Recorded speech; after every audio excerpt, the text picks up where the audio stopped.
Woke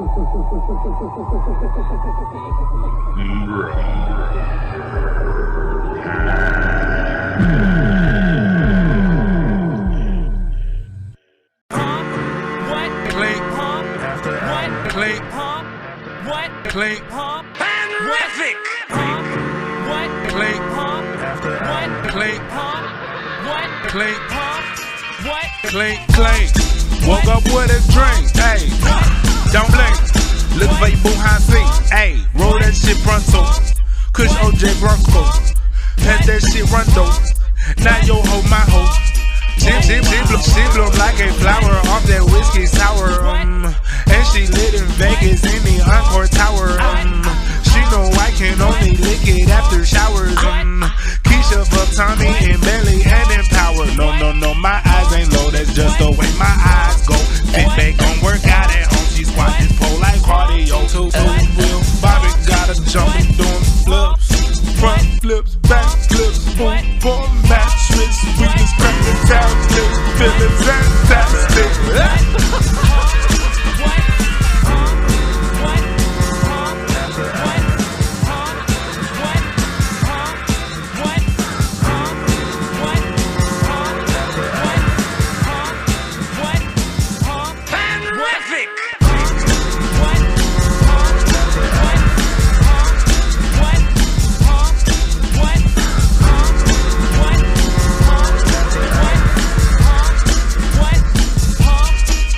Sun went down, your whole showed up, do it in a circle like donuts.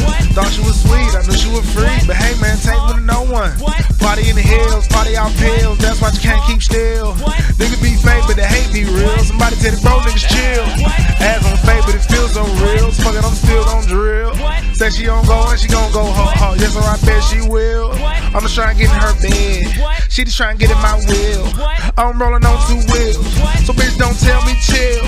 I don't drip, Bob just spill. She tryna get a refill. Walls gotta get rebuilt. Looking for that nigga, he here. Tell her I hit it all night, and I was being so sincere. Say that she celibate, I know she celibate. And like I never trick, she wants some evidence. She been tryna smash in some elements.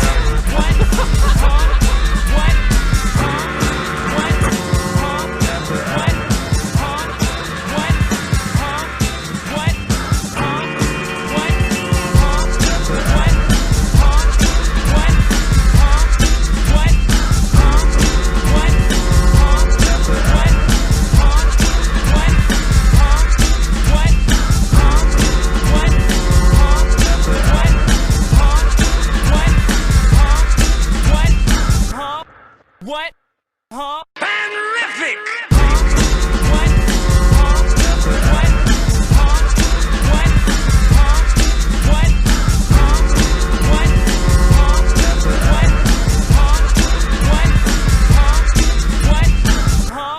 What? Huh? What?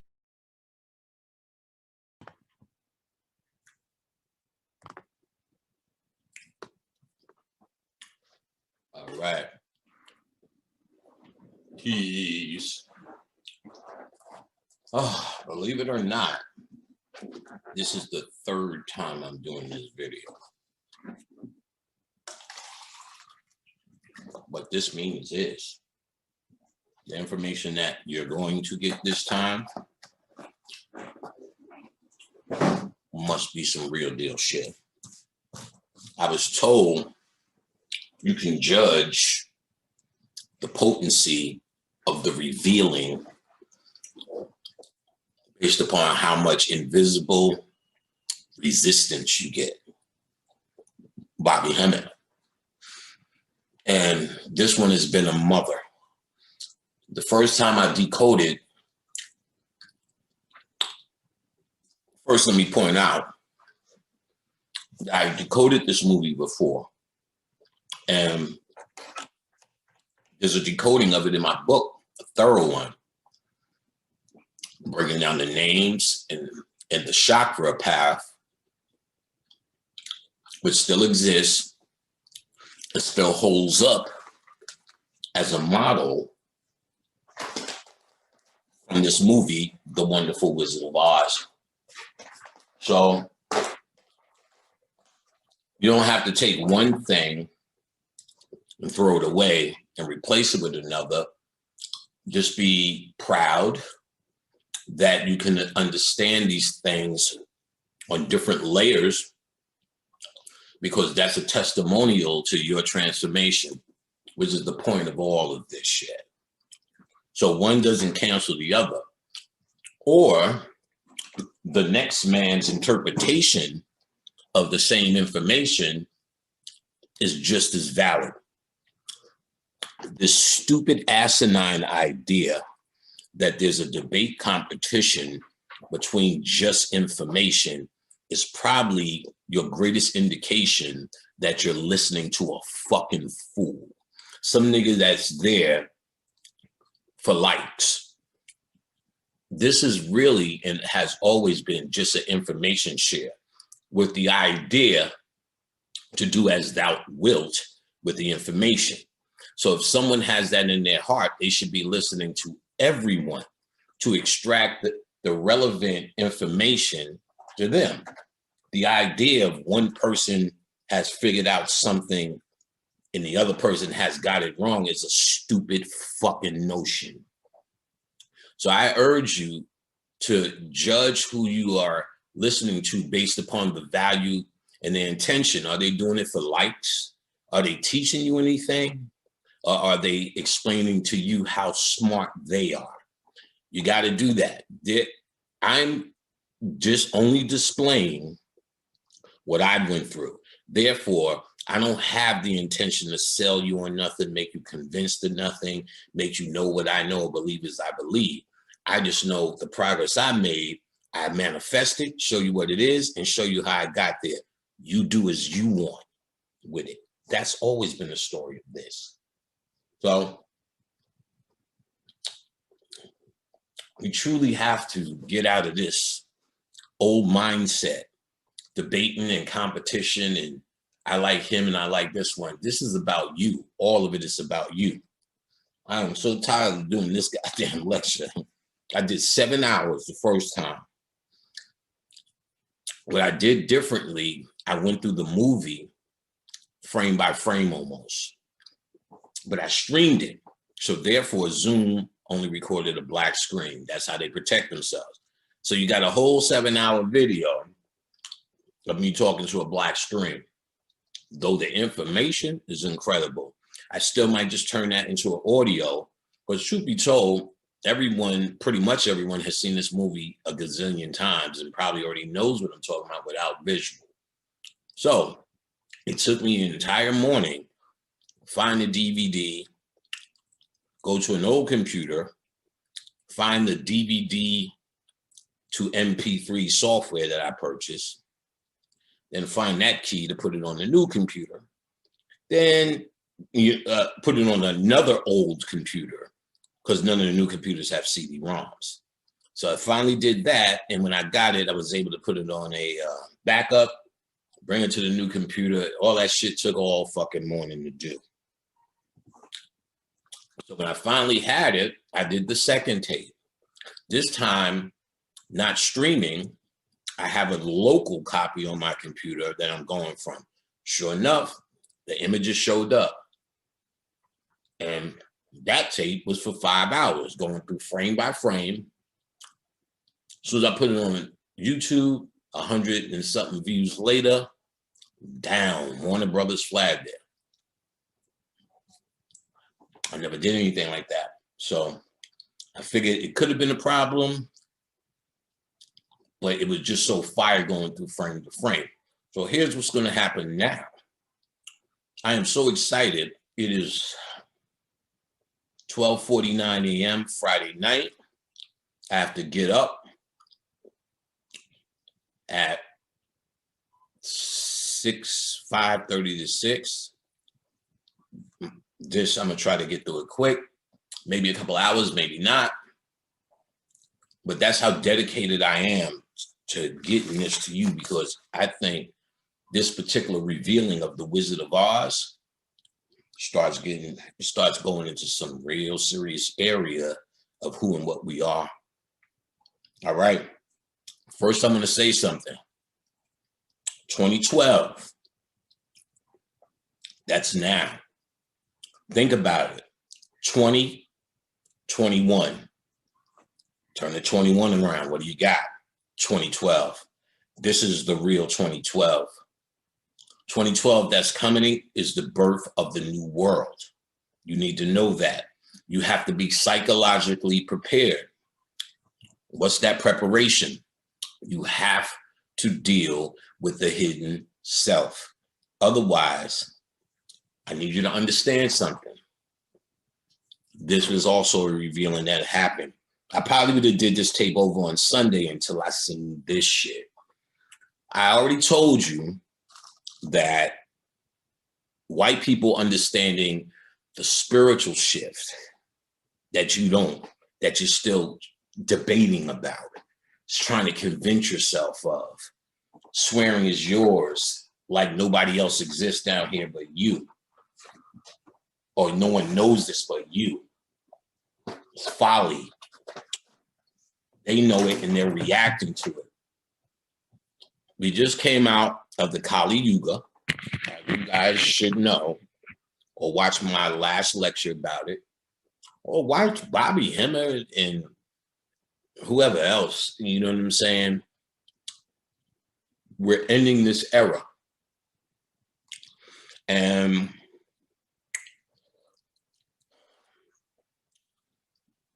in this era, there was a phenomenon going on. What is the Kali Yuga? Let me explain it from this point of view, or the Kali Yuga point of view. Kali Yuga, or Kali, and let's look this up now.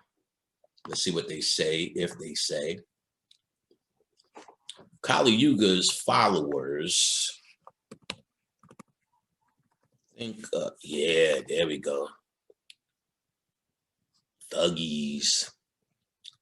I forget the Thuggies were represented in Indiana Jones. He's the chief Thuggy. But let's see, let's say like a Wikipedia may say. All news. Oh shit, let me share this screen with y'all niggas being lazy. All right, share screen.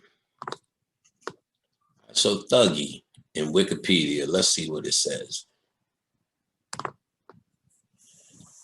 All right, so Thuggy refers to the acts of thugs who are organized gangs of professional robbers and murderers. The English word thug traces its roots to the Hindi, which means swindler or deceiver. Swindler or deceiver. Relates to words thugna, to deceive, from the Sanskrit sathaga, cunning, sly, fraudulent. He conceals. The term describing the murder and robbery of travelers. Travelers, remember that word, was popular in the northern part of India, subcontinent, blah, blah, blah, blah. You got the idea. So group of thuggies, 1894. So look closely. Does anyone see Tupac? Does anyone see Pac in there about that thug life? So the thuggies, let me see if they just connect them. Let's do Thuggy, because y'all seen it. Y'all can go there. Let's do Thuggy and Kali. All right, so it comes up again. Thuggies, it's on Wikipedia, this. Thuggies refer to the act of thug, gang, professional robbers. Thuggies considered themselves to be the children of Kali, having been created from her sweat. However, many of these thuggies were captured and blah, blah, blah. So thuggies are the children of Kali. Tupac was a thuggy. He was the children of Kali, or child of Kali. or Tupac was a child of the Kali Yuga. What is the Thuggee for real? It's the exact thing I was telling you about the shadow self. The Thuggee is the creation. Sweat could represent stress or distress or fear. You're sweating because, you know, I got that nigga under the lights. He's sweating. So we create these spooks, thuggies, or shadows.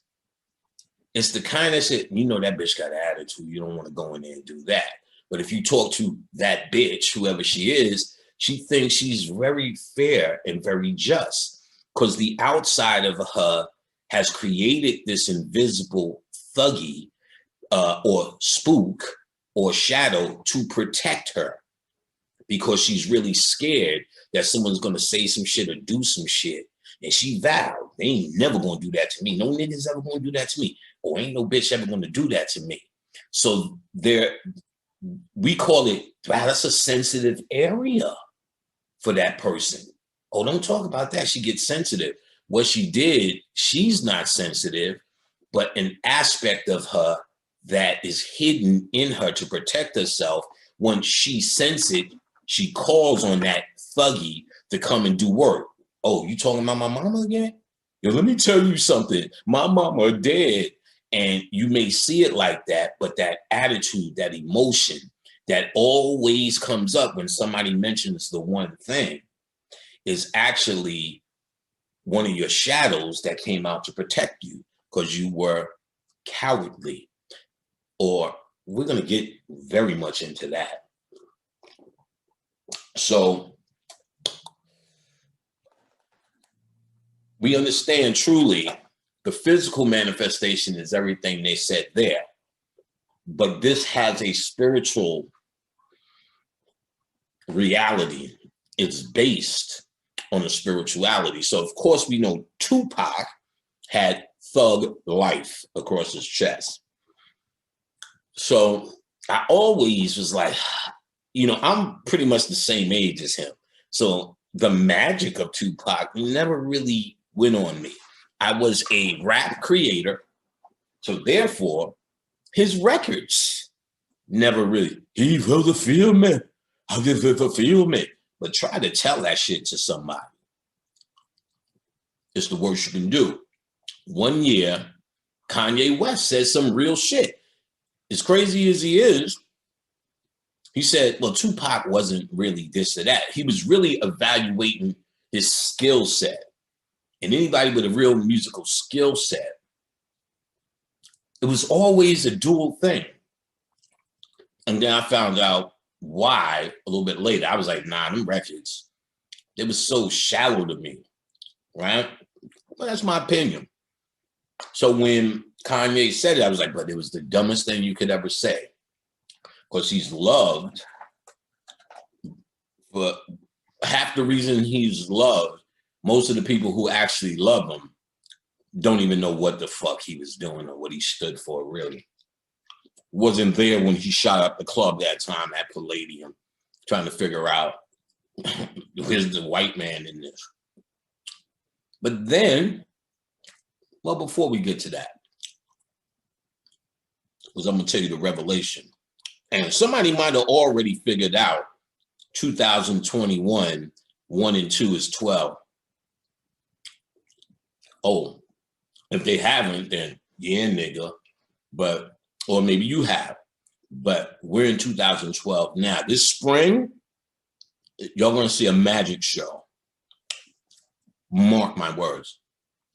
And like I said, I told you that they're going to make the poor white trash the absolute #1 enemy. That's their army that they're killing off. They don't need them anymore. I'm going to tell you how you make armies. You got to create shadows. How the shadows are creating? Through abuse, through pretty much the entire Black condition creates this whole shadow world. That's what they were saying in The Sopranos. Based upon their abuse and their lifestyle in Costa Nostra, you have to build up shadows. The shadows are willing to do the dirty work. So when they're murdering, how do you live with that in your conscience? Well, it's a and they dealt with that in Sopranos. I can't sleep, I'm having dreams. So your humanity and your morality, whatever that was taught, that's what you're following. But how are you doing this in the first place? What zone do you get in? Who are you calling on? Watch the Charles Manson on HBO. There's a 6-part miniseries on Charles Manson, real good.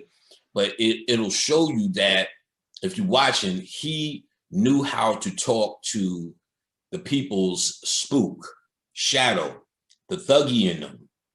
And he honed in on the abuse. He told them once he found out how they were abused, like a pimp, he told them how he's their daddy. They need more fish sticks. He's the guy with fish sticks. They need less fish sticks. He's going to take the fish sticks away. And once the person starts seeing that he knows how to speak to that thing my parents didn't, that's why I ran away in the first place. That's why I'm out in the street looking for something. I didn't get it at home. He just has to find out what you're looking for. And connect you symbolically to him as the source. This is mind control 101. This is what he did. He was saying in court, where did you get these kids from? He said, y'all gave them to me. What he was saying is y'all motherfuckers abused them enough that they're sitting out there looking for a predator like me. He's saying, I'm just doing what I got to do.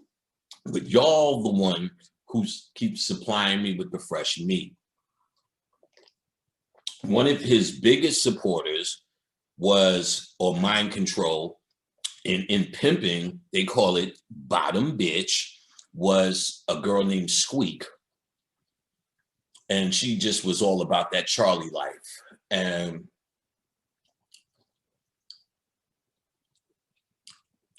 Charles got convicted or pleaded guilty to something, or something he did that was against the code.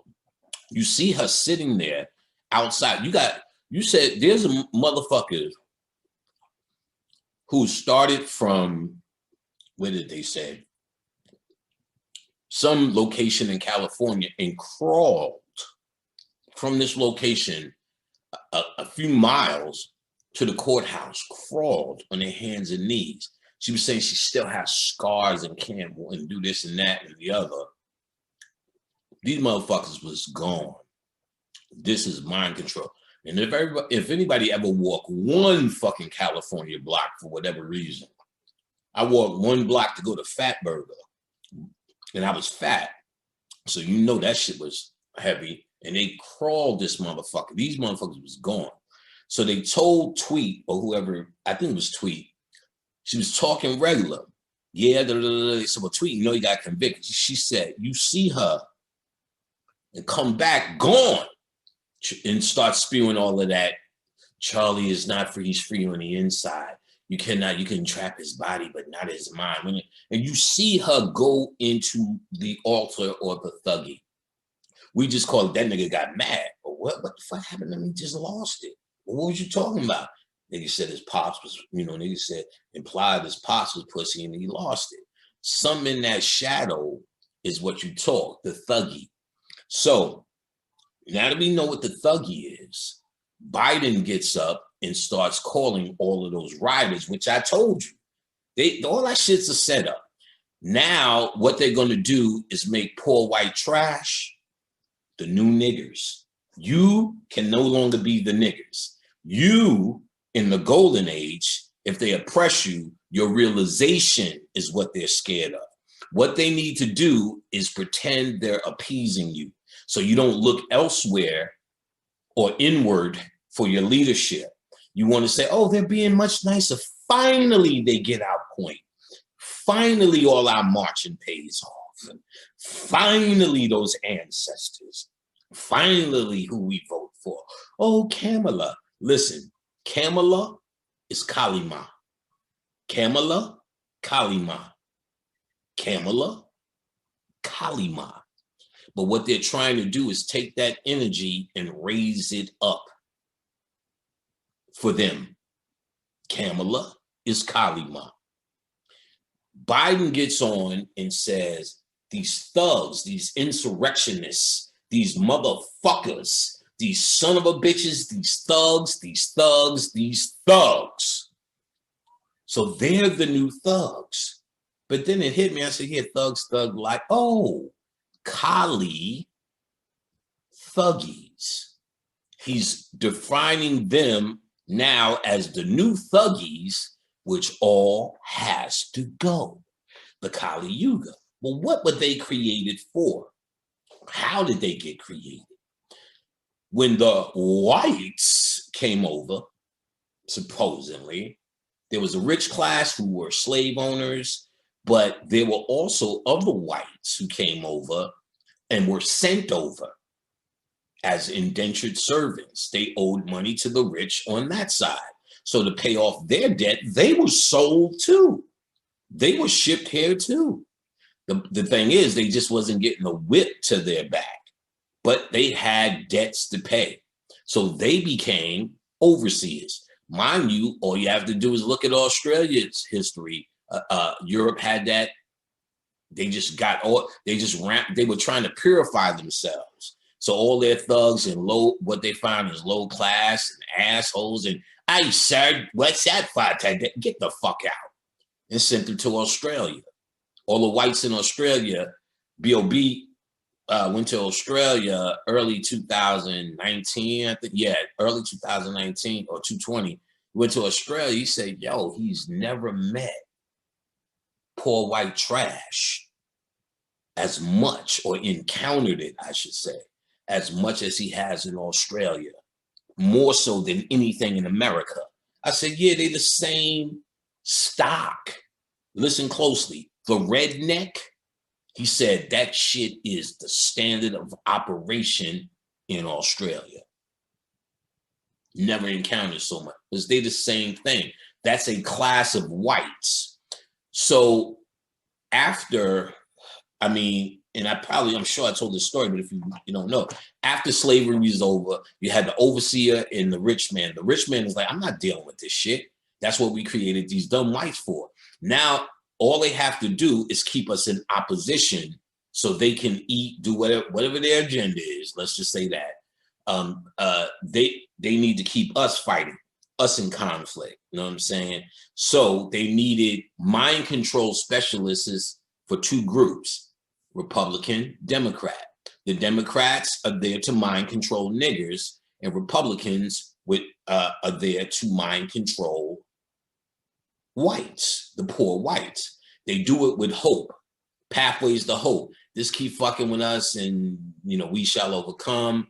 And, you too could be Donald Trump if you work hard in America and let the government stay out. So they're all behind Trump because they think he's a fucking success story. If they really wanted to end Trump, all they have to do is just expose his records for real, for real. They keep hinting and saying he ain't got no money, but show he ain't got no money. And then they'll be like, well, he doesn't really offer us the psychological hope. But at this point, they're actually past that. He enraged them because all of us are actually walking around enraged.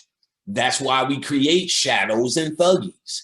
So they were keeping us at bay so we could have this animosity, this anger, and you create all of these hidden personalities to deal with it. And so they know that was the order of the day, but they needed to keep it at bay. So what they were doing is saying, if Black people rise up in the Kali Yuga because these thuggies get out of control based upon the trip, we have an army. That white trash was getting the same rough eating jelly sandwich, doing worse, sister fucking, living in the hills, turning into fucking Frankensteins fucking each other. And so they have a lot of shadows and hate and animosity in them. So this war, they kept talking about, it's them saying that shit. There's a war coming, there's a war coming. Donald Trump was just stupid enough, and they put him there for that reason, to start exposing this mind control that they were under and bring them to the next level. They wanted that behavior. Now that the world has seen it, see, all Donald Trump did is went and say what he normally would say, whether he's aware of it or not. The crowd was all stirred up, and all they need is 5, 6 government agents to start walking towards the Capitol, start breaking shit. Then the rest of them are joining the mob mentality. That's mind control 101, mob mentality. That's a chapter. So you got a few actors who's really leading this shit. They wanted that. Now that these images are there, they have the beginning. And that's why they keep telling you, it's the beginning. It's the beginning. The beginning is, it's the beginning of the end for them. So what they're first doing is showing all them niggas had their feet kicked up in Nancy Pelosi's office, that them niggas is caught putting his name. They're showing you how do you do that? You're not getting away. Your face is on everything. This computer I'm on, it signs me in through my face. Nigga, they got you. This is all a grand show. But the key is what they're doing is putting this old energy on display, and they're going to sacrifice those whites. It's going to be shameful to be that. It's going to be morally, irreprehensible to be this. And the personification of that entire framework of behavior, that entire white trash, KKK, skinhead, Hail Hitler thing is actually, they're doing away with it. They didn't before because it could have turned into an army if we started doing that to the Capitol. You get what I'm saying? Now they don't need that army no more. We're in the golden age. We're in the age of peace. So you're going to see a big peaceful thing from them. What they're really trying to do is get into the mood to continue to rule you, still appease you enough to match the climate of what they create with what's going on in your heart in this new golden age. So when you look in your heart and say, oh, I feel this way, if you look around and Biden's telling you how much he loves you and how fair he's going to be, and Kamala Harris is sitting there with that dumbass smile trying to show you, black woman, we've made it again. Look at us. And you might just say, oh, yeah, we have. Why change was working here, especially when we worked so hard to get there. This is all mind control. And them connecting Biden to Thug, as soon as he kept saying Thug, Tupac came through. And Tupac said, I am the personification of the Kali Yuga. What do you mean, nigger? Now we know he had the thug life on his stomach, and I knew he was a thuggy, but it used to always bother me. What the fuck is this nigga's point? 1 minute, Brenda had a fucking baby and we need to save her. And then the next minute, shoot him up, kill Biggie with his fat ass. Fuck his mama too, I fucked Faith. Damn mama, but I fucked Faith and did this and turned her out and threw her away. This contradiction, I can never come to terms with. As a spiritual message, as a person, who gives a fuck? He's flawed like everyone else. But then dealing with the shadow self and the shadow concept, what he's showing me is what was in his heart was to save black people. Brenda's have a baby, dear mama. But this world created, his mom's named it Tupac, but this world created the thug life image that had to shoot guns in the air, fuck niggas up, blah, blah, blah. But then his heart is what makes him get out of the limousine when a cop is abusing another black man and actually put himself in jeopardy of arrest or getting shot himself, because that's what's in his heart. But the dual nature, which we're going to get into, the Kali Yuga here, the Cowardly Lion here, is a dual nature thing. So is the problem, is the reality of the Kali Yuga. I showed you in this picture right here, in the last one, all of these heads represent the invisible spooks that Shiva created. and he represents the man or the woman. This is about energy, not about people. He represents the man or the woman. The key out of this place is understanding the divine feminine. We're going to get into this. Now I feel I had to do this 3 times because there's going to be some shit. Now it's like I'm almost an expert in this area. These are the thuggies. And these are Tupac, shoot 'em up, shoot 'em up, shoot 'em up, shoot 'em up. This is the innocent dear mama down here. This, when they're together, is a contradiction. When Kali comes, she separates the thuggies and takes off the heads. She takes off the head and she drinks the blood so you can't spawn through abuse. Another one. It's the realization of the dark self. It is the actual idea of Tupac. The contradiction that we don't see is what we're dealing with now. Remember, I said in the last one, you don't see it, but your sister will describe you as a fucking asshole. Your wife will sometimes describe you, yeah, you're good and I love you, you know. But when you do that, asshole, and your friends just don't come around, and they were a friend for, but they don't want to fuck with you, or you think you don't want to fuck with them, but they don't want to fuck with you neither. Y'all don't want to fuck with each other. All of this because there was a whole invisible fight with your insecurities.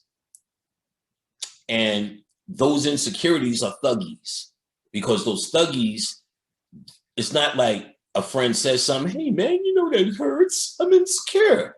But when he says something that hits your insecurity, you fight back with sarcasm. You fight back with pouting.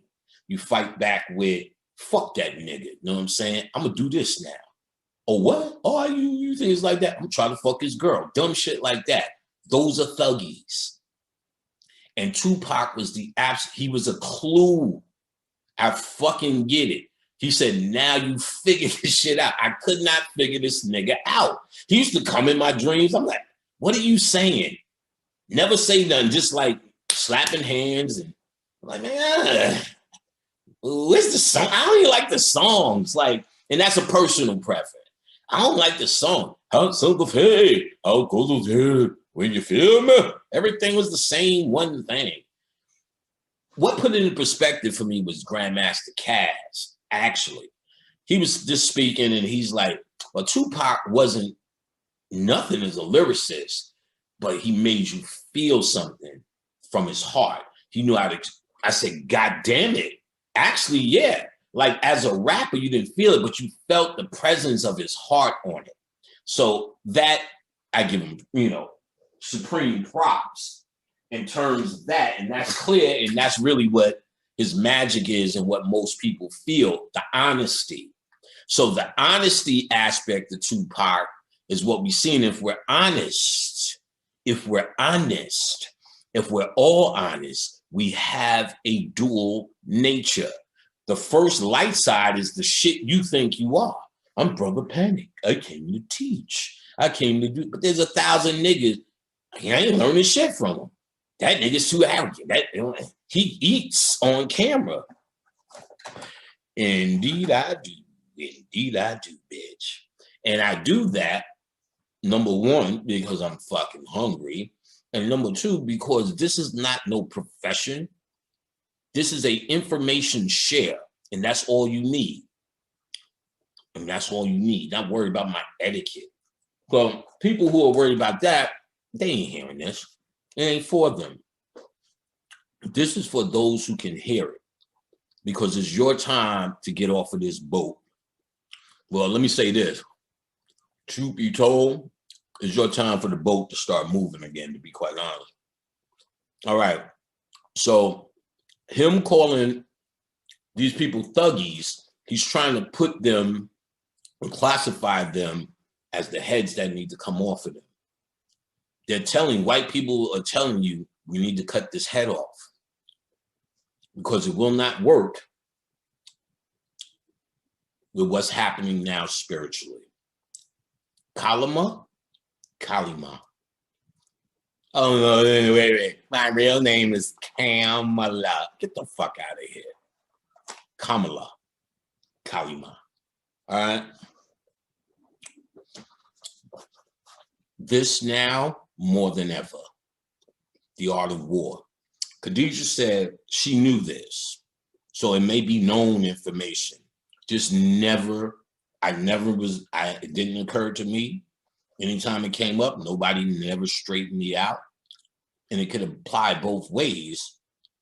But this is about waging war on your own shadow self.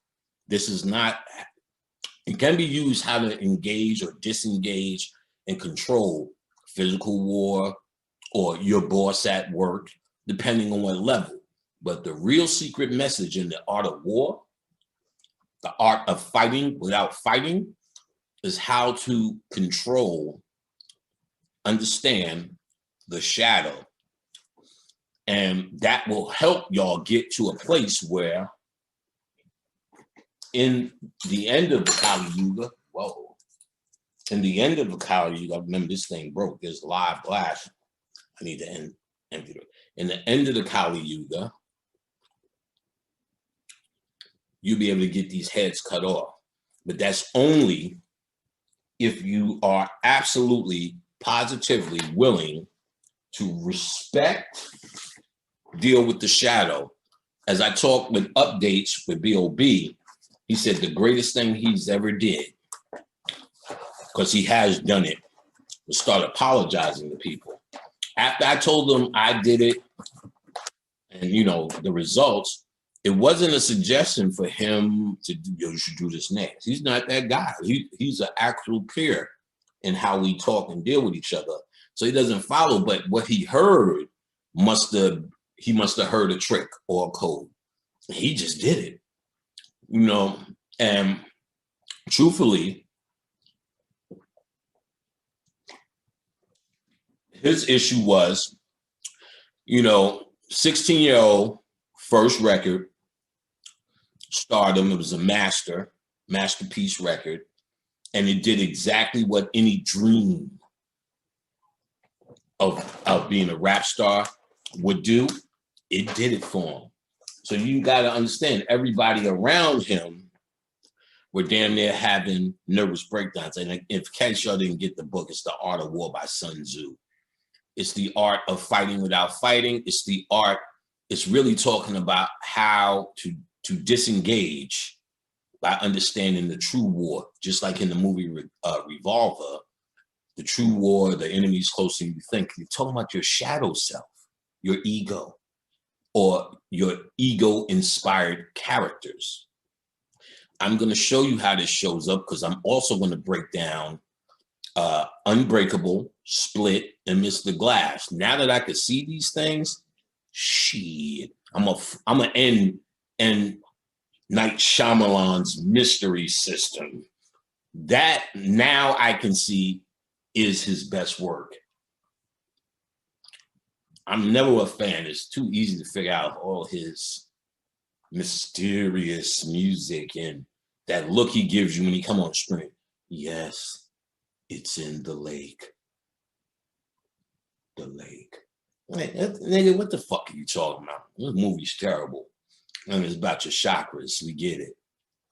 But I didn't really, you get it, but you don't get it. But once you know the key, I'm going to fuck y'all up off of Unbreakable alone. And Mr. Glass, your ass split. He just established more for that last finale. But I know the keys to it, and we're going to do that for fun. So it's about the shadow self. I got to give a little shout out. I keep forgetting to Dave Chappelle for this. Even though he's on the edge of consciousness conflicted with his comedy, consciousness seems to be the order of the day for him, and you got to commend any of it. So even I'm an avid movie collector, movie buff, and if you listen to the subtleties in movies beyond decoding them, like I'm about to do with this Oz, you can learn a lot about the entire world. And Dave Chappelle did a movie early on. I'll do you one better. When he was a kid, he was doing wherever he was doing stand-up, there was no Def Jam, there was no none of that. But whatever outlet, my father said, yo, you gotta see this black dude. He's clever. That's what my father said. Okay, it was Dave Chappelle. And so he always stayed in my mind because, you know, just his introduction. And he was clever. I was a absolute fan way before that fucking show. He was a clever motherfucker. Then his HBO specials, one of the funniest shits he ever said, and I thought was deep. He said, yo, homeless people. He said, why do you think we don't give a fuck about it? He said, that's because we got trained with Oscar the Grouch. He said, you see homeless people on the floor, you just step over them. Get it together, Grouch. Oh, it was so funny. So I knew him before that show and was into this comedy, which when he was making the announcement that he made a film called Robin Hood Men in Tights, the entire movie, they're damn near in drag. And back then, nobody was really talking about it. I just thought it was a bad movie at my age at the time. But I never forgot it. So then Dave Chappelle becomes Dave Chappelle and quits the show for the, you know, they're asking me to wear a dress. Well, he quit the show for exploitation, but put all of that on the table. A lot of things he was saying, people were coming to Bobby Hemmett telling him, no, Dave watches you. You know, I gave him some shit, and he constantly watches you about Bobby Hemmett. So that told us it makes sense. He's on it. And we watch Bobby. There's no way he does not know I exist. So he's gone, his dignity.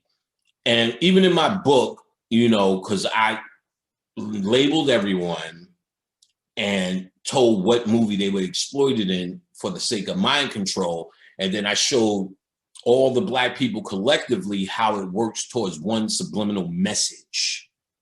And that's pretty much the Willie Lynch letter. So the mind control of the Willie Lynch letter was the mind control acted out in Hollywood. So in other words, when they introduced Django, this is in my book too. When they introduced Django, and you seen Django kicking ass, taking names, and, you know, putting slavery on its ass. You get what I'm saying?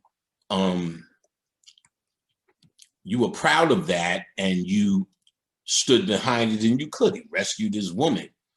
But after that, now they opened the door to do slavery movies again. And then I listed all the slavery movies that happened after Django: Roots, 12 Years a Slave, The Butler. And then there's much more. There was one, that Journey Smollett girl did some runaway shit with that other nigga. He used to be on the Cosby Show with some kind of shit when he was a kid, but they did some shit called Runaway. And then that was just playing slavery. I've never seen, it took everything to watch 12 Years a Slave, which is based upon the book, which is a movie that was done before. Captain Sisko was the 12-year slave, where they did it in Amistad. They rationalized this by acting like there's a court system. Like they stole everybody in Amistad, but these three niggas get to go to court to say they're naturally free. This is everyone. Ain't no, so in your mind, what they did in that movie was tell you to trust in the court system. That's where they balance shit out. You know, the whole shit is a farce. And they did the same thing, or similar shit like that, or that same kind of mind control, I should say, in like 12 Years a Slave. The real thing where you thought it was about this one guy who was actually free, who they made a mistake and put in slavery. What the fuck you think? No, this is a mistake. I'm a free man. Oh, my bad. Go ahead. It doesn't even make no sense. But you watching it and you invested in trying to get free. But what about everybody the fuck else? Then there's nothing that makes them legally anything. So that means there's nothing that makes him legally free, because there's nothing that makes them legally slaves. This is a crime. The whole thing is a crime. But the fact that niggas are sitting there entertaining that is the trick. What's supposed to be inspired, you're supposed to find those good white people, like how Brad Pitt was. You're supposed to have this hope. No matter what these white people do, have hope and faith in a good way that it'll all get right some way. There's going to be a right person, or something's going to save you. Just don't kill these motherfuckers. All that's mind control. When that white boy sat there and saying, nigga run, nigga get, nigga, I'm gonna get you, in that motherfucker's face, that's the mind control. That's the shit. So in my book, I pointed out, which I had to, that's how they first got his first movie. I said, I commend him for standing up against it. I commend him for saying enough. I commended him. He never had to say, I did it, they got me, that's how I know, which I thought would have been stronger.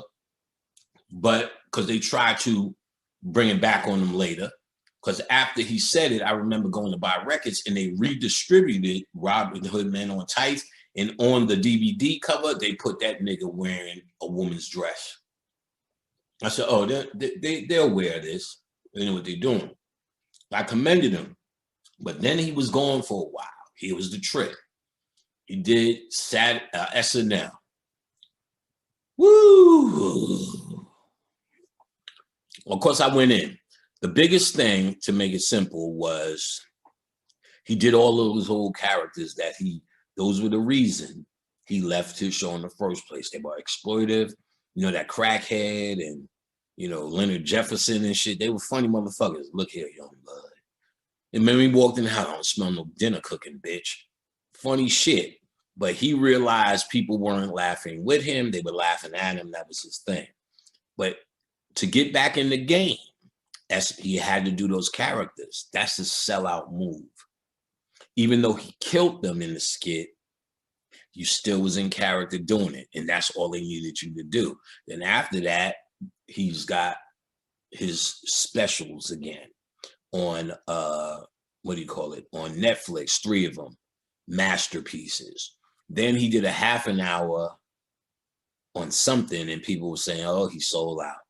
So he was hearing that because he went back on SNL. And that fucking monologue he did was legendary.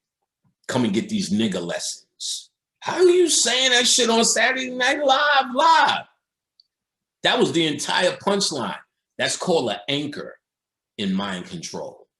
In the middle of it, you'll see them do it all the time. Comedians, they'll crack a joke in the middle of their set. And the joke was, he's like, white people, you got this, that. How do you do that without doing this, without killing a motherfucker, without being this? He said, well, come on and get some nigga lessons. Pretty much, we've been doing this for years. You just figuring this out. So he then kept on going with it. That was like, oh, niggas didn't know where to laugh. So then he went through this whole thing at the end of the show. And then the major punchline was like, well, like I said, come on, get these nigga lessons. Boom, drop the mic. So they already laughed to that and already understand it. So that's how they create that leave on a high note. They already hit that high note. They know that high note is high. So when they want to leave, they bring you back to that high note, anchored you in it, and then drop the mic, walk off. You're laughing at something that he knows already works. So he knows how to create the high note because he already tested it. That's the real science. That's why they do that a lot, comedians. But that's a hell of an anchor. Come and get these nigger lessons. He talked about Donald Trump. He said, why is Donald Trump doing this, that, the other? Because he's a white man. Oh, so if I was telling the story, he heard some critics talking about that, and he directly was talking about, if you think I'm bullshit, don't think nothing's changed. I just did what I needed to do to survive. So I think you need to call it I call it what it is, but that's that. So know this: Tupac was the personification of contradiction, because in the Kali Yuga, he was the manifestation of what the Kali Yuga, or what this time is. The self, the innocence, versus this imaginary war machine that only turns inward on itself. Because at the end of the day, all that shooting, all that spitting, though he's actually known because he actually took it to some white people. But most of that shit was nigga hate. And why is there so much nigga hate? You think it's because of white people? Maybe, you know what I'm saying? But in the end, it's what we're supposed to go through, because we're all abused and creating these shadows. And the shadow of self is really fighting itself, i.e., that's what I'm talking about. Your shadow self is fighting yourself. So yourself is your black brother. Yourself is your black sister. So all this arguing, that bitch ain't shit. Fuck them punk ass niggas. We going in and take that shit. Now, I don't want to even hear that shit or hear these niggas come again. Fuck you, get your crew, I get my crew. That's self-hate. Oh, self-hate? Self-hate? The art of war is dealing with your shadows that turned on you, because these shadows are fighting you. Your enemy is closer than you think. Your shadows are fighting their shadows. This is the League of Shadows, Batman. You must become a shadow. Batman was dealing with his shadow self. It came through abuse. They killed his moms and pops, and then he created a shadow based upon the bat tormented in his mind. Shadow Batman. So we're dealing with the shadow self, my niggas, and it's quite important that you do so. All right, let me just do some promotion, get this out the way so we can get down to, we are definitely going to Wizard of Oz our way into this one. All right, let's start here. You are watching, let me find my shit. Boink, boink. There you go. See this right here in the corner? Occult Lectures. This is me. So anything you see on YouTube that says Occult Lectures, it is I. Whoa, whoa, whoa, what the fuck? Let's get it. Come on. I think I may be having internet issues. Come on, baby. Come on now. Come on, come on. Oh. Let me see. Hold on. Oh, I need this page. All right, well, let me unshare and deal with what's going on. Sometimes I'm in the basement and just gets slow. But let me see if it's my site. This shit seems to be moving. All right, so let's see. All right, here we go. Slow, but no cigar. Let's get it back. Where you at? Zoom, zoom, zoom, zoom, zoom. All right, I'm a-coming, guys. I'm a-coming. All right, let's share this. Stoink and boy. So, all right, guys, here you go. This here is my website. Right up the top. occultlectures.com. Occult Lectures, again, as I was, right there is me. On YouTube, anything under the Occult Lectures, I put up. Occult Lectures with an S. People do cut my shit up and put it up. Whatever, it's fine. I don't really have too many problems with that so far. If I will, you'll be the first to know. So here you could get my herb pack. I'm gonna take down some of these other herb packs and just leave it to this. I'm scaling it down. You can get my book.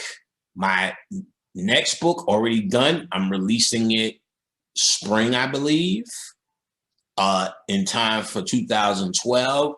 It's an entire book. I didn't realize, written from my dark side, how it got there. I don't remember anything in that book.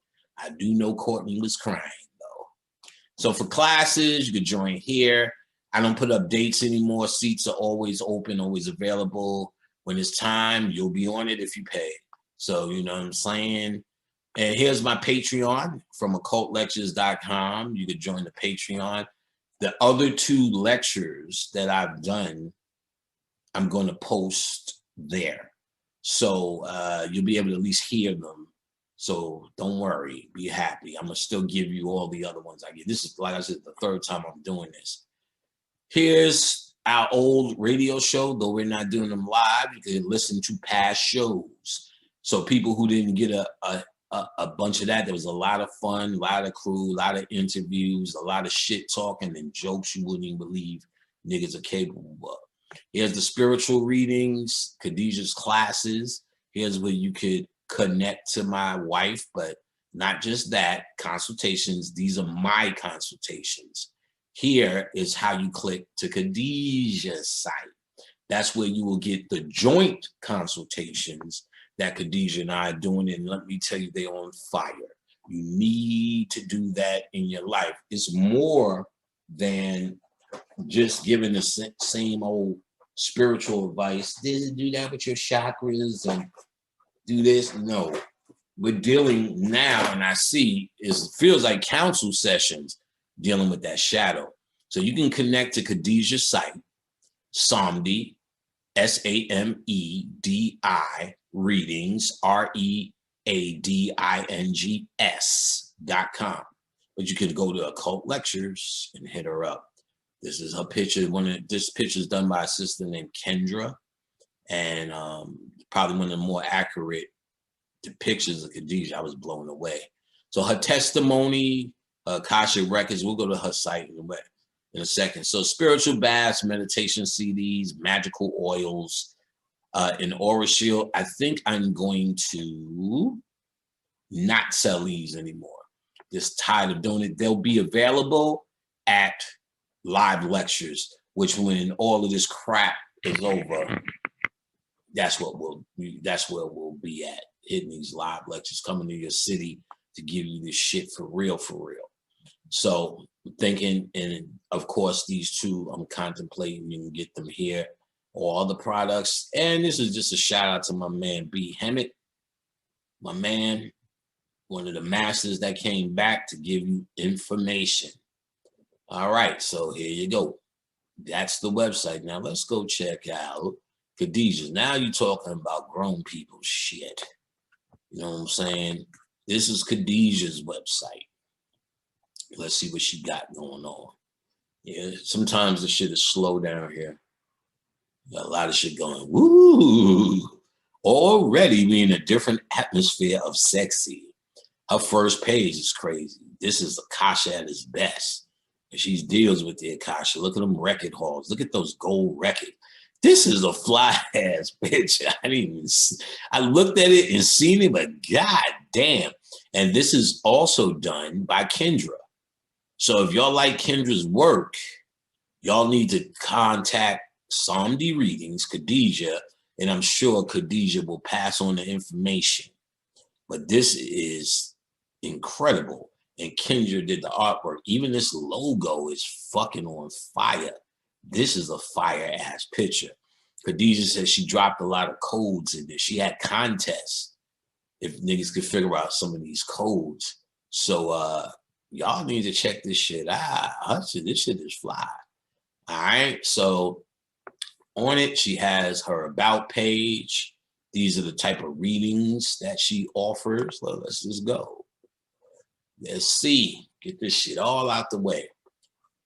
So for now, and she always updates, let's see. She has the joint consultations with her and myself. This is where you get those. The gateway reading and the Akashic reading.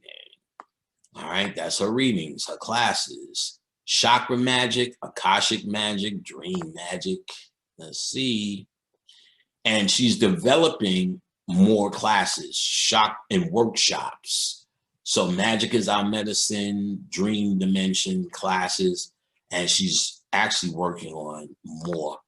So here's her products. I'm not so sure she's keen on it, and she definitely sells these at, ooh, damn, look at this professional ass shit. When the fuck did she do this? What the fuck? This is like kicking my ass. Khadijah. And yeah, so she sells these. I think she's trying to do these at the live lectures, these chakra baths. I don't know. You could always count on her for knowing. So these are the seals of Samdi. Real tough guy shit. Here's my shit. Here's testimonials. Here's how you contact her. And there's a card. So that's it. That's how you do whatever you got to do to get us. All right, so now let's see.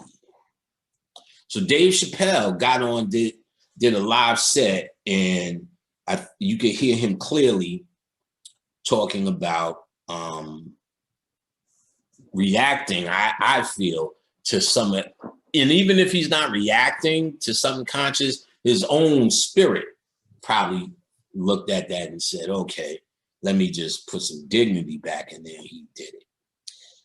All right, we talked about last time Game of Thrones. They were preparing you for this time. Winter is coming, winter is coming, winter is coming. So what do you do after winter? The dead King John from the north is the Osirian, true Osirian master. He had to go to the realm of the dead. And, you know, his sister was Isis. The little one was the dark goddess. The kid was Haru, the blind Haru. So the kid, his legs or his wisdom, he was thrown afterwards, and he couldn't see really with this world. His third eye was up. So he was Haru, and he had to go out to bring the Eye of Horus back to Osiris. It was all about John, or Ion, or Osiris. And winter is coming. They've been hitting you with that psychological reference all on the news. Oh, this winter's going to be hard. This winter, when it comes, oh, we're going to feel it with the COVID. That's representing those ice dead things. They represent the pestilence of COVID. And after them, John becomes king. This is all about you. King of the North. Who's the king of the North? I told you what happens in the North, in the cusp. And what I'm about to show you now is the wonderful Wizard of Oz. Oz is the cusp. Ooh, we're going to get into this. So Game of Thrones was also another mind control fuck. Like, remember the dude who had the dogs, where he killed his father, and his father was treating him like a illegitimate son. He was a bastard, and his father gave him his name, but he went head to head with John and lost. He represented Set, or he represents, or could represent, Donald Trump. You get what I'm saying? The father was the old regime. The young kid was taking it over and even killed his father and, you know, his ego. And he's got eaten by his own dogs, which represents, I guess you could say, the ego. I mean, if I go through it again, I really can go through it. But the kid was the blind Haru. Centra was playing the mother goddess Isis. Who else made it back? Yeah, she was playing the dark goddess. She was playing Kali, the woman with no face, you know what I'm saying? Or trying to be invisible. What they were showing her, the woman with no face, or the faceless woman, they were showing her how to master the shadow. The woman with no face. You must become empty, faceless. Of course, they did the drama with the stabbing and the running and the shooting, but in the end, what she became was she became symbolically the hidden side. She was the dark goddess. She was the hand of Sansa.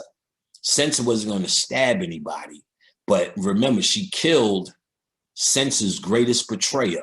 Lord, whatever the fuck his name was. It was a dramatic moment. But he's the one that was finagling and fucking with Sansa. Littlefinger. But what's her name is the one that really did it, because she represents the hand or the dark goddess or Nephthys of Isis, the shadow side. That's why they're telling you about Nephthys and Set. It's the shadow, and those shadows belong to humanity. It's your human abuse and problem that created those heads, those thuggies, those spooks. You understand what I'm saying? Those spooks. So it belongs to that. This was being played out at Winterfell. Winterfell, nigga. They're talking about now. They're talking about what was coming. She represents, well, the dragon lady can also represent Kali or the Kali Yuga. She was rising up in a time, but remember, she wanted to be the queen. John's the one that stopped her. Hold up, where did we see that before? Oh yeah, right here. We've seen it right here. Here you go, John. And here you go, dragon lady. You know what I'm saying? Mind you, the sun is behind her head. This is the cusp. Oh, cusp. Shit. This is real cuspy. So watch Game of Thrones again. Wonder Woman 84. Terrible movie. Here's a guy. I'm sorry, Caged Heat is on Screen Pics. There are a lot of naked bitches. You see doing it. And this is a scene with Pam Grier. Lights a cigarette up and just lays on the bed. And she's naked and, you know, she's just relaxing, baby. You know, I would turn the camera, but fuck y'all. We're going to just enjoy this moment. Yeah, it must be a little bit cold in there. Oh, yeah, she's lighting another cigarette. That means we got a little time here. Oh, shit, this is terribly great. All right, so Wonder Woman 84, terrible movie. And remember, it was supposed to come out early this year before Donald Trump really lost his fucking mind. So you may have had a harder time connecting the bad guy to Trump. But now that you've seen so much Trumpian ridiculousness, it was clear that this was Trump, and the director said, yeah, I based it on Trump. Because he wouldn't have said it because you wouldn't have made the connection, still thinking while he was still talking before the pandemic and all that, or early on. Remember, they were trying to tell you, here's another thing I remember, that the divine feminine is in effect. They were going to drop, this pandemic fucked them up. Mulan, which they did eventually drop on Disney. They were supposed to drop Wonder Woman, which they eventually dropped on HBO. They were supposed to drop the one girl who Scarlett Johansson plays in the Avengers. She's not Scarlett, whatever that bitch name is. She was supposed to get her movie, and Birds of Prey. Harley Quinn was supposed to get, which they did drop too. And so it was supposed to be the year of the woman. Psychologically, what they were doing was setting up the false praise of the woman. Wonder Woman, strength. Mulan, I'm sure it's some fighting strength that they found. Birds of Prey, she left the Joker and found her own personality, her own strength. And then, of course, this bitch has been showing strength in the Avengers. Now it's time to see her origin story and how she got there. So they were supposed to drop all of that in the beginning of the year for a reason. This is the mind control outlet. Media is your biggest problem. It was terrible. It was about Donald Trump. There was some other science I had in it, but it was so terrible. It still was this immoralistic idea. Wish. When he's saying he's the wish master, that is America. Everyone comes to America with a dream. America's the place for dreams. That's the wish. So they're pretty much saying, why don't you take your wish back? They're pretty much saying, this shit is over. Take your wish back. They were announcing it was over in America. They're announcing America's over. So what she's talking, and this was a big deal. She's making this speech, and she says to Donald Trump in the movie, I wasn't even talking to you. I'm talking directly to the people. What she's saying is, We are no longer trying to correct or work with this mentality. So we're bypassing you and talking directly to the people. And there's where she made an appeal to their heart, because we're moving into this new era, which when they make the connection psychologically, which they were supposed to, but now because the movie came out so late, they're making the connection actually, that's Donald Trump. But that subtle thing would have been lost to people maybe earlier in 2020 or whenever this was, they were promoting this in 2019 in the late years, talking about it was coming. So without all the Donald Trump explosion, they wanted to keep it close, but it got too close because it came out later. That's what I believe. Now, so you later you're supposed to see this movie, it's supposed to be a blockbuster, it's supposed to be in your head. When Donald Trump started doing what he's doing now, psychologically, you're already hearing the Wonder Woman message. You don't want what he wants. He's the wish master. He's greed. He's out of control. He's almost he brought this world to chaos. You walk in and you see chaos on the street, which was representing America or the pandemic. They were showing you what it is. So her direct appeal to the heart was supposed to psychologically say, this is the message of the day. And so once they get Donald Trump out, Biden's going to sweet talk you. We are better people. That we're better than that. Let's get Donald Trump. Let's arrest him. No, let's put this behind us. He's no longer an issue. We have to move forward. What they're really doing is trying to connect you to this message. And so that was that. I mean, I could go through it harder, but fucking why? It's not doing nothing but showing you what they're doing. I'm glad. I'm going to have to start writing these one-line notes because I kind of remember everything. And before we get into it, I'm getting, like, I was doing this throughout the lecture, going back and forth. Now I'm just getting all this shit out the way, and then we're going to finish Wizard of Oz for real today. This day, like I said, I'm not going to show it on the screen. I'm just going to talk about it while I go through it. Most of us seen these images already, so my description of it has to be sufficient. Then go watch it yourself. What I do want to talk about is a realization that I had. It's very serious to me. Bobby Hemmett. Whoo, this was a big deal when it came through. Once you start to deal with the shadow self, which I urge you is your spiritual thing, you're going to have to be honest with yourself. You're going to have to be, I ain't got no courage. And I'm going to explain that concept as I go through. You're going to have to admit that to yourself. I'm scared.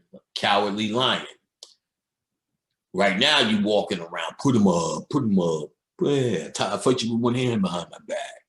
So, okay. So, damn, boy, these KG women, boy, they having a fucking fight in jail. Ooh. Boy, oh boy, nipples and greases everywhere. Yeah. Ooh. That's right, Tasha. Fuck her up. They got them inmate dresses on. Oh, shit. I need to turn to goddamn CNN or something, so I'm distracted. Bobby Hemmett. I didn't get it until I dealt with the shadow. Let me explain something to you, and I'm being real. Brother Panic isn't here no more, guys. Sorry. He's gone. And I know you can't understand that, but I'm going to try to explain it. I mean, I guess you understand it in theory because everyone's deep, but there are those who don't. And if you can admit to yourself you don't, then listen. And then it made me realize what Bobby was going through and what he was telling me. He did give me a message and he did leave. Boom. When I dealt with the shadow, I told you I was sitting here. Me and my sister got into it, sitting under my mother. And my mother, since she passed, has been coming through with fucking gems. It's almost like she broke it and she's fixing it. But I know to expect and how to look for that. So that's what makes it work. So I knew something was happening. My mother and my sister was in a raunchy mood, and she gave me the business. Nigga, you this, nigga, you that, nigga, you always doing this, nigga, nigga, nigga, nigga, nigga, nigga. And I'm arguing back, bitch, please. Bitch, let me explain something about you. Yeah, nigga, nigga, nigga, nigga, nigga, but. So for some reason, it was sticking. Not really hurting, but I guess maybe, because it's sticking for a reason. And then 2 days later, me and Khadijah got into it. And pretty much, long story short, I noticed it's the same argument, the same beef. What we did was different, which became a sword. The sword that chops off the head was, she said, let's get a third party. And she was talking about whatever friend we could pick her up and just run both our stories so we can hear it. Therapy, really. I said, fuck that. Let's go get Torrin, our son, right now. I don't want to do it. I said, no. No one's going to be mad. Say what you want to be honest. Long story short, he was cutting off my head. Well, it seems like she's your enemy. Really? So what he's saying is the things that I went through with my mother that makes you distrust women, that even though you got to a point where you can have a woman, there's still layers that you do not see. It operates in shadow, the shadow Batman. And when it does that, you can't see it. So I was clearly seeing myself. So much so, oh, who is that guy? Oh, damn. Now it started becoming clear. That's why my friend in 1984, my friend in this and that, I remember talking to my boy Prince, and I know we went through it, and you know, whatever you go through. And he was like, I was like, yo, man, how did you put up with me? And this and that, you know. And I went through you know, my mom, she was sick. She was like this, and we were going through that. You didn't know that, even though he was next to me every day. Because you hide shit like that. That's a part of being the cowardly lion. Oh, we gonna get it. And pretty much he said, well, it kind of like I understood you. That's why. So even the fact you got to say that shit says there was, if you got something that needs to be understood, there's something there. There is there. So I was able to see what was there. I was able to see my whole self. That's a breakthrough. All right. Then, okay. So a lot started being revealed. I'm starting to see what the shadow self is, what the true evil twin is, what the doppelganger is, what is the hidden self, the spook, the thuggy. That goddamn Sopranos is an entire show about the shadow self, starting with Tony, but then they show the shadows that were created in his kids, the shadows that were created in his abused wife. All of the supporting cast, his friends, are actually angry, formerly abused, based upon their criminal life. Shadows of anger, of tough guy, all created, and they were displaying this, and you could tell they talked to a whole bunch of psychiatrists to make this show. Excellent show. And if you're still that angry person, you'll cheer for Tony. After I was shown myself and was able to see myself, Tony is probably the most disgusting, sick, helpless coward ever on TV. And here's the funny shit. James Gandolfini, who played the role, used to say shit like that, and you couldn't figure it out. So when he would be in an interview, Tony has grown you so much, and how do you feel about Tony? He's a hurting guy. He's a disgusting guy. Look what he's doing to his family. Be like, nigga, why are you talking about Tony? See, because your anger, Tony represented from a perspective, the justification of your anger, because they kept showing Tony justifying his anger, beating somebody up, then paying their hospital bills. I'm hiding behind, I'm the boss, and ain't shit you could do. That's what you want. To be able to walk in anything, your job.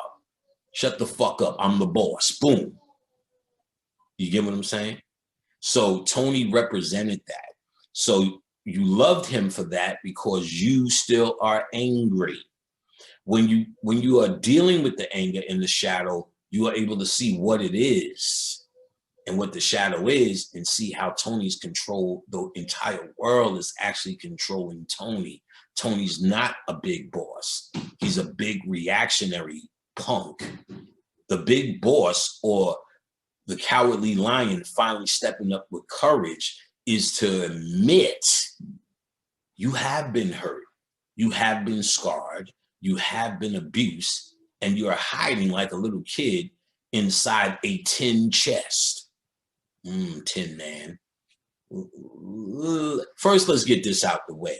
There's so many symbols in the Wizard of Oz, you can damn near apply it to anything. Just like there's so many symbols in the Bible, you can apply it to anything. So in 1960 something, some teacher applied it to an economic system, and they think that was the real code.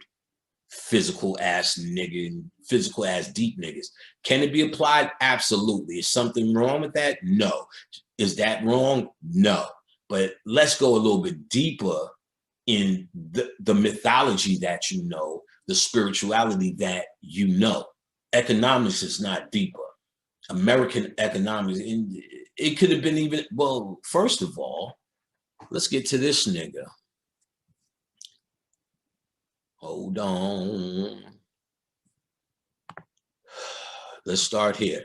Oh, before we start here, let's finish up with Bobby. I don't want to forget that because I know y'all niggas is mouth watering.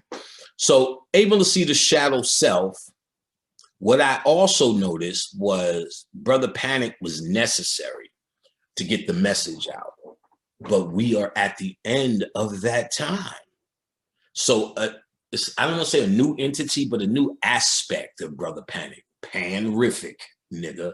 By the way, this is protected. The music you hear in the beginning is, or the beginning of these videos, just so I could shout myself out, are definitely remixes that I do. But they're for fun. They're not for sale. You can't and don't need to buy them. I don't know what that means. I found that one of the things I'm here to do is just to create. So I am absolutely content sitting in this room making some bippity bop shit. If somebody offers some money, sure. Who's stupid? Not, but pursuing it, not gonna do it. So all I could do is be braggadocious, put it on the beginning of the video, and hope you enjoy. That ditty that you heard was by my best buddy, B.O.B. And he actually had a contest for that song. It's a trap song. I said, watch, and I can't be in the contest, but I said, well, give me a copy of that acapella. All I want is props. All right, watch. So instead of doing some old slow trap shit, I just put it on the boom bap pace, so you can hear how fast it is, and it's fucking sicker. He said the shit you did with that, he said niggas wouldn't even understand. I said, I know. So y'all heard it for yourself. So that's an introduction to that. I think that's out the way. So understanding the shadow self and seeing how Brother Panic, then thinking, oh shit, and I think I told y'all this. We used to work for a skating rink.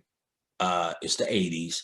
When we handed out flyers, usually there's flyers left. So I pile them up in the house, and it was just a stack of them. So what we started doing was drawing on the back of them, just whatever graffiti. And I was drawing Panic. It was me and Dane. So for years, well, a couple of years at least of this, we would just get high. What you want to do is go draw. Sit at the kitchen table, panic.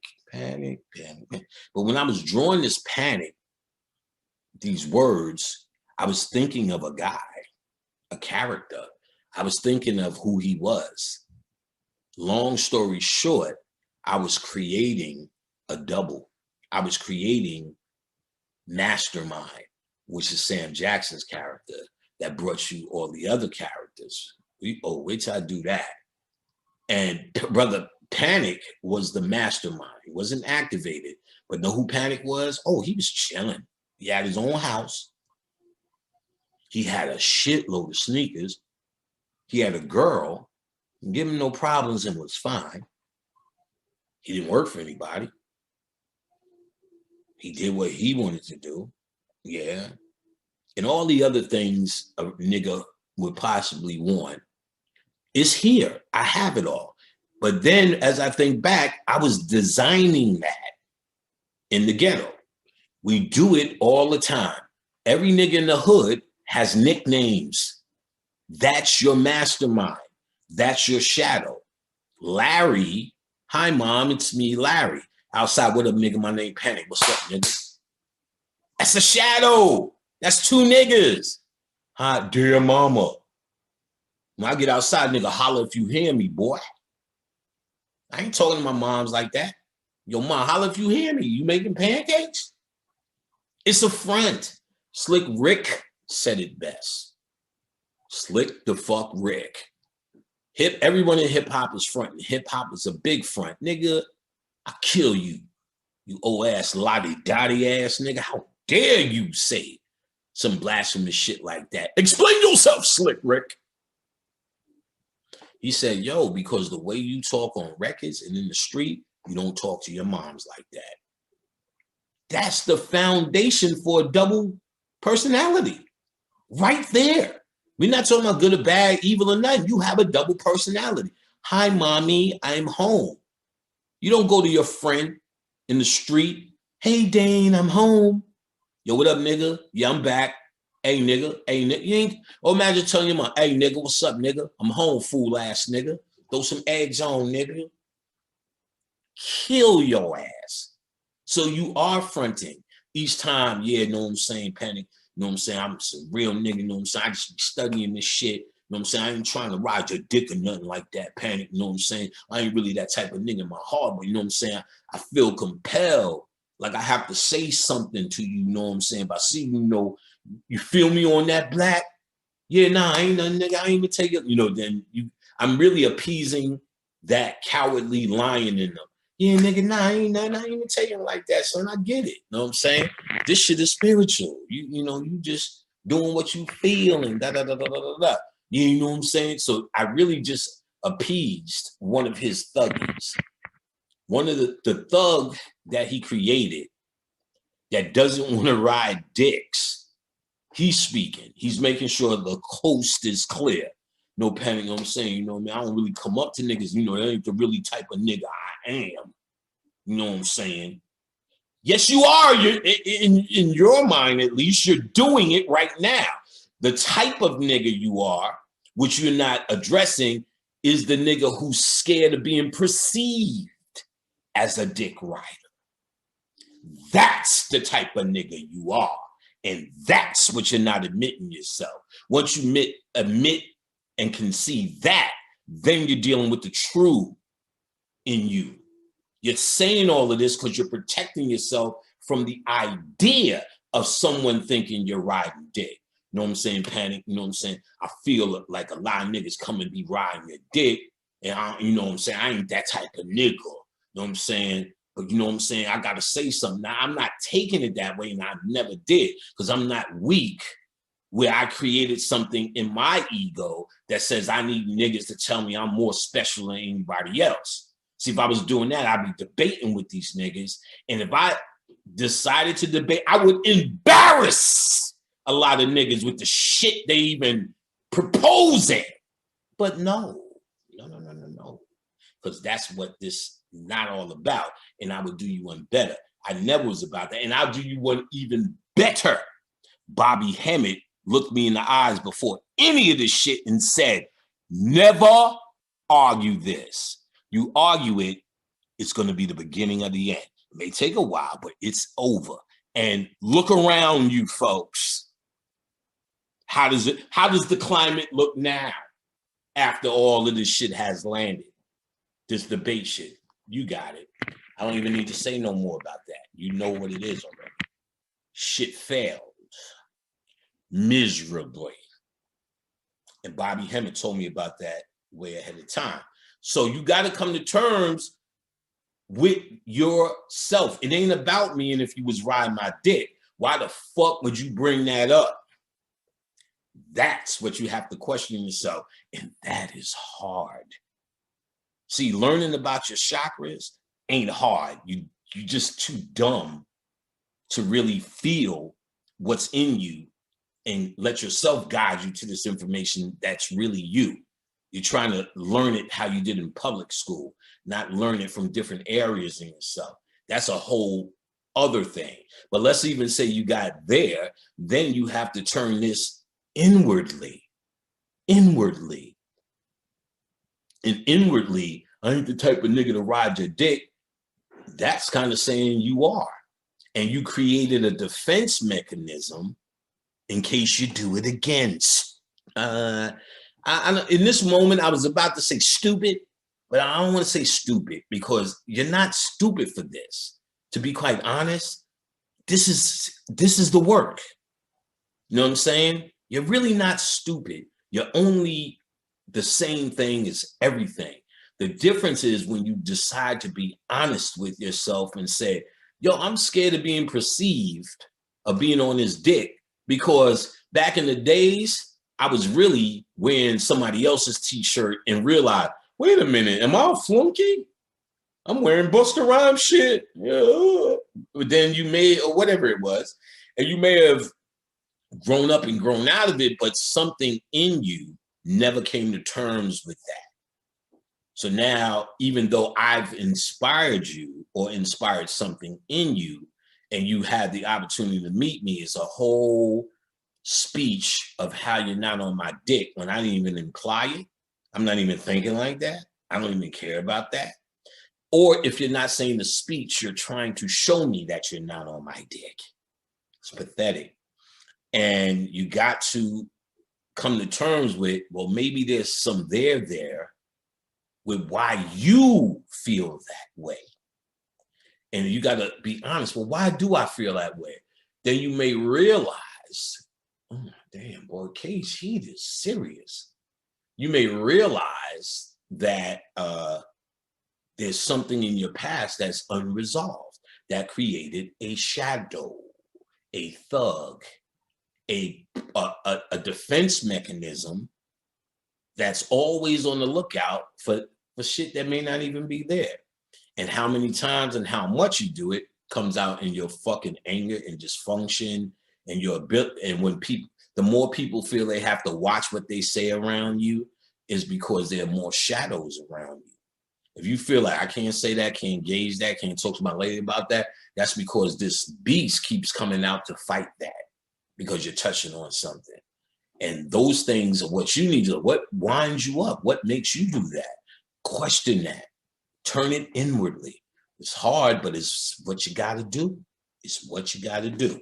So the main thing I noticed, I started to feel and see panic. I'm even referring to myself in the third person. Come on, panic, get that shit together. Like it's a different person. And then you hear, well, you're just a vessel. You're just a vehicle. You are just an avatar. What if you have a consciousness that's multi-layered? And all I did as Larry was just call on that aspect of my consciousness called panic. He's right out of my mind. Or created an avatar called Panic to work here. And he did his work. And even as I was panicked for years, and niggas said Panic, Larry Panic, when I met Shabazz, something just said, don't say nothing about Larry, Panic. Shabazz was the first one, Brother Panic, don't call me that. He started writing Panic on the tapes, but Bobby went crazy, Brother Panic, Brother Panic. And that's all she wrote. So it's a character. Even, I mean, let's not kid ourselves. All the, you know, the assholeivity, anger, y'all never really seen that in me. Y'all just seen a performance on tape. And you silly niggas still think that's the real whoever. Whenever there's a camera rolling, it's all an act. The same way, hi, mom. The camera start rolling, yeah, nigga, you know what I'm saying? We hear da, da, da, da, da. We were told in our early tapes, I can't play this. I can't set this out. I can't put this around. Why not? They laughing too much. They seem too happy. That's what niggas told Shabazz about us. They too happy. So they wanted us to be on tape. The black man, we are in a predicament, nigga. We was like, yo, we ain't in no fucking predicament. unless you only have to realize that shit not blah blah. You know, we hitting that, so we laughing, we giggling, we joking. Then no, we need to be mad. So all of this is in that. The mad I'm talking about is you always have the right to be mad and angry, but I started out with so much abuse and so much anger and so much shadows that had to be created for protection that the standard mode of operation is anger in any interaction with others. And it's not necessarily always expressed with them, but in your head, man, fuck this son of a bitch. I hate humans. You know, that becomes an excuse. That's niggas running away. No, let's get into this shit before we get into that. So I went through all of that to show you I've really experienced panic is gone. Panrific is here. You know, it's still panic, it's still brother panic, but there's a big shift. My spirit has shifted within this yuga, and I'm telling y'all how to do it. You got to confront the dark side. That's what that means. If you ain't doing that, you die, nigga, die. And I could see now I'm gone. Then it started to remind me of something. First and foremost, when me and Bobby were talking about 2 years, he hadn't did a lecture before he was sick. He said he said everything he wanted to say. And his words were, how many times can you talk about my yacht? I said, nah, but niggas. And he said, no, I felt this. He was like, I pretty much feel this is 2 years before any sickness. So, of course, we know the story. He got sick, had a stroke. Y'all human niggas think it's because of diet and, you know, he was always eating something greasy. That ain't it. I didn't realize what he was doing. He was bringing himself all the way as far as he could to the edge of death to come back with an answer. And he did. I thought it was some stroke shit, but I didn't hear it. Now, here's a fact. All the what and the when and the where and the who, we got that under control. You could study your way into that reality or that clue that leads you to your conclusion of what your reality is. But truthfully, there's no clear answer on why. It comes down to two concepts. Why is all of this happening? Well, something bad trapped you, put you here. You did something bad. It's punishment. This is a prison. This is a trick. They got your mind, blah, blah, blah.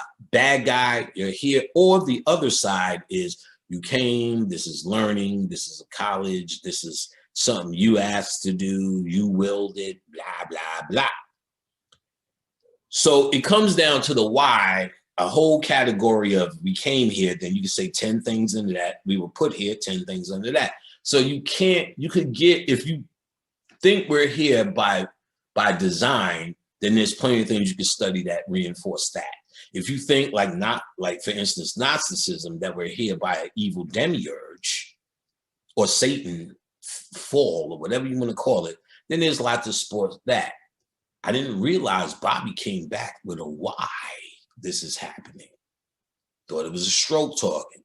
So after he's back and me and him start talking again, whoo, nigga, I thought it was curtains, nigga. I thought you was going. Yeah, I thought I was going to, you know. Yeah. Then he started saying, yeah, man, you know, Bobby Hemmett is gone. He said, Bobby Hemmett, the lecturer. That's what he was saying. Bobby Hemmett, the lecturer, he's gone, Panic. He's gone. I didn't realize he was telling me goodbye. I didn't realize it. Yeah, because this is people you would call, yo, hey, B, what's up, man? I ain't here for you 3 days. Yeah, well, I went to another dimension. Now, you know he damn sure ain't leave the planet, but his head was somewhere else, is what he's saying. So we talk like that. You didn't really take that so dramatically. So when he's saying this, I'm not taking it dramatically. I'm thinking he's trying to explain his stroke. You know what I'm saying? Yeah, Bobby Hemmitt's gone. He ain't no more the lecturer. He elevated. He went back. What do you mean? And we've talked plenty of times about the body being an avatar. C. Freeman L. K. I'm not making this 2 and 2 together. So we're talking at this point 5 times, let's say on the phone. And that's all he kept really talking about with something else. He kept saying, man, I love you, man. Yeah, I love you. And anybody on the phone, I love you. I would call, he'd be on the other line, you know, the other phone, so I could hear him talking to Azariah, to Aleem, all the people through the years that are concerned, know, and were touched, were calling them, of course. I love you. I love you. I love you. Okay. So then he was telling me stuff. But then, you know, eventually we went over there. And what was weird was he said he wanted to speak. I said, well, we can do it right now. I got my computer. Let's go get it. I can record you. Okay. We recorded the half an hour. It's on this channel right over there, Occult Lectures. And he said a bunch of I loves you on the tape. But after the tape was over, he looked at Linda and said, wow, I'm surprised I could do that. He's like, I didn't know I still could talk. And I'm like, yeah, even if you left, like me, you see, I can still lecture for hours. It's not like that left, but the emotional idea behind Brother Panic has elevated, or the shadows that I had to be Brother Panic ain't there. I have no more argument for niggas. It's not like about being pushed around, taking advantage of. Now you can say, fuck you, motherfucker. And I go, peace be unto you. So fuck you, motherfucker. Before it's like, well, fuck you too. Now it's like, fuck you, motherfucker. I hear you, dude. You know what I'm saying? Fuck me. You're right. You know what I'm saying? Whatever. And it's not like I want to be their friends or want to give them a hug and show them I'm better. I don't give a fuck about them too. It's not about people. It's not about cultivating personal relationships, but it's also not about getting entangled with these motherfuckers. Even if I'm right or could say fuck you back better than them. Even if I can knock their jaw on the backside of their head. Why? What am I proving? To who? That shit you prove to your hidden self. You need to give it confirmation that it's a protector. So that's why you out in the street with tough guy shit. You may be more confident that you could beat one up and you think you're doing the right thing. You may be less confident when you fight them. But either way, you're trying to create protection and you have to express it some sort of way, meaning you got to show your heart, courage. What's the dusky dusk of the musky musk? Courage. I'm gonna go through this wizard faster. I'm gonna put up the other ones where you can hear the 7 and 8 hour breakdown. I'm gonna give you everything when we go through this. So Bobby kept saying, Panic, it's all about love. It's all about love. Okay, nigga, I got you. You know, that sounds generic and it sounds okay. Yeah, you know, I get it. It's all about love, baby. You're numb to that. How many times you heard the song? All we need is love. All we need is love. You heard so much shit like that. Love, love, love. Genius of love. In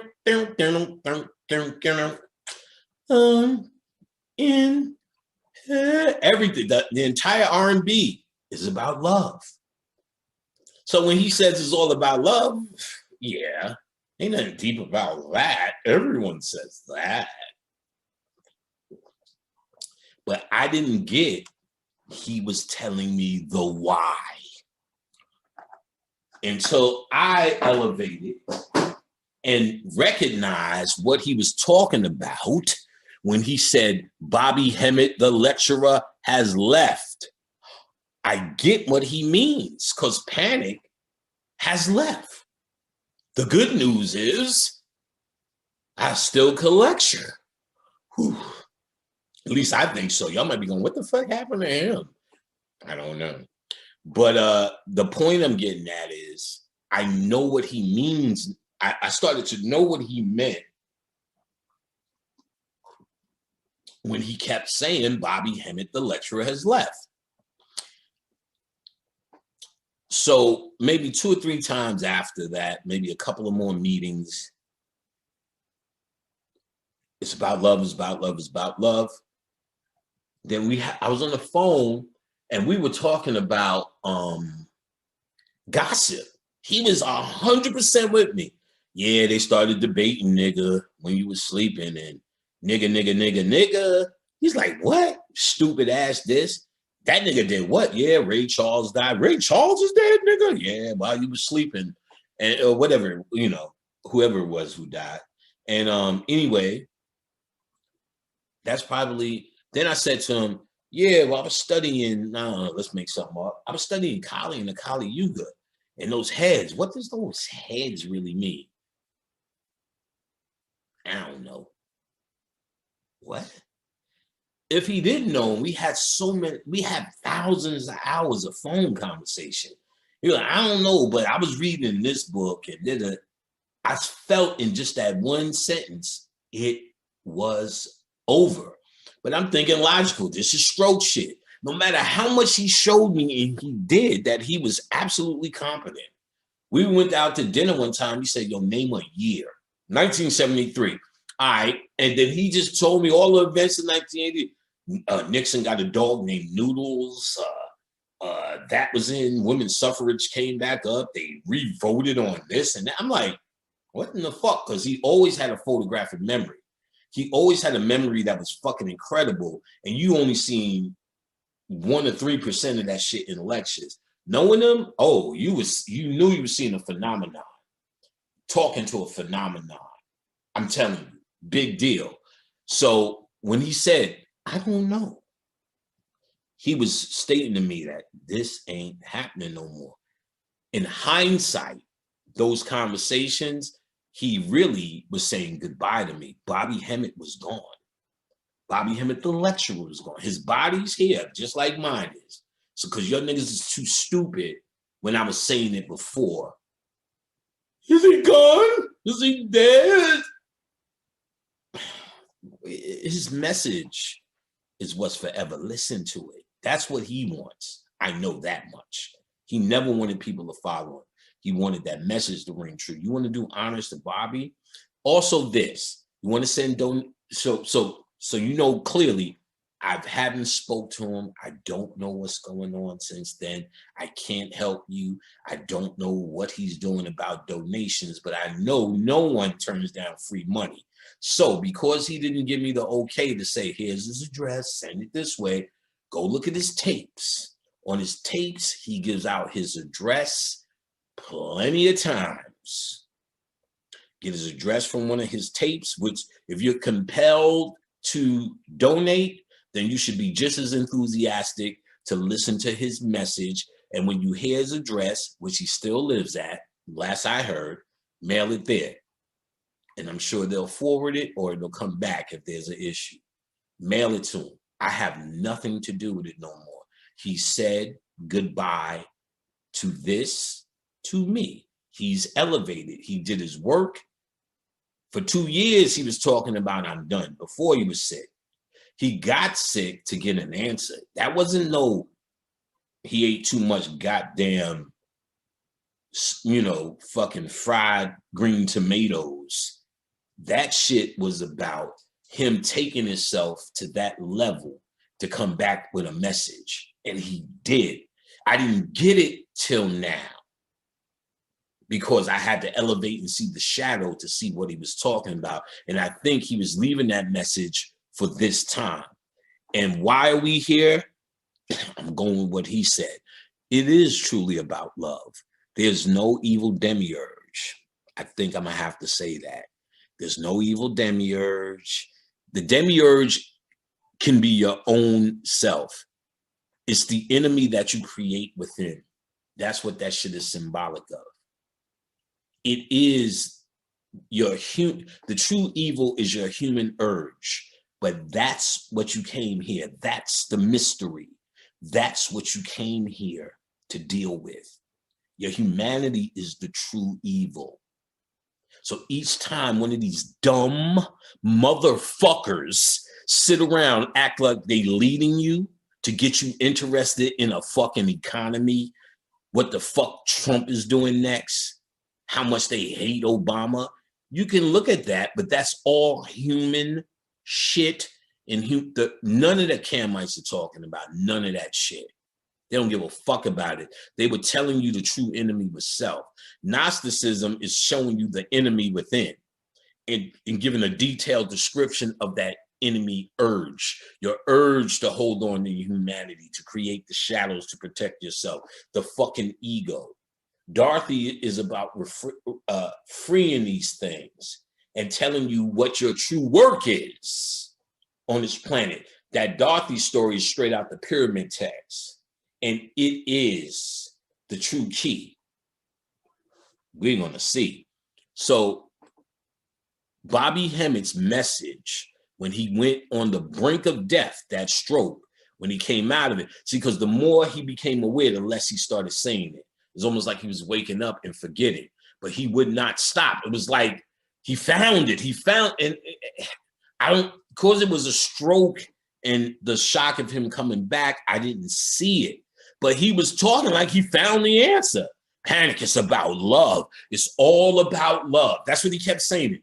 Well, you know, you ever see that? And the guy had a mind. Yes, panic is about love.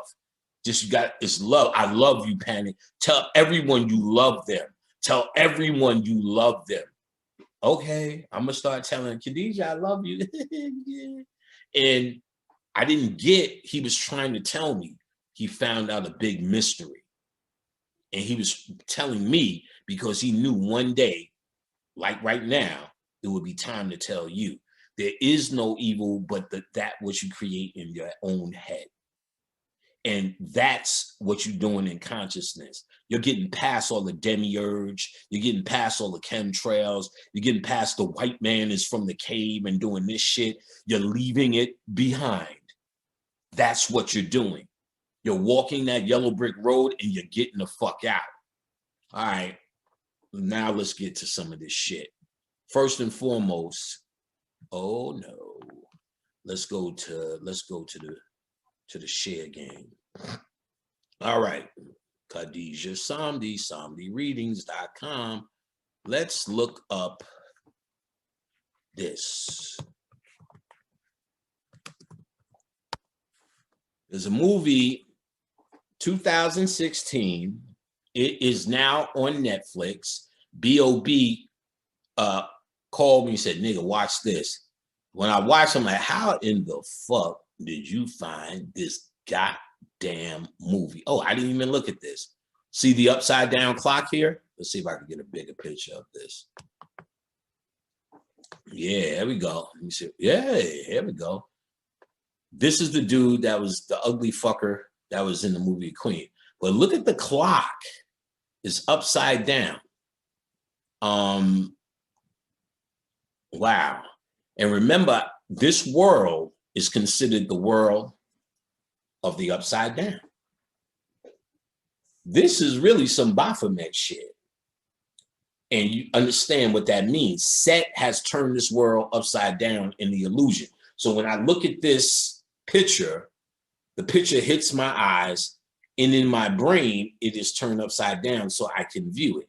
You're in the illusionary world. So they tell you when you die, you're turning back over on itself as the dead king, you know, and we went through it. In this movie, you see him go through the cusp, wash up on the beach. In the beginning, he has his happy family, tragedy hits. At their funeral, he's yelling, I don't believe it. It's not true. What he's saying is, I'm in the illusion. This is not happening. It's not real. So he has to fix, long story short, you see him go through the cusp, is symbolic. He, at one point, was laying in the boat under the sun with his arms crossed like Osiris. I'm like, no, he's the dead king. The end result was, here's what's interesting, and here's where they're making a statement, I believe. His end result was,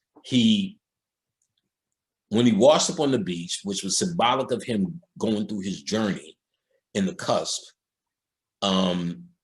his family was there. He was home, like Dorothy. which they're trying to say, let's say Khadijah, all of them, when I truly go home, the family that's my family, they will be there on that other side waiting. That's why they're here. I dream.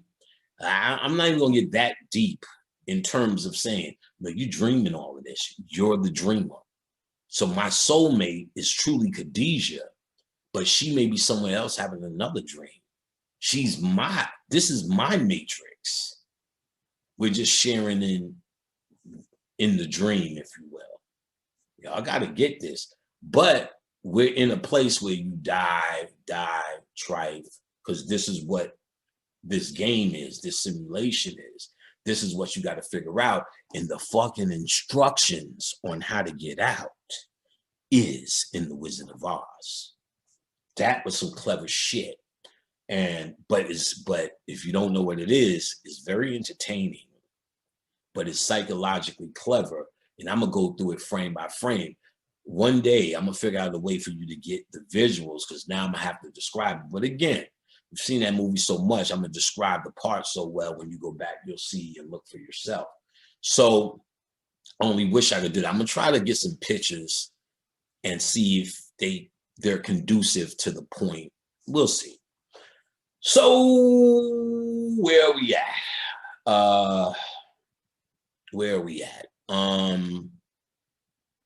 So that showed me what he started out in a happy home on earth.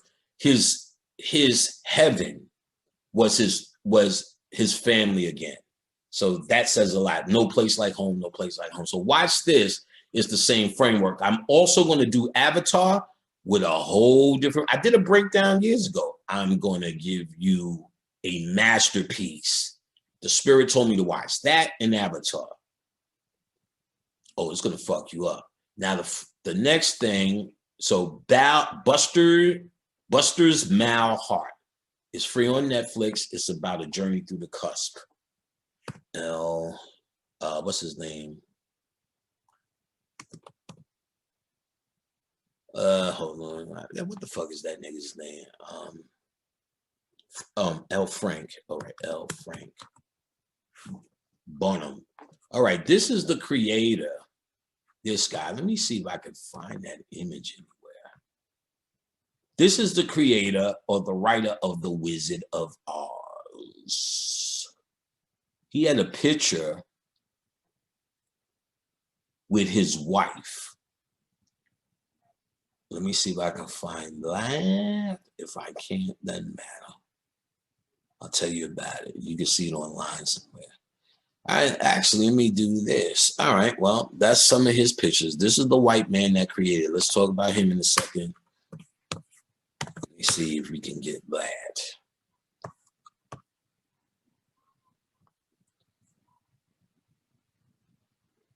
No, there was a picture I seen of him and his wife standing in front of the Egyptian temple.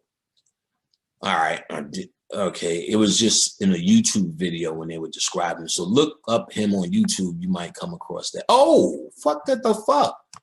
Here you go, nigga. The spirit. So this is Frank and Maud Bomb in Egypt, 1906. Glad we found it.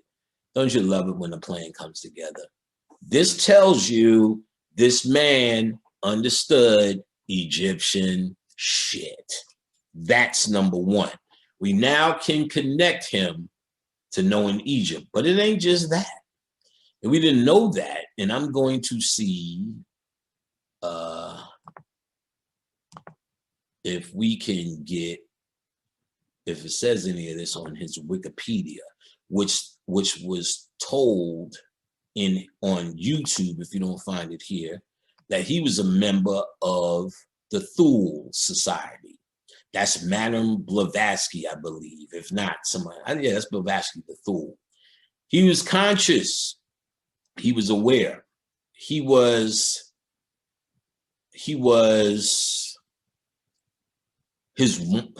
wife, Maud, her mother was a part of the suffrage movement. So they were considered feminists of their time. And he was considered, or he considered himself pro-woman. He figured something out. And I'm going to tell you, he was into, I'm going to see if they have anything on his thing.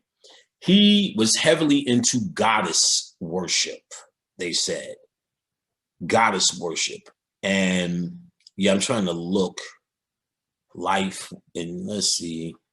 Okay, his beliefs, they're under here too. I'm going to see if they got any of this. Blah, blah, blah, blah, blah, blah, blah. They declare Oz amusement park because of a lot of theater. No, this is his life with theater and music. Let's see. All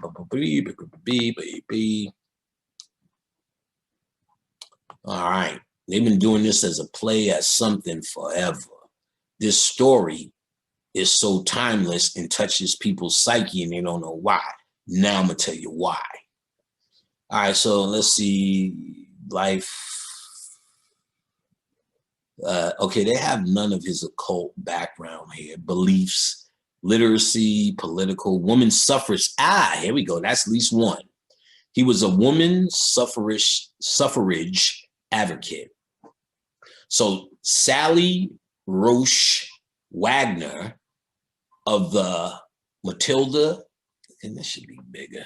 Yes, Matilda Jocelyn Gage Foundation has published a pamphlet entitled "The Wonderful Mother of Oz," describing how Matilda Gage family politics were sympathetic, channeled by Bonham into his Oz books. So she's saying the goddess worship or the feminist movement is channeled into his Oz books. He made 14 books, or the 14 pieces of Osiris.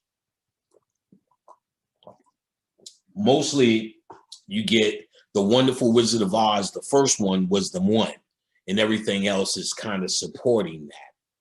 So the one he put all of that science in was that story. All right, some of his contact with suffragists of his day seem to have inspired much of the second Oz story, The Marvelous Land of Oz, blah, blah, blah, blah, Girls in the Arm, blah, blah, blah, blah. All right, so you see they connecting him and his radical views surrounding the 890 Ghost Dance movement and Wounded Knee Massacre. Byron wrote 2 editorials about Native Americans for the Aberdeen Saturday Pioneer, which have provoked controversy in recent times because of the assertion of the safety white settlers depended on the wholesale genocide of American Indians. What? The Wizard of Oz creator standing up for Native Americans? What do you mean? Sociologist Robert Reynolds agreed that Bonham was not using sarcasm in his editorials. The first place, the 1890, 5 days. This is 1890. You know what I'm saying? Niggas weren't even doing shit but sweeping at this time. At this time, we already did what we did. Killing the by holy man, Sitting Bull, peace of Sitting Bull's death, blah, blah, blah. So you see, he was doing something. Here's some whole political imagery in the Wizard of Oz. All right, so here's where perhaps they talk about the political aspect of it. But as above, so below, you're going to be able to find that because this is how we order things. That's why the story is so timeless, because it speaks to something we can't verbalize. When you see what it is, see, I can see it now. Oh man, I'm telling y'all got to deal with the shadow. So I'm telling y'all the key. It will free y'all niggas. I'm telling you. Just start saying sorry to niggas. Call your sister, your brother, your mom, I'm sorry. Even though you may even feel you ain't do shit. What B.O.B. started telling me was, wow, so much shit is being revealed to me. He said, I call this person, I don't even feel sorry. But I see them now. I see me. It's like almost like giving them a key. See, when you say sorry, when you admit you're wrong, all of those shadows that were there to protect the person lay their swords down. Then you crack the tin man. You're in the heart. So even if you didn't do anything, just saying, yo, you know, I just, you know, with sincerity, you got to really feel it and be sincere. You can't just say it like a trick. Yo, I'm sorry, you know what I'm saying? If I've ever offended you, this and that. You'll hear no niggas say no. Don't say nothing. I hear niggas say no with anger. But I still say it ain't about them. Then you'll get an explanation if it's that person or whatever. You'll hear the real story, the real reason they're hurt, the real reason they're arguing with you with their shadows, but you don't know the real motivation. See, the real motivation is you got caught being on someone's dick before. So now you want to exclaim to me before it's even said that you're not on my dick. You get what I'm saying? But the real reason is because you probably were embarrassed with it from before. So if I came to this guy and said, sorry, there was no reason for it, but let's pretend, what I'm doing is bypassing that guy who says he's on my dick. In fact, that's the easiest way to do that. Because if I'm saying sorry to you, and there's no reason for me to say sorry to him, but let's pretend. If I'm saying sorry to you, then there's no reason for you to ask or exclaim that you're not on my dick. I said sorry to you. So that means I bypassed that shadow and you can get to the heart. Yeah, you know what I'm saying? Then you'll probably hear, yeah, you know, it just ain't no real shit out here. You start hearing, you know, everybody trying to take advantage of you because that's what he's worried about. Being on my dick and someone taking advantage of him. So that's when he'll start telling me his real worry. You know, it's good to see somebody honest like you, brother. You know, so many people out here taking advantage of you, you know, taking you for granted. You know what I'm saying? That's the real problem, but you'll hear that once you move past his guards, his thuggies, his spooks. I do believe in spooks. I do believe in spooks. I do. You'll get past that by the humility and you'll hear the true story. You'll see behind the veil. See, once you do all of this work, the curtain comes back, nigga. I'm telling you, I can see everything. I can see Tupac was the actual message of what's happening in the Kali Yuga, the contradiction, the dark side and the light side of you in conflict. Your shadow, everyone calls the asshole, versus how sweet and helpful you think you are, versus what your brother really telling you that you are. Some of it may be his imagination, but his imagination ran wild for a reason. So this guy's imagination may run wild that each time he gives a compliment, he's in danger of dick riding. And that may be his problem. But when you wipe that all away and get past it, you'll see that he's just a coward because, and you don't want to say coward, he was scared. They're representing it as a cowardly lion, but you're all here as kids and you start seeing things you don't understand as trauma. It's too devastating. Your parents arguing. You start creating shadows, thugs. That's the purpose of this place. You will never get past that, even in the golden age. How it's dealt with is going to be different, but this is the place of that. This is what you're supposed to get over, but the code was broken by the Kamites. That code is now being revealed now.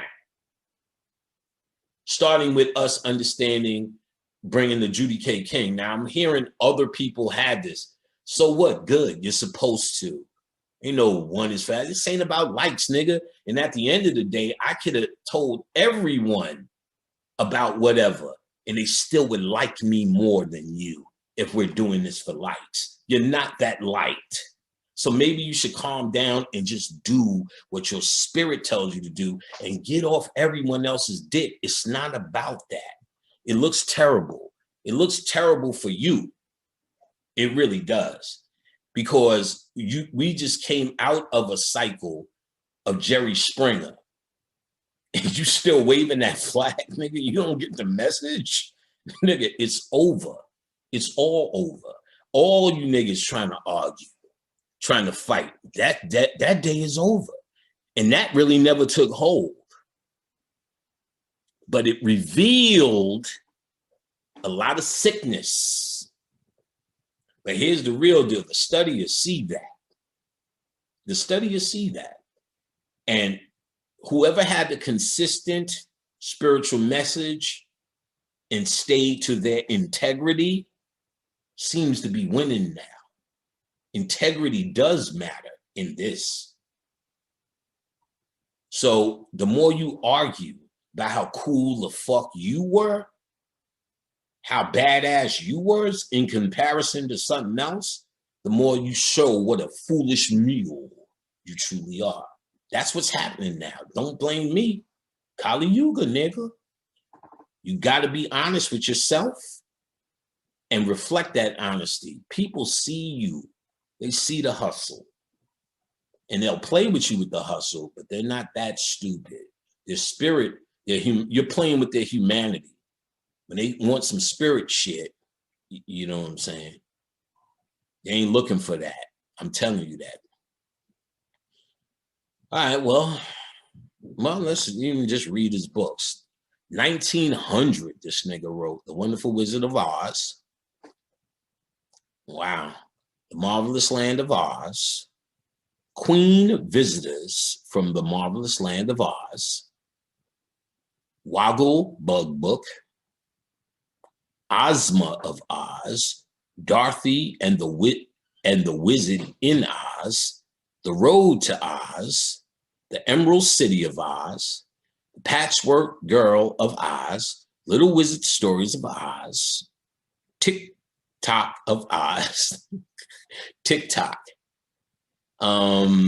That's the little mechanical thing. I'm gonna have to get into. I gotta watch Return to Oz too. Because that's on Disney. Return to Oz. It was the second one. It was a little bit more harder. But they had Pumpkinhead, the mechanical nigga, and the chickens. Lost Prince. The Scarecrow of Oz. Rinky Tink in Oz. I think that's the mechanical guy. The Tin Woodsman of Oz. The Magic of Oz. Glinda of Oz. And yeah, the two last one was posted after his death or some shit.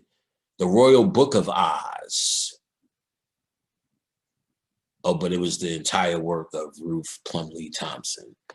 All right, so that's the name of his books if y'all want to read more of it. But The Wonderful Wizard of Oz is what we're doing here. Pop culture and legacy. All right, let's see. Chicago Library, and TV sermon in Shadow Congress, school named John Bynum. See, when they always referencing Oz because they're referencing the same story. I can show you where that story is in everybody, and damn every goddamn movie, because it is the message in the pyramid text is the same Judy King message. All right, so that's Frank L. Barnum, Boonham. This bitch ass nigga. All right. Where are we at? Are we ready to go? Let me see. Okay. Yes, we are. But first, I'm going to start with a bang bang boogie. Say up jump the boogie. With this guy. This is a deity called Acre or Acre. Let's go up. Acre or Acre deity. Acre was first depicted as the torso of a recumbent lion with a widely open mouth. Later, he was depicted as two recumbent lion torsos merged with each other and still looking away from each other. So that's this, right? Y'all get that? See this? Also note this image, the circle here, and these two tails looking at each other.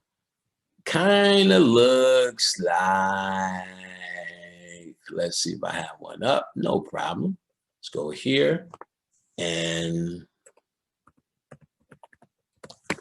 Let's look at these. Our good friend, the caduceus. Let's take one. All right, let's take this guy. Let's take this guy. All right, here we have the caduceus. You see these 2 points meeting? Kind of reminds you of this guy's tail meeting.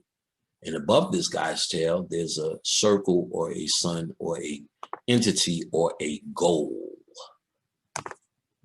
Same circle, same guy. Sometimes you see these snakes closer to the circle, but we're going to see that again. So getting back to Occult, let's see if there's any more pictures. Well, you see it here.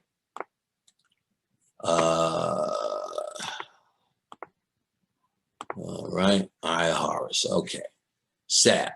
Let's go back. Let's get to this nigga. He who is beneath. He who is beneath. He who is beneath. This double, I'm going to show you, is also the duality. I'm going to show you you're trapped in between this, the ego. Not when you die. Now, I'm going to show you. I just want to read this. Mythology. Acre or Occult, feels like Occult, was depicted as one of the earth gods, guarding the gate to yonder site. He protected the deceased king against the 3 demonic snakes, the Lollipop Guild, them bitches, them 3 bitches. This trinity is representing that. They kept showing 3s throughout this movie. So there's remember, I talked about him on the series of 3, What to Do When You Die, about how your cosmic boat could get stuck between the 2 lions. They're also represented as the 2 mountains. This is where your cosmic boat could get stuck. And you see this red sun? This represents Glinda, the Good Witch of the North, as well. She's Isis, but she's with the sun Ra. Here's the 2 mountains. Let's look. Here's the 2 mountains right here. This represents the goal. So I'm gonna say it, but I'm gonna show you it. The goal here, this matrix was designed as an imbalance with the patriarchy, because one of your major goals is to understand the feminine principle. That's why he broke through, Frank L. Baum, with the woman and the woman suffrage and the goddess worship, because he understood a key, and he was able to get it in the pyramid text and tell you the story of your journey. But one of the things that it talked about, and I talked about, is in the Judy K. King book, the Isis Thesis, was during your DNA transformation process, the boat stops between the 2 mountains or between the 2 lions. What needs to happen is this lactose B or whatever it was, lac A, another gene comes in, fills in what's missing in your DNA, and the boat keeps moving. That's another way of saying realization of the goddess, or another way of saying Glinda from the North. And even in the movie, she comes down in a red ball like that. Who's calling them bubbles. So let's see, mythology. 3 harmonic stakes. He names them by encircling the deceased king. Akar sealed is deceased from the poisoning breath of the snake demon. Another deity, word Gab. He was connected with Gab and other swings of praise, connected with Seth, and even determined with the Seth animal. He's actually taught this entity is connected to humanity. We're going to see it. I'm just laying it out. Acre also gives birth to the god Kepler, the young rising sun, ship of beetle, blah, blah, blah, blah, blah, blah, blah. Acre is connected with the horizon of the north and the west, forming a mythological bridge between the two horizons with his body. Certain sarcophagus texts from the tomb of Ramses, blah, blah, blah, blah, blah, blah, describe how the sun god Robert travels through the underworld, like going through the belly of Acre. Then Apophis was cut by Seth, right? In this case, Acre seems to be some kind of representation of the underworld itself. Acre is a representation of the underworld itself. And let me see. Okay, let's read this description. Acre was described as a torso lion, widely open mouth, labels two torso open, blah. From the Middle Kingdom onward, appears as a pair of twin lions named Duaj, meaning yesterday, and Sefer, meaning tomorrow. Yesterday, tomorrow. Think about this now. Acre was often titled, He Who's Looking Forward and He Who's Looking Behind. When depicted as a pair of hieroglyphic signs for the horizon, the two merged mountains, a hieroglyphic sign for horizon, two merged mountains, and a sun disk was between the lions sitting back to back. Later also could be merged, two torsos, recumbent sphinx with human heads. All right, let me see, because there's someplace else I wanted to say it. The Egyptian underworld god. So this guy is yesterday, tomorrow, yesterday, tomorrow, yesterday, tomorrow. He's the god of the horizon. The sun comes up, sun goes down. Sun comes up, sun goes down. Or you're stuck here. And they say in the Book of the dead king can get stuck between the mountains until Isis comes. Here's the revelation, niggas. Hold on to your pussies. You're already in the cusp. This is happening to you. You're stuck here right now. How do you know that? I'm gonna show you how you know that, nigga. Hold on, let me find it now. Make shit like we need. Oh, this is a movie. Oh, no. Here we go. You know the face on Mars? You know the Sphinx, right? Where we at? Look at this. Soak this in, nigger. This picture here, so we can make it a little bit bigger. Slide. What they did was took, let's say, the right side of the face on Mars and just flipped it over, and it looks like this, a man. But when they took the left side, or vice versa, and flipped it over or inverted or something, it looks like this, a cat. A half man, half cat. Where did you see a half man, half cat before? Look at this guy. It's a half man, half cat. These are the lions. This is the stretch of Acre. You are now caught between there. You exist between the mountains. This is Acre. You're in the cusp now. You've already died, nigga.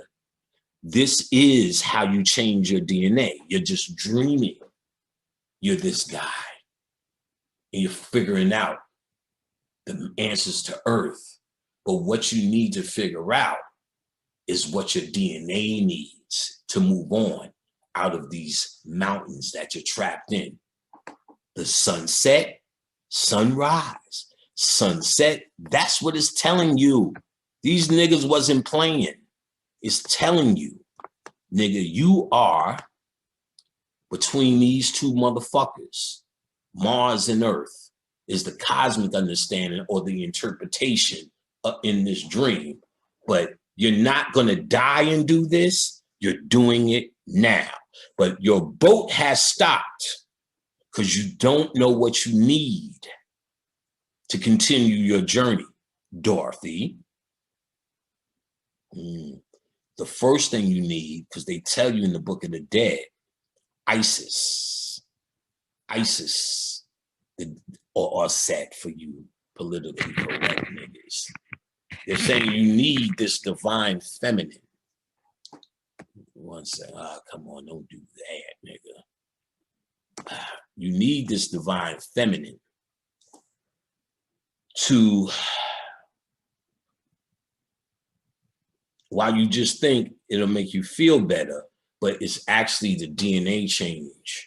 So when Bobby got into goddess worship, he actually changed his DNA. He's done. So though I understood and studied the goddess worship, when my sister parked my ass, then Khadijah parked my ass, then my mother, I know her spirit was parking my ass and training my ass. And then now that my son's come home with his family, they in our basement, his lady's here, who's like my daughter as well. I'm 20, and she's a mother, and the baby's here. I live with a triple goddess at this point, but it brought a whole new understanding. I hear Khadijah more than I've ever heard her. I see more than I've ever seen with her. In other words, that last element of true understanding the feminine happened. And my mother understood spiritually how to fix or lead me to getting it fixed because she's the one who broke it. And because I can hear the message, she was able to do it. Most of your mothers and fathers are trying to fix you now from the other side. You just don't know how to do it. You don't know how to hear and listen to the messages. That's what the spiritual work was important for, to hear the messages that's talking in your DNA. Those are guidances to get you through this game. You don't know the rules of the game anymore. It's like Mario, who doesn't know he's supposed to be saving the princess. You don't even know how. You don't know why you jump, why the mushrooms give you wings. You don't know it. You're just doing it. But you got to understand the goal is to reach the end. What do you need to do? All of those instructions were in the Book of the Dead and taken from us, restored with Judy K. King's understanding, and maybe some other, I heard tell that maybe some other niggas dealt with it great, whatever, whoever, good. The message needs to get out. I don't need the credit. You can trust me on that. I don't need the credit. Whoever did it. I just never heard it. And good. This is the message. If you haven't been doing it, high five, nigga. High five. Are you happy? Now, or be happy, or be whatever, but good. Nigga, this threatens nothing. This is good. We need this message out. That's what this is all for. We all supposed to be doing this shit in some sort of way. If you feel compelled, you should do it, but just do it. You know what I'm saying? And let the cards fall where they may. Now, and that's important. That's important. You know, this is not Springer. This is not who you got. This is about honor. If you're not honorable, they put on the movie Penitentiary. How many of you have seen Penitentiary? I've seen Penitentiary in the movies, 1982. It is fucking top 5 on the most exploited nigger movies ever. Leon Isaac Kennedy, fucking moron. Jane Kennedy was 5. They did a sex tape where he was into some depraved shit with objects and all sorts of shit. And, you know, but it is what it is. You know, they like what they like. And it came out at a time where she lost her career. She was a sports announcer, one of the finest chicks to walk the planet. Lost her career, got fat, and all this kind of abusive looking shit happened to her. Now she would have been Kim Kardashian, famous for sucking dick, famous for doing nothing. Kind of like a lot of niggas in consciousness, famous for doing nothing. The Kardashians of consciousness, as my boy Roswell would say. There's a lot of conscious Kardashians walking around, famous for doing nothing. Let me not get into a rant mood. So, where are we at? Fuck, it's already 3:15. Shit, nigga. And we didn't even get to it, but we will. All right, so I'm telling you, we're not going to die and this is going to happen. It's happening now. And your reincarnation, dying and coming back here, is because you're stuck in the house of the lion. You didn't get the message or the actual work that needs to be done. So I showed you the two lions, Mars and Earth. That's the tail. I don't think the Camites put that shit up neither. When this matrix was built, it's kind of like, you got to think of yourself like Mario. Mario wakes up, and if he was conscious, the only thing his spirit tells him is to walk that way, jump over that. This is your enemy, and the goal is here. That's all you doing. But you forgot how to play the game, but eventually it's going to come back like it's coming back now. That's why it's coming through all of us, because this is our message. This is not my, see, that's the problem. This isn't my message. You get to say, well, you never heard it before. Boom, it's coming through me first or whatever, but so what? Oh, it's coming to me 10th. Here's my take on it. Who gives a fuck? This is all of ours. No one owns this shit. You need to really get that, and it's going to emerge in us as when it at certain times, and it's doing it now. That's all. Let's get it. So let me see if there's anything else. Well, of course, we got our conducives. Let's see. All right. Maybe it's time. So what I'm going to do is stop the share, because that's what fucked us up last time, and just get through the movie. All right, so the movie opens up, and it's the whole backdrop is the sky. So psychologically, what they want to do is put you in a daydream state. They want to make you believe that this is a dream. So they want to start by putting your head in the clouds. That makes you happy, it makes you bright. So in other words, if I'm sitting looking down, usually I'm depressed. They say your posture, even in meditation, if you sit up straight and look up, even smile. Even I'm doing that, it looks brighter, it looks hopeful. So to create hope in you, look up. So clouds make you think of looking up. They're giving you hope, and then they give you this message about being a kid and for young at heart. But they already took you there because they put you back in daydreaming by taking cloud. So that tells me already they're doing psychological warfare on your ass in this movie. Okay, it opens up. Dorothy is running down a road with her dog in her basket, scared of something. You don't see it yet. What they're trying to display here, number one, her basket represents her subconscious mind. The dog represents Anubis or her guidance. She pauses on the road. The camera comes in close, and she is scared as shit. Total, did they hurt you? Total, is they this? What's going on? She isn't coming yet. She's scared of something you don't see yet. What this is representing, as you as a little innocent kid, because Dorothy represents you. Whoa, what the fuck? Like something just walked by me in the back. What the fuck, nigga? Like, Dorothy represents you. She represents your innocence. She represents youth, but she also represents consciousness. She's becoming conscious that this world is dangerous. They're threatening her guide dog or her consciousness, and she's running away. In the beginning, these things are invisible. Your demons are invisible. It's what you think. Somebody, you see something that's disturbing, you start thinking something's in the closet. That's even a better way of putting it. Why do kids think something's in the closet? Something's in the bed.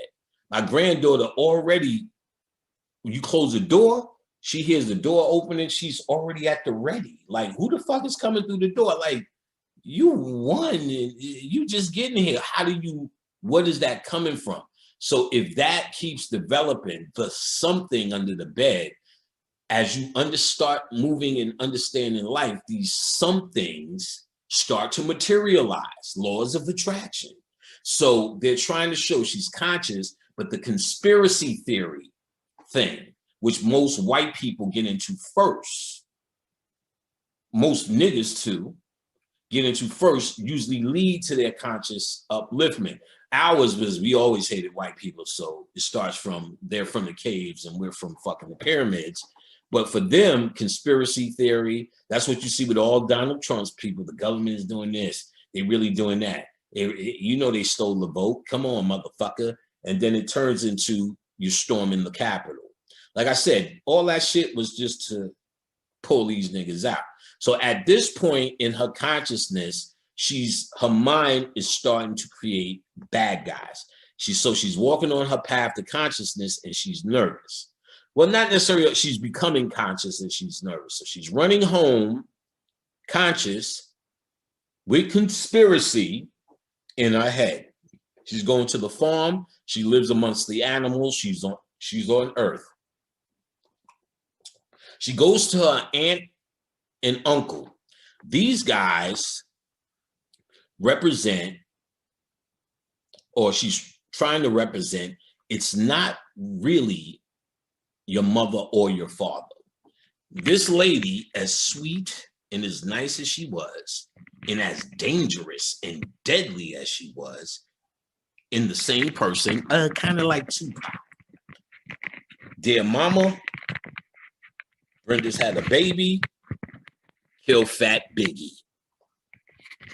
That kind of thing is, or duality, is what we're all fighting or facing in some sort of way. Your mama is the sweetest lady, but she's actually the one that fucked you up. One of the things I used to say in my class was, what's the greatest forms of mind control? And people go through their list and they will always end up with religion, government, you know, the Pope, rap music. You would say whatever, but no one said the one and true master of your mind, your mother. You wouldn't give a fuck about religion if your mother didn't make you go to church. She's the facilitator of it. She's the one who had your mind. So the pain you feel is because of what she did or didn't do, because she's the first programmer. She's the first programmer. That's what they tell you in the Willie Lynch letter. Get to that mama, because she'll train the kid to feed out your hand. You understand what I'm saying? So your mama is the double-edged swords, but the reality is she's not your mama. Everyone down here is playing a role. You are self-created. You have no mama. You have no father. You are going through this to recreate yourself. You're going through this to improve your DNA. That's the whole journey. You are in the underworld right now. You're going through the gates right now. Your boat has stopped between the two lions right now. There's plenty of stories and methods to get out in the pyramid text that you can use right now. Panic has left right now. The only thing waiting is for this body to go. What I can guarantee you niggas right now is I couldn't come back. I've graduated. It's gone. The pain is gone. The weight is gone. The anger is gone. The need to be right with you is gone. I say, well, no, we're not talking pushover. Nah, nigga, that's wrong. Well, panic that. Nah, nigga, that's wrong. Panic that. Well, maybe you're right then, nigga. That's as far as I'm going.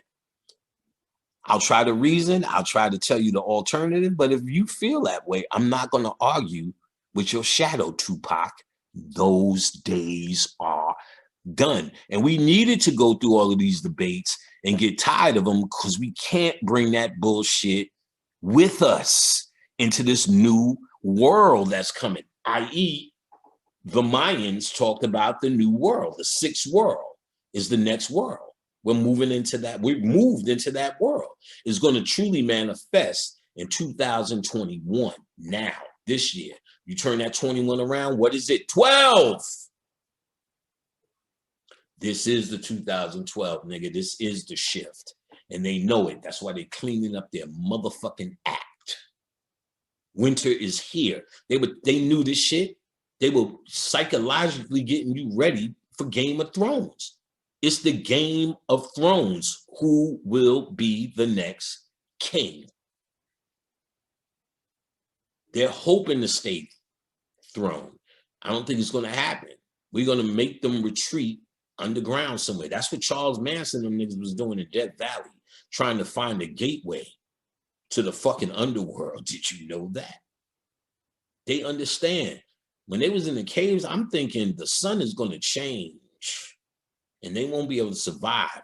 They're the ones that go underground. All them underground shits they keep telling you, you go to Walmart, you can get underground. You go underground in Denver. At the Denver airport is a gateway underground, and under the mountains, they got a whole heap of shit.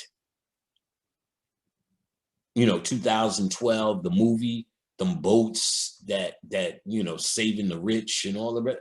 That shit's real. They got to get away from the sun. That's a whole other story. All right, so I'm gonna try to get this out the way. So Dorothy is coming to her aunt and uncle, which is saying, they never spoken. Where's her fucking mother? Because she doesn't have one. This is pure symbols. They are tending to chicks, and Dorothy is trying to tell them her conscious findings. Just like you try to tell your mother, ain't shit in church and I don't believe it and it doesn't feel real. Shut the fuck up and go to church. So that's what they pretty much did. Shut up, Dorothy. But I'm telling you, this bitch is trying to take my dog, my consciousness. This conspiracy theory, she's conscious, she's talking to the dead. So, honey, incubator is going bad. We're likely to lose out a lot of our chicks. These are the babies. Poor little things. That's what Dorothy says, poor little things. What they're talking about is these chicks represent motherfuckers who failed and they're coming back to Earth. And these adopted people or these aunts, this symbol of mother and father is really just the symbol of what you're just being born into. I mean, again, you honor and respect it.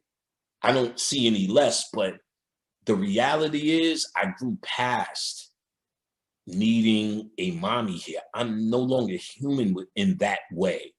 I get that I'm still having a body, still having experience, and still can feel pain and pleasure. Yes, but we're talking about certain psychological needs. That's really all that matters. Your human body is going to need food, pussy, water. It is a product of this reality and it needs to survive in this matrix. It never leaves this matrix. When you die, it stays here because it's a product here and it sustains itself here. So yes, you do all the human shit, but psychologically,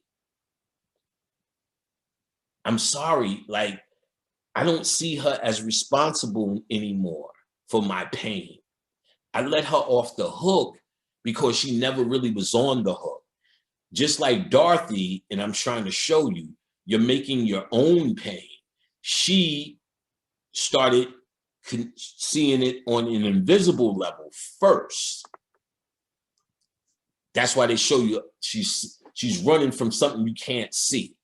They're trying to make the statement, she's seeing it all in her head first. She's trying to complain to them, they're not listening. So the next interface, she meets these three farmhands. Now we know that these three farmhands are the later guys she meets in her dream or her adventure. They're giving her hints of who and what they are and what they mean. This represents the conscious clues you get. This is consciousness showing its face to her. They are also protectors. And the first scene, all three of them are working on this cart. The cart represents them helping her get her cosmic boat or her vehicle to ride through death. They're preparing her for death. And the wheel, or the wagon wheel, represents the universe. The spokes coming out represents the houses. So she's about to master that wheel and go through the gateway. The frequency here is 13. So truthfully, to skip ahead, when she completed her task, she became Christ. And once you become the Christ, you resurrect. So she has to become the Christ first. And there's 3 elements. That's the trick. That's what we're gonna get to. So they're making a cart and they're telling him, you need to do this. They're gonna make a statue out of me, blah, blah, blah, blah, blah. All right, so then the next scene, you kind of see her walking this fence, trying to balance. And on both sides of her are a gang of pigs. What are the pigs in Egyptian mythology? Those are Set. Set is represented as swine or the boar or whatever. So her walking this tightrope of balance kind of has her trying to walk the middle point, but she falls. She's not ready yet. And she falls into the swine, or it's kind of saying she's falling back into humanity. So she's not ready yet. That's what they're telling us.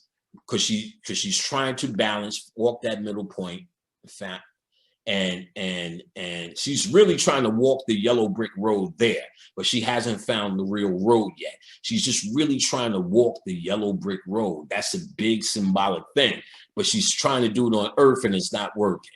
You following? So after she falls, one of the farmhands rescues her. But what was interesting about that rescue, go back. What's interesting about this rescue is after he saves her, and the farmhand who saves her becomes the lion. He shows this bravery and saves her. As soon as he gets out the pen, oh nigga, I can't believe I did it. They're showing you duality. They're showing you 2 sides, or the double lion.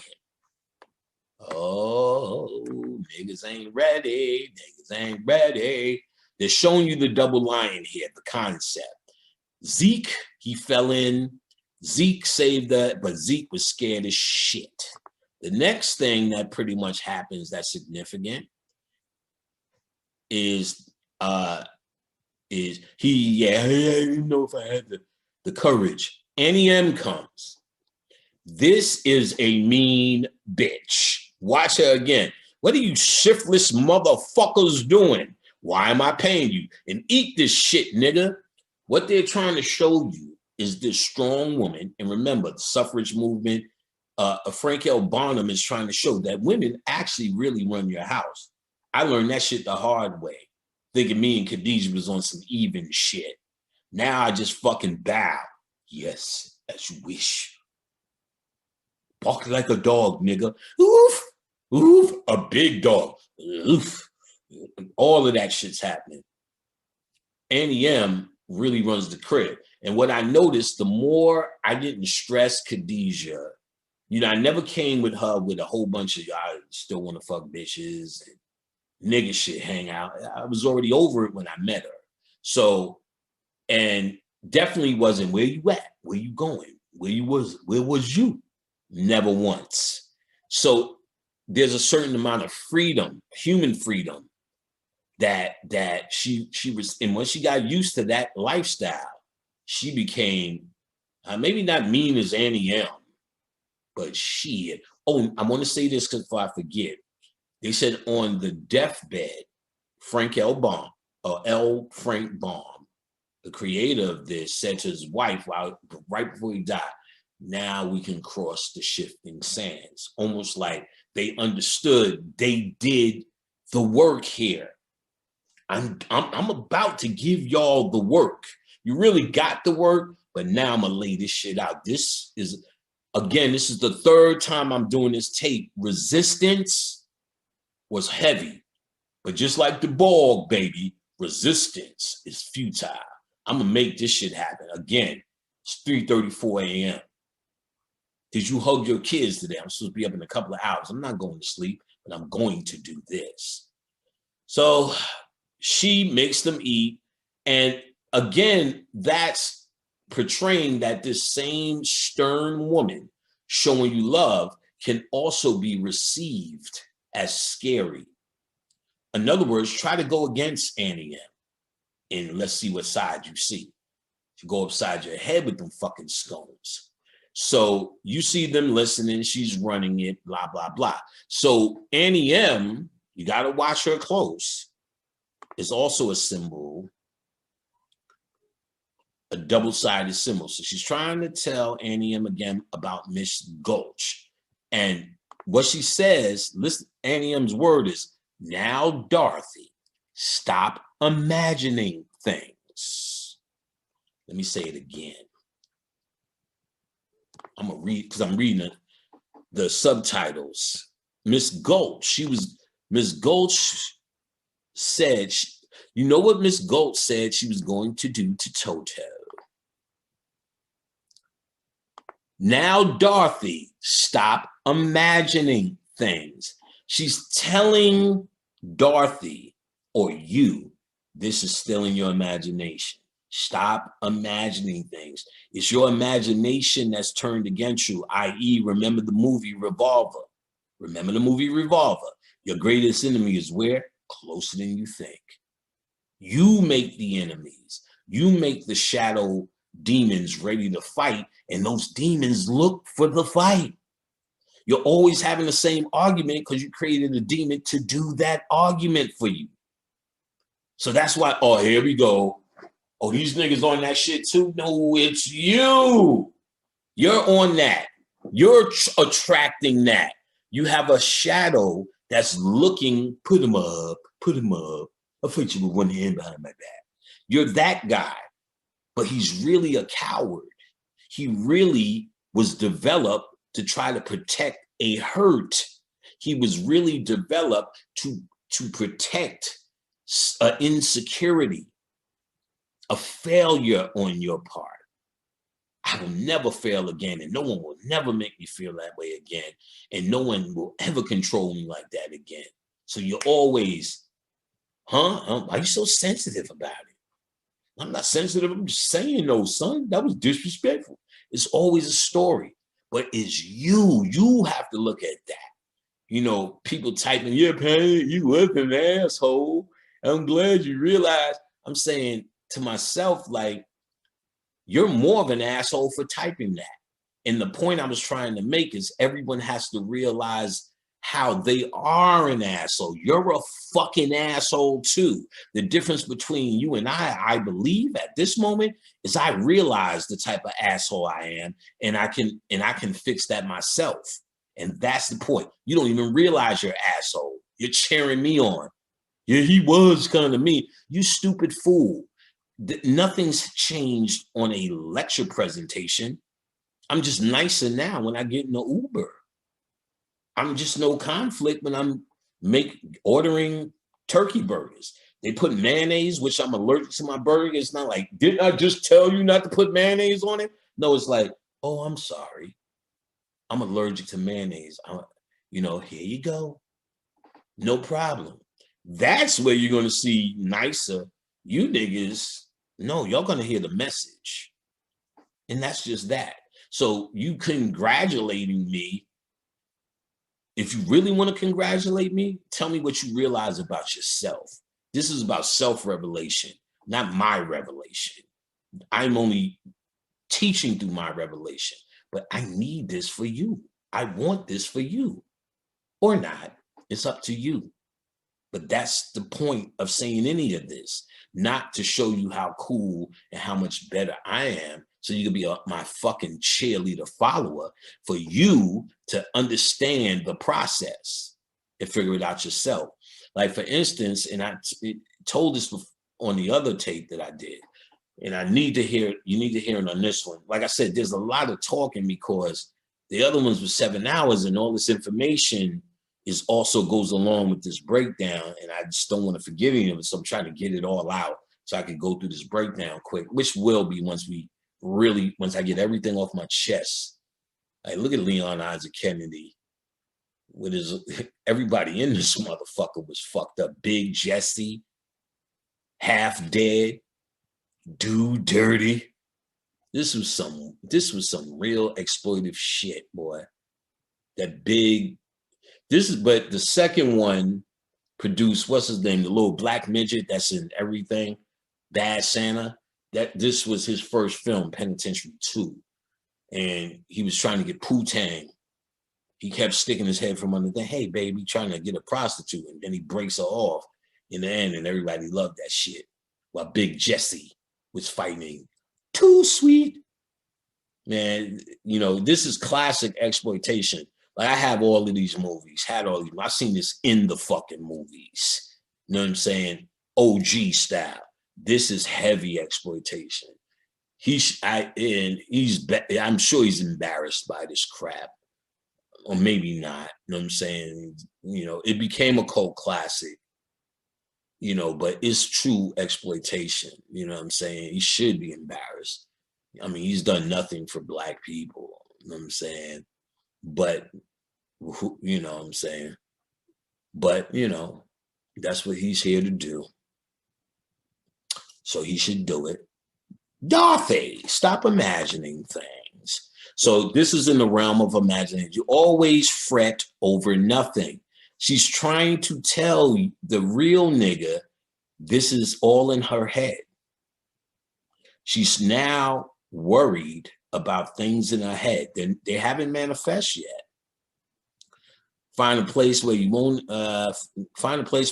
get into any trouble. Blah, blah, blah. Annie M runs. She's not hearing her.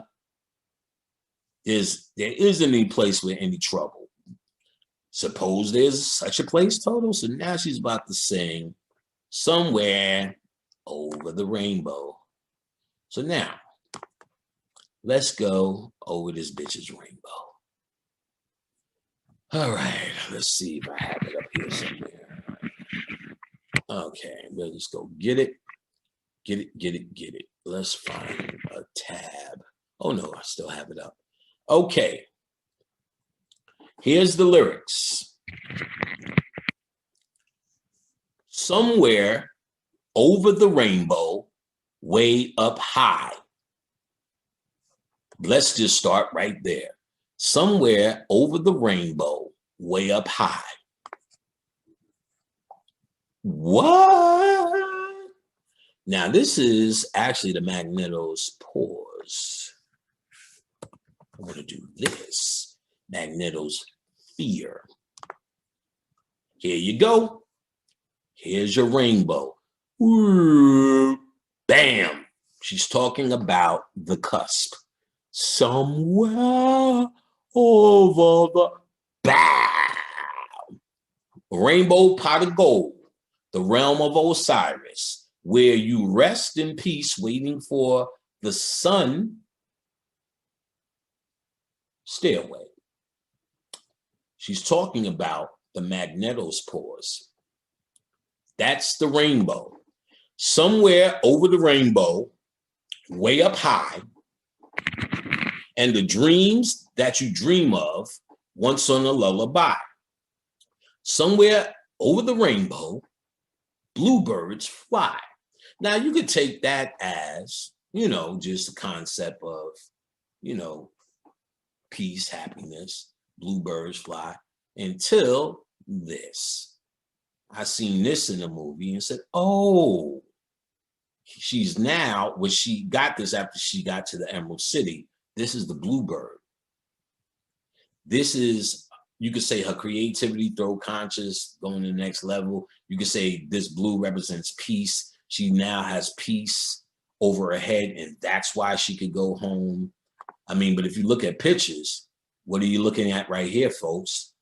Can't y'all see Baphomet? Baphomet. Oh, Baphomet's all through this. Juan is pointing this way, but you'll see mostly throughout the movie, that point is always going down towards her. Always. Let's see if there's more different pictures. She stayed with that. She was hitting her foot up. Yeah, let's see this. Baphomet. Boink, boink, boink, boink. Baphomet. Oh, she Baphometed this bitch out. So Bluebirds, they were showing this as a reference because, like I said, in earlier pictures, she didn't have it. But so she got to a level where bluebirds fly. Oh, hell no, nigga. Why? No. All right. So where we at? Oh, pussy. We're going to deal with that pussy too. Okay, where's the, oh, here we go. So some other, bluebirds fly, the dreams that you dream of. Dreams really do come true, ooh, ooh. Someday I'll wish upon a star, that's the sun. Wake up where the clouds are far behind me. What is she talking about? That hole in the cusp. One day I'll wish upon the star, she's talking about the sun, where the clouds are far behind me. Well, that's looking at Earth. That's leaving Earth. One day I'll wish upon a star where the star where the clouds are far behind me. Yeah, nigga, come on, man. So she's singing about getting to the cusp. The reality is you're there now. She said, wake up where clouds are behind me, where troubles melt like lemon drops. That's a reference to the melting witch as troubles. So she's representing the witch's troubles so far. Her own troubles that melt away. I literally melted the witch away. Who's the wicked witch in the West? Mom, I should not give it away yet. Let's keep going. High above the chimney tops. What's high above the chimney tops where bluebirds fly? What's the chimney? Oh, would that be your spine? Or how about this? Let's go here. Your spine as the chimney tops where bluebirds fly. Duh. High above the chimney top. She's talking about up here. And she had the ribbon up here where bluebirds fly. She's talking about escaping through the crown. This feels good. Smacking my own head.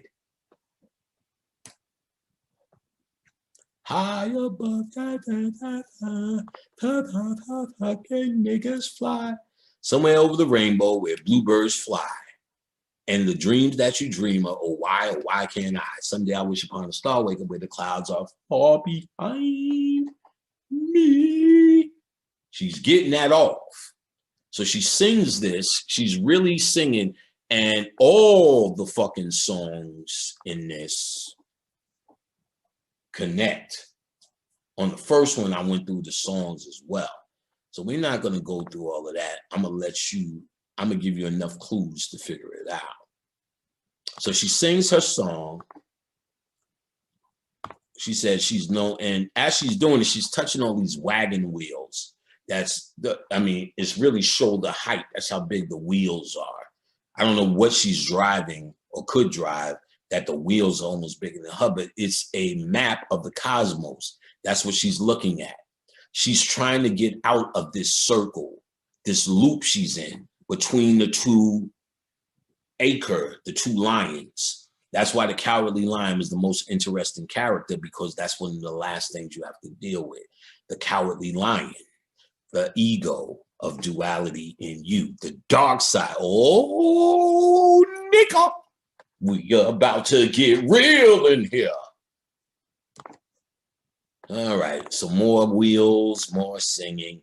And then after she sings a song, it cuts to Miss Gulch. And on the back of her bike, she has a big basket. This represents your own evil. So now we're seeing Dorothy's insecurities, her fear, her need to make a boogeyman to encompass all her problems are now manifest. You're talking about the laws of attraction now. What was the mom, auntie saying? Stop imagining shit. You're gonna fuck yourself up, pretty much. And sure enough, here comes Miss Gulch. And on the back, she has a big ass basket. She wants to put Dorothy's consciousness in that basket. Those baskets already represent the subconscious mind. Damn. Hold on. Am I drinking the right water? Oh, no, that's why. It's all good. This is good. All right, so Miss Gulch is now Dorothy's problem made manifest. And mind you, this is the plight of the consciousness. She meets Uncle Henry. Uncle Henry represents nice, but not really running the joint. And really, most men aren't. Most black men aren't there.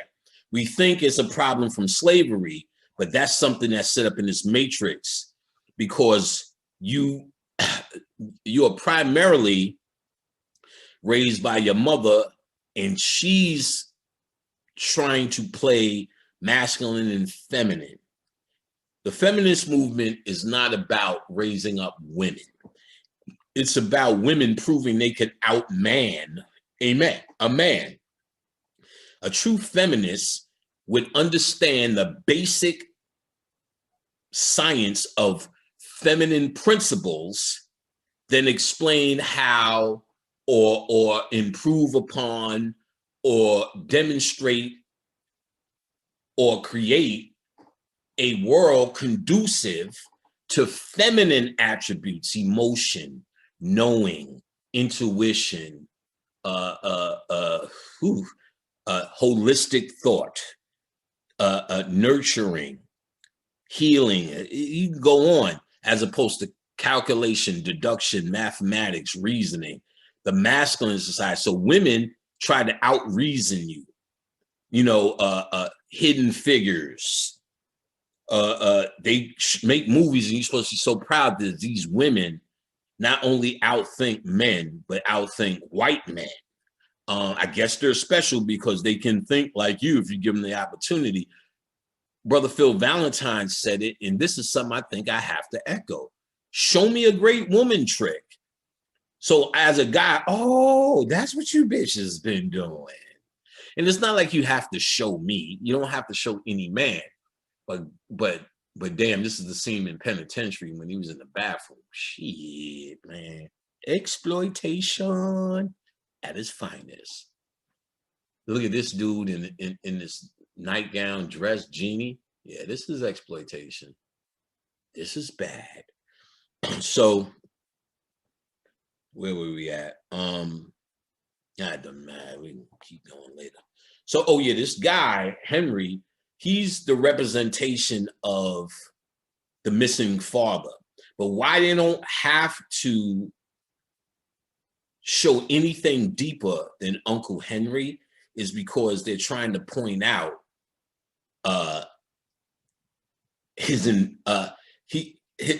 we are already living in a patriarchal society. He has nothing to say. He actually is already running this world. That's the key. That's why they're not saying that. He's already got, this is not about him. This is really about Annie M, Miss Gulch, Dorothy, and the feminine principle, not really the masculine. The masculine patriarchy is not what you're supposed to learn here. You're supposed to understand it, but you're not supposed to learn it. You're supposed to learn the divine feminine, that concept. That's why they tell you in the Book of the Dead, the pyramid text, that once your DNA gets stuck and trapped in the land of horizon and nightfall, the land of horizon is just sunset, sun up, sunset, sun up, sunset, sun up. You're trapped in the double lion. So your DNA has actually stopped here. You haven't gotten the transformation until you get what you need. So you have to find what you need to do and what it is you need. And the primary thing you need is the divine feminine. And don't get happy because you have a fucking vagina. Having a vagina is not getting you over. It's just a representation of the divine feminine. You come back in the next life, you may have testicles. And I can tell you now how to clean them, you know what I'm saying, for your next life, because you're coming back thinking you have a vagina and you over. Most women tell you they don't like other women. Most women, all my friends are guys. Most women hate the divine feminine. And even like I said, the feminist movement is about making sure women can box and play football,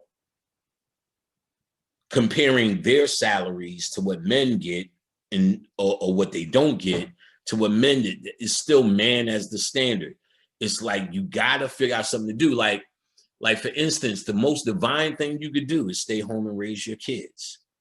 But they make movie after movie when old friends get together and one became a doctor, a lawyer, a butcher, a baker, a record exec. What did you become, Sally? Well, me and Panic, you know, we just had our family and I'm raising our kids. They look at her like, oh, poor thing. This man oppresses you by just throwing all these kids up in you and you can't pursue your true ambition like a man could. So they demonize that when you should be saying, wait a minute, you want to go out and do all the work? Well, I have to just sit home. And not saying it's just sitting home. I mean, cleaning up, raising kids is fucking incredible. I can't even walk around with my daughter, granddaughter some days. You know, all she wants to do is walk. You know what I'm saying? I'm like, oh, damn, my back hurting, baby. And the point I'm trying to get at, it is a full-time job. But I would rather do that job than some white man telling me, go in there and sweep. Or did you finish the report, Panic? Like, you know, that type of thing. I'd rather be home taking the kids. And is more than honorable and dignity, you're preparing the world for the next motherfuckers. Who you make matters. But, you know, we already know that shit is already broken down. So what you have is a lot of women duped into believing they're coming into something powerful, but they're actually promoting more patriarchy, more logic, hidden figures. We are more smarter and more logical. Hidden figures showed how they can outman men, not how as women, they did something feminine. And now these dumb ape men understand a different layer of emotion that's connected to it. They have a holistic understanding instead of a linear, short-sighted understanding. I do that, I get money. But not only you do that, you get money, but you hurt this one. And if you did that to get your money, you'd help this one. This one helps that. Like women see that. We just see, you know, get 15 cents and do whatever you need to make it $1. They say, no, why don't we do that and give 10 cents to such and such? So in other words, there's a company that makes socks. You buy their socks, they donate socks to the homeless. That type of thinking is the businesses that are going to survive coming up because it has a feminine principle, a holistic approach towards its logic. There was a lady I seen on TV makes hair buns, and you buy a hair bun, she donates it to a kid who lost their hair with cancer or whatever, you know, shit she meant. So that type of business, that type of thinking in business is a feminine principle. It's holistic, it's compassionate. It has sympathy and empathy. It's a love-based idea, an emotion-based idea. And then they took that with the masculine principle of logic and sold it. That's balance. So you had a couple of guys who did it with socks and a women who did it. So these logical guys use the feminine principle to make their business not only serve them, serve others. And the woman took the masculine principle and took her feminine idea of not only serving others, beautifying others, self-esteem for those kids who lost their hair and that have, beyond just being sick, just being bald at their age is torture. You know what I'm saying? Shout out to a rest in peace to my cousin, Poochie. His incredible story, had cancer when she was 6. They had to take her leg and told her, that's it.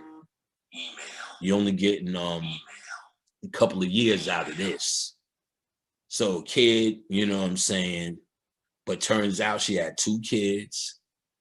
You know, she had no leg, but carried that shit well. Decent life, went to Atlanta, and maybe a couple of years, maybe 5, 6 years now, she finally passed. But it's crazy. She was at home, hospice, she was gone. She looked and shrunk back down to exactly how she looked when she was supposed to die. I was like, yo, it's like she picked up where she left off. It looks like she's a little kid. She's about 40 something, so she made it to that. But when it came back, she just looked like a little kid. And know what was crazy? In the 13th hour, she went 8 for consciousness. She started just listening to all my shit. And these are my cousins who was calling me devil worshipers. She just started listening to all my shit, started doing holistic shit, da-da-da-da. She was just too late. So the shit spread. Her other sister said, fuck all of that. Got her back to Atlanta and took her to the regular hospital. Of course, she died. So I can't remember why I brought her up, but yeah, because she was bald and she carried that shit. So I remember that. I remember I remember all of that shit. So you see this lady who does that, that's the story.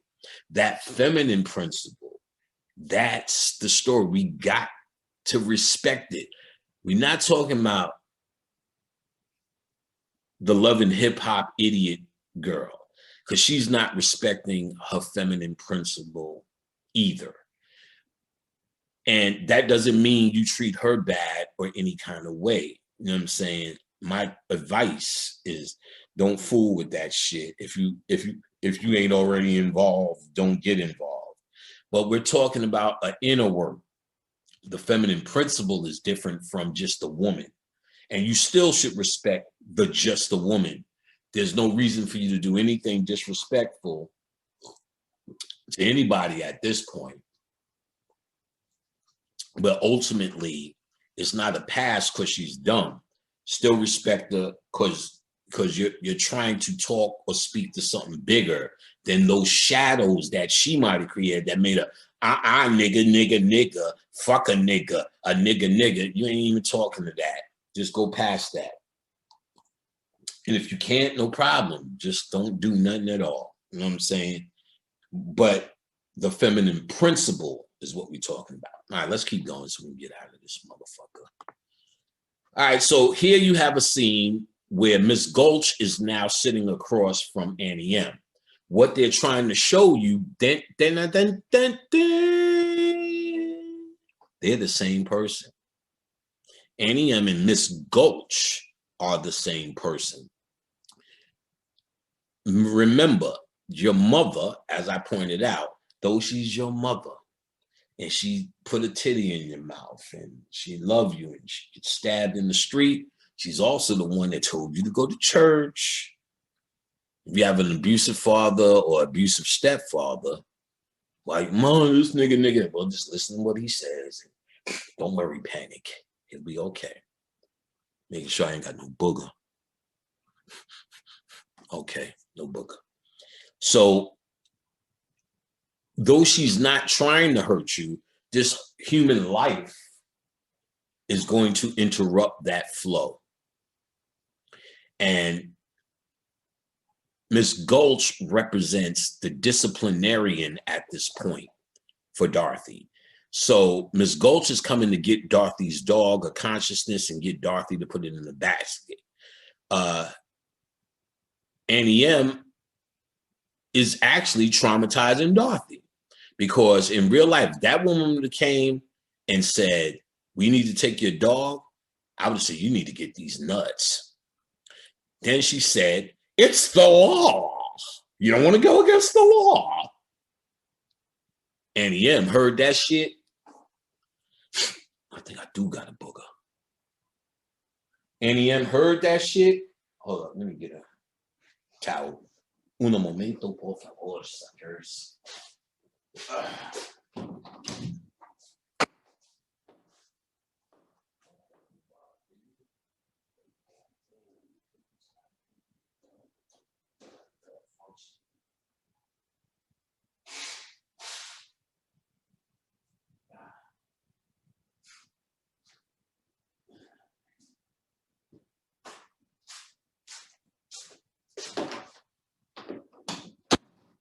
All right.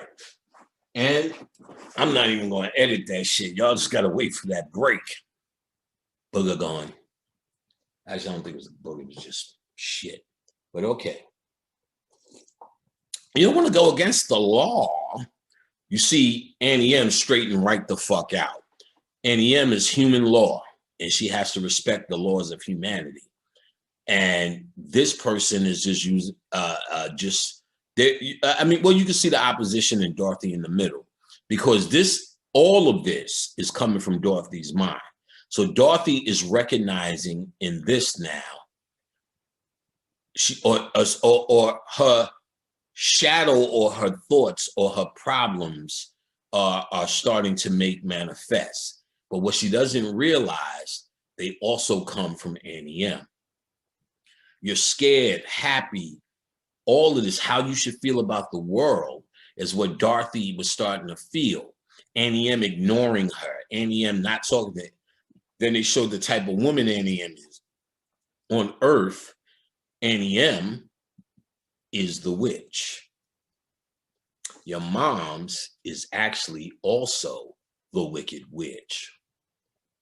It feels like a booger is right there, but it's angles. All right, and we're going to probe that concept more. So you don't want to go against the law. And while she's doing this, like, no, the sheriff got to come and get him. You know what I'm saying? You mean she bitch you? You don't want to go, unless you want to go against the law, Dorothy. This is the law of humanity. Nah, you stuck here. This is the law here. That's what I'm saying. You're trying to win with economic plans and all of that. You're going against the law. The law here is suffering. Your goal is not to fix this. Your goal is to get out of it.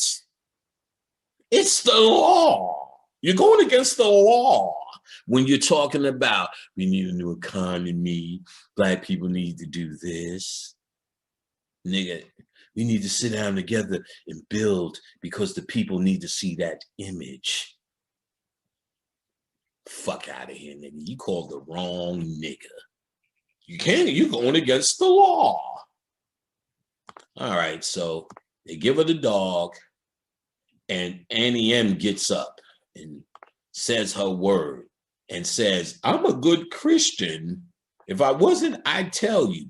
Annie M is stuck in her matrix.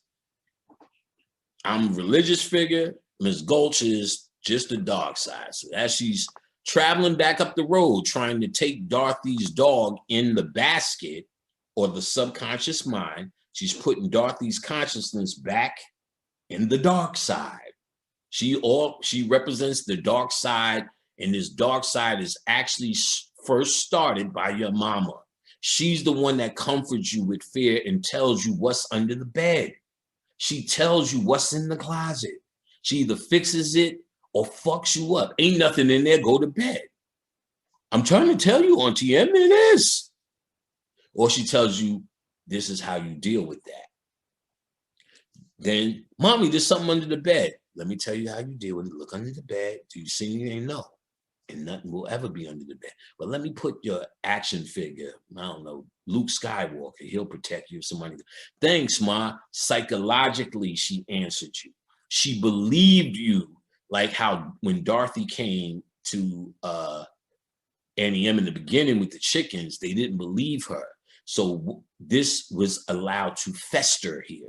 So if your mother did it that way with you, it didn't fester. But the problem is, after the bed and after the closet, it becomes something else that they're not seeing that is allowed to fester, an argument that you heard through the window, through the door or through the wall.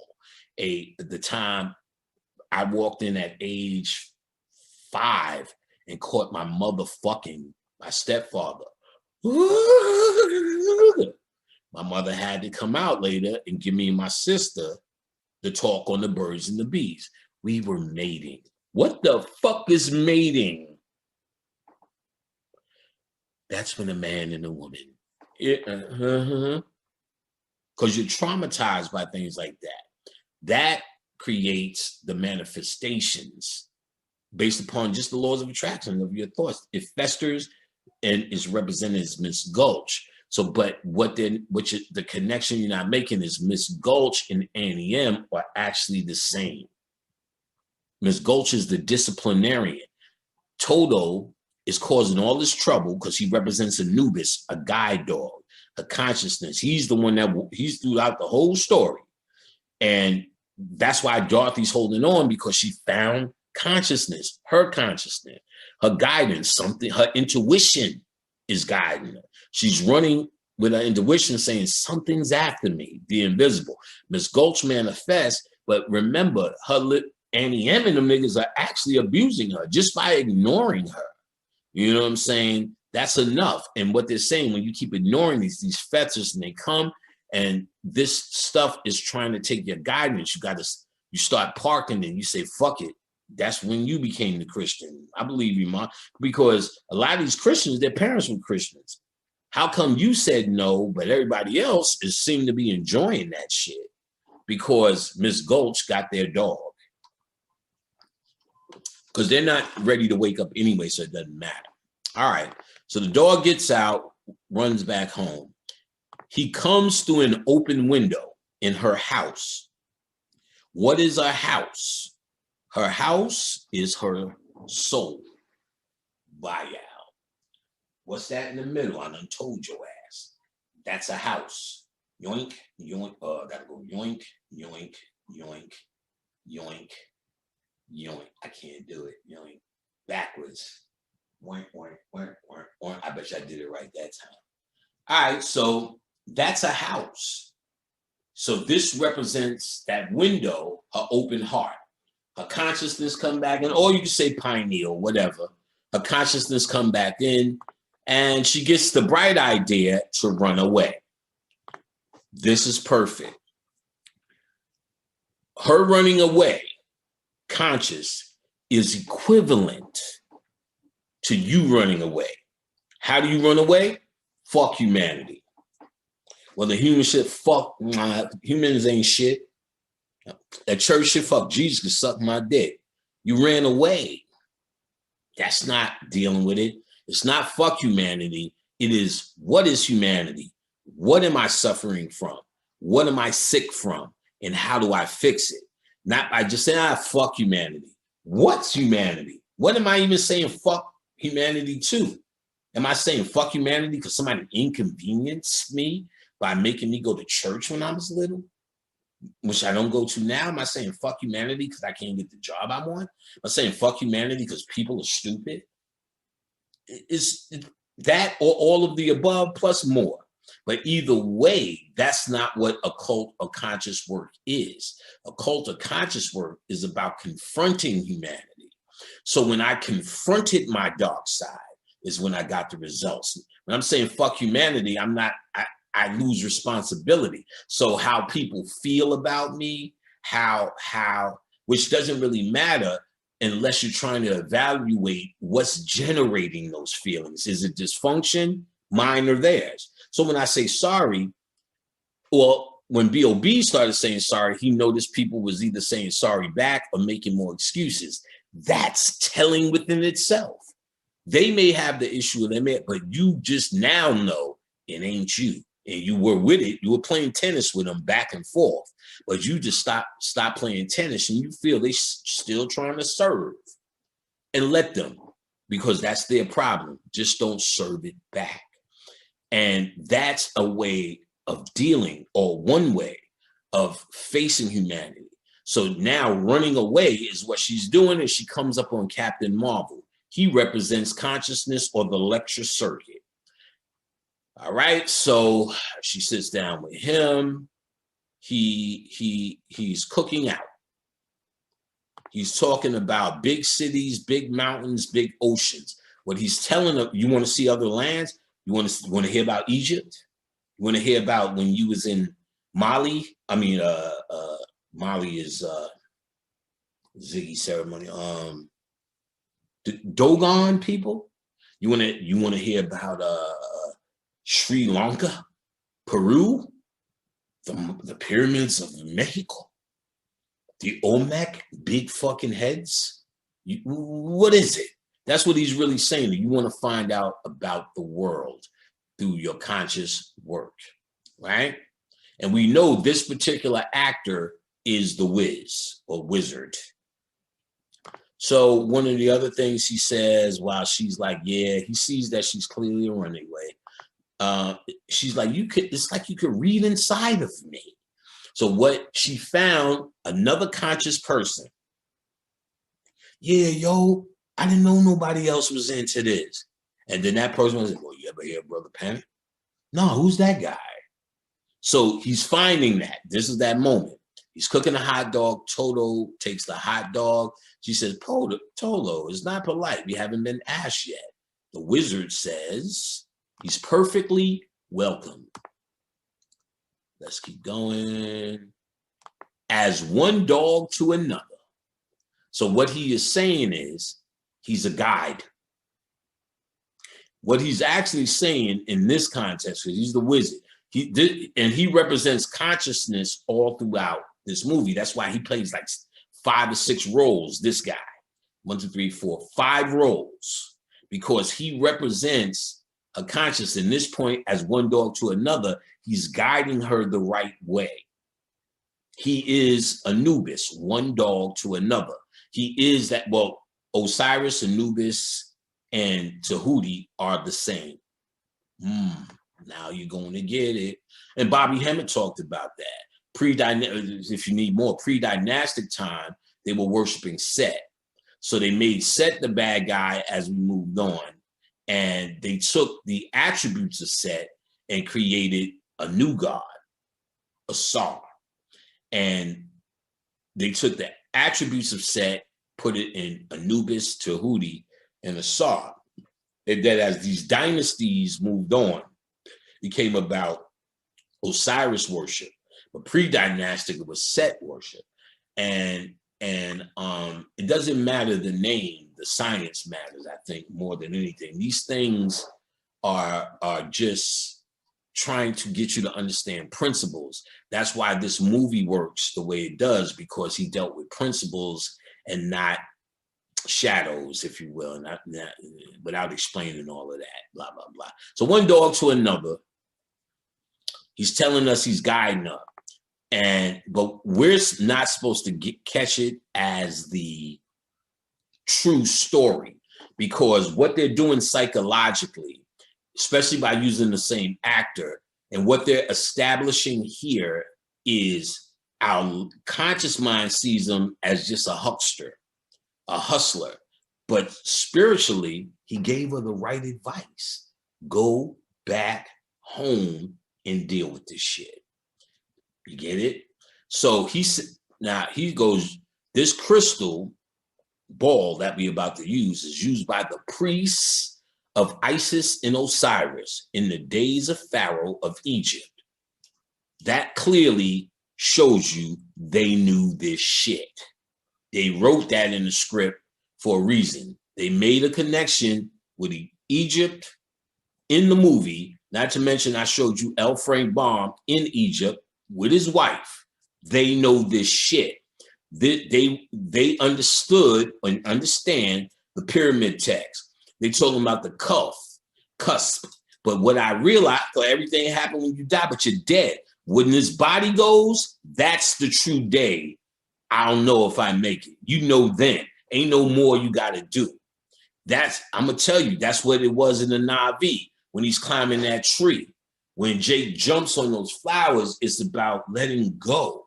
It's about knowing that you got this. Not when you get in the devil, oh shit, I'm gonna be fooled and come back. If that's gonna happen, that shit's gonna happen because you're being fooled now and you won't get this message. You busy watching fucking debates. Is the Moor's hats our friend? Is the black woman God? Who the fuck are you? Why would you even ask some shit like that? Don't you know? Yes. And so are you. It's not about male or female. It's about who and what. It's about genetics. You fucking foolish mules.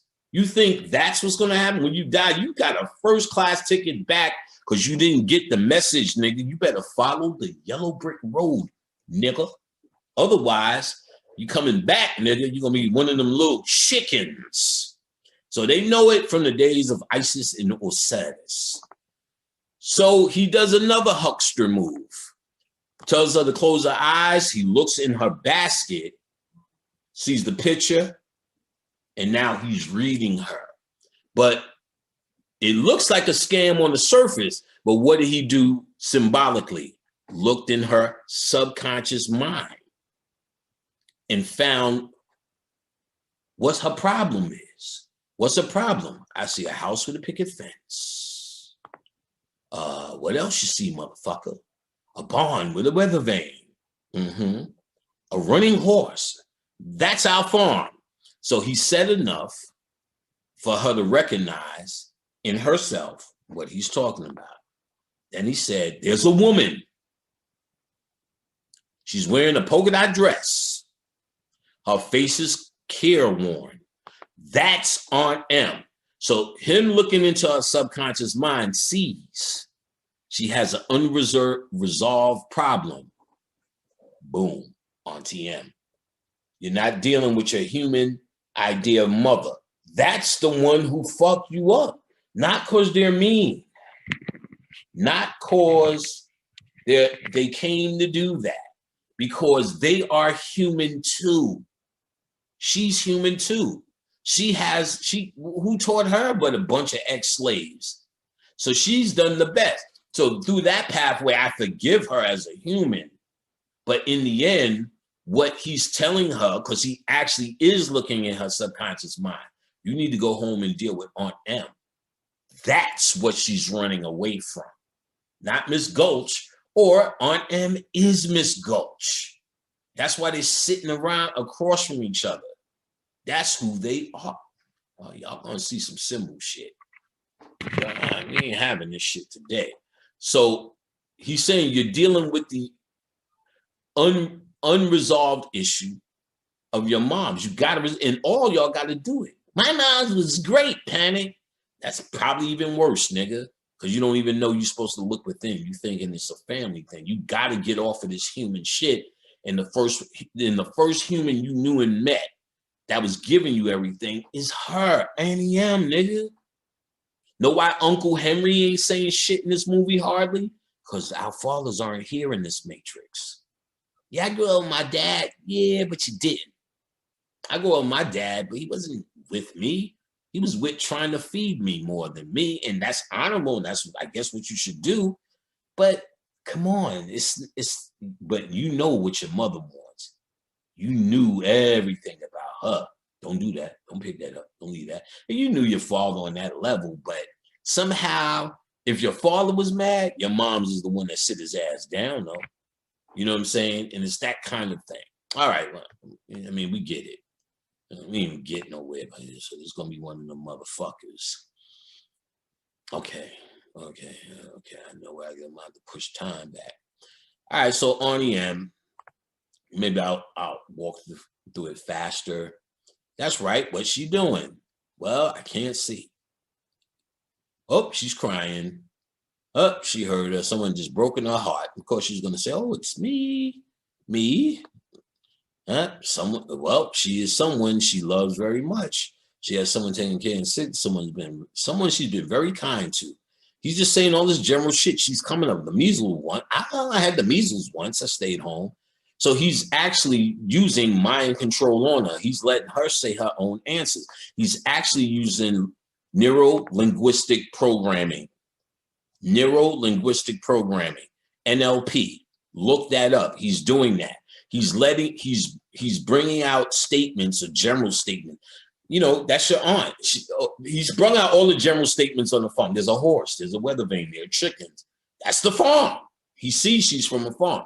There's a woman with a polka dot dress. Oh, she knows that. She's got a picture with it. It's Annie M.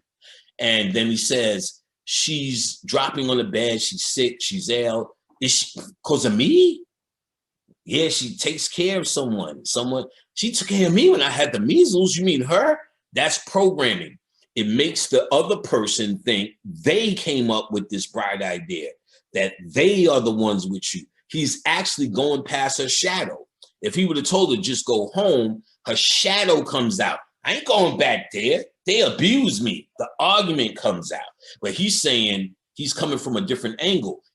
This represents a subconscious mind, the bastard but on the surface going, oh, he's a trickster. But no, he's really sending her back, and he's really acting out the process of true channeling. And so, because you're supposed to pick up these signs all over the person. When I talk to people, I pick up at least 7 things before they even finish a sentence. How they present it, the tone in their voice, where their eyes are going, body gestures sometime, the stutter or the pauses when they're trying to tell me. So much of it explains before they even said the sentence. That's a part of neuro-linguistic programming. How to say words. You got to say things that they agree with. She's very nice, this lady I see. You're going to say my aunt is nice. Oh, no, my aunt is mean. Then you're like, oh, shit. She said she's mean. No, she's nice to those who kind of serve her. But if you go against her, she's vicious. Yeah, that is Auntie M. So now this misreading is now corrected, or can be. But the idea is you got to warm up to making that kind of statement. So you first say, oh, I see a lady. You got the picture. But see, in real life, you would pick that up on how they move. All right, so let me think of your home. Your home was a frantic home, wasn't it? Yes. My mother did this, my mother did that. Or they'll say, yes, my mother and father did that. So then you know it's not just Annie M. It's both of them. Notice he didn't bring up Uncle Henry. He's talking about you have to go back and deal with this feminine thing. This place between the double lions is about dealing with the divine feminine. That's why we have such a close relationship with the dysfunctional Aunt Emily. You have to deal with it. Aunt Emily created Miss Gulch, and you spend your time with your girlfriend arguing with Miss Gulch. That comes from your mom. One of the girls, she's just like your mom's. But you want to continue the argument. Miss Gulch is the argument. You don't argue with Aunt M. So when Khadijah truly became Aunt M, I stopped really arguing on stupid shit. Y'all don't want to eat in the living room. What the fuck? I eat where I want. I bought the couch, bitch. This is my... I'm sitting there going, we can watch our TV from here all the way in the bathroom in the fucking back. What's wrong with sitting with the table 4 feet away if that's the rule she wants to make? What am I fighting for? It's not about being able to sit on the couch. It's about being able to say to Khadijah, I do what I want to do, irregardless of what you say or feel about something like this. What if I just said, what the fuck does it matter? And know what she did later? No, you can sit on the couch. I wasn't saying that. I'm like, don't even turn it around. You don't want that. And I don't really care now that I think about it. It's fine sitting here. In fact, I prefer it now that I really think about it. And so things like that. It seems nothing, but at the same time, it's something invisible that you're fighting for. I'm arguing with Miss Gulch when I should be respecting the house, Auntie M.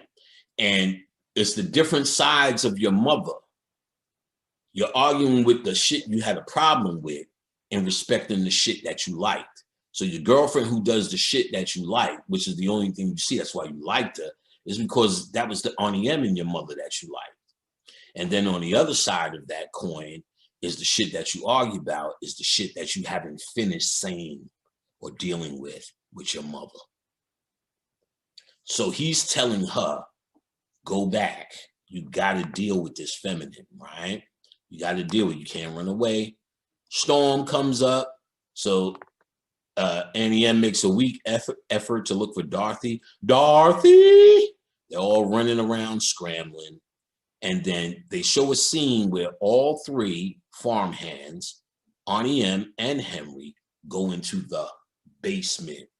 That represent them going into Dorothy's subconscious mind, because they're all going to turn up later. Uncle Henry, not so much. But Aunt M, you could say not so much or maybe. But no, not so much. So, but it doesn't matter. They didn't exist anyway. The three hands didn't exist here anyway. They represent conscious clues. Yeah, Panic, that's crazy. Like one time, I was little and I seen this shit and it never sat right with me. That's nothing but the three farmhands. You're always getting conscious clues.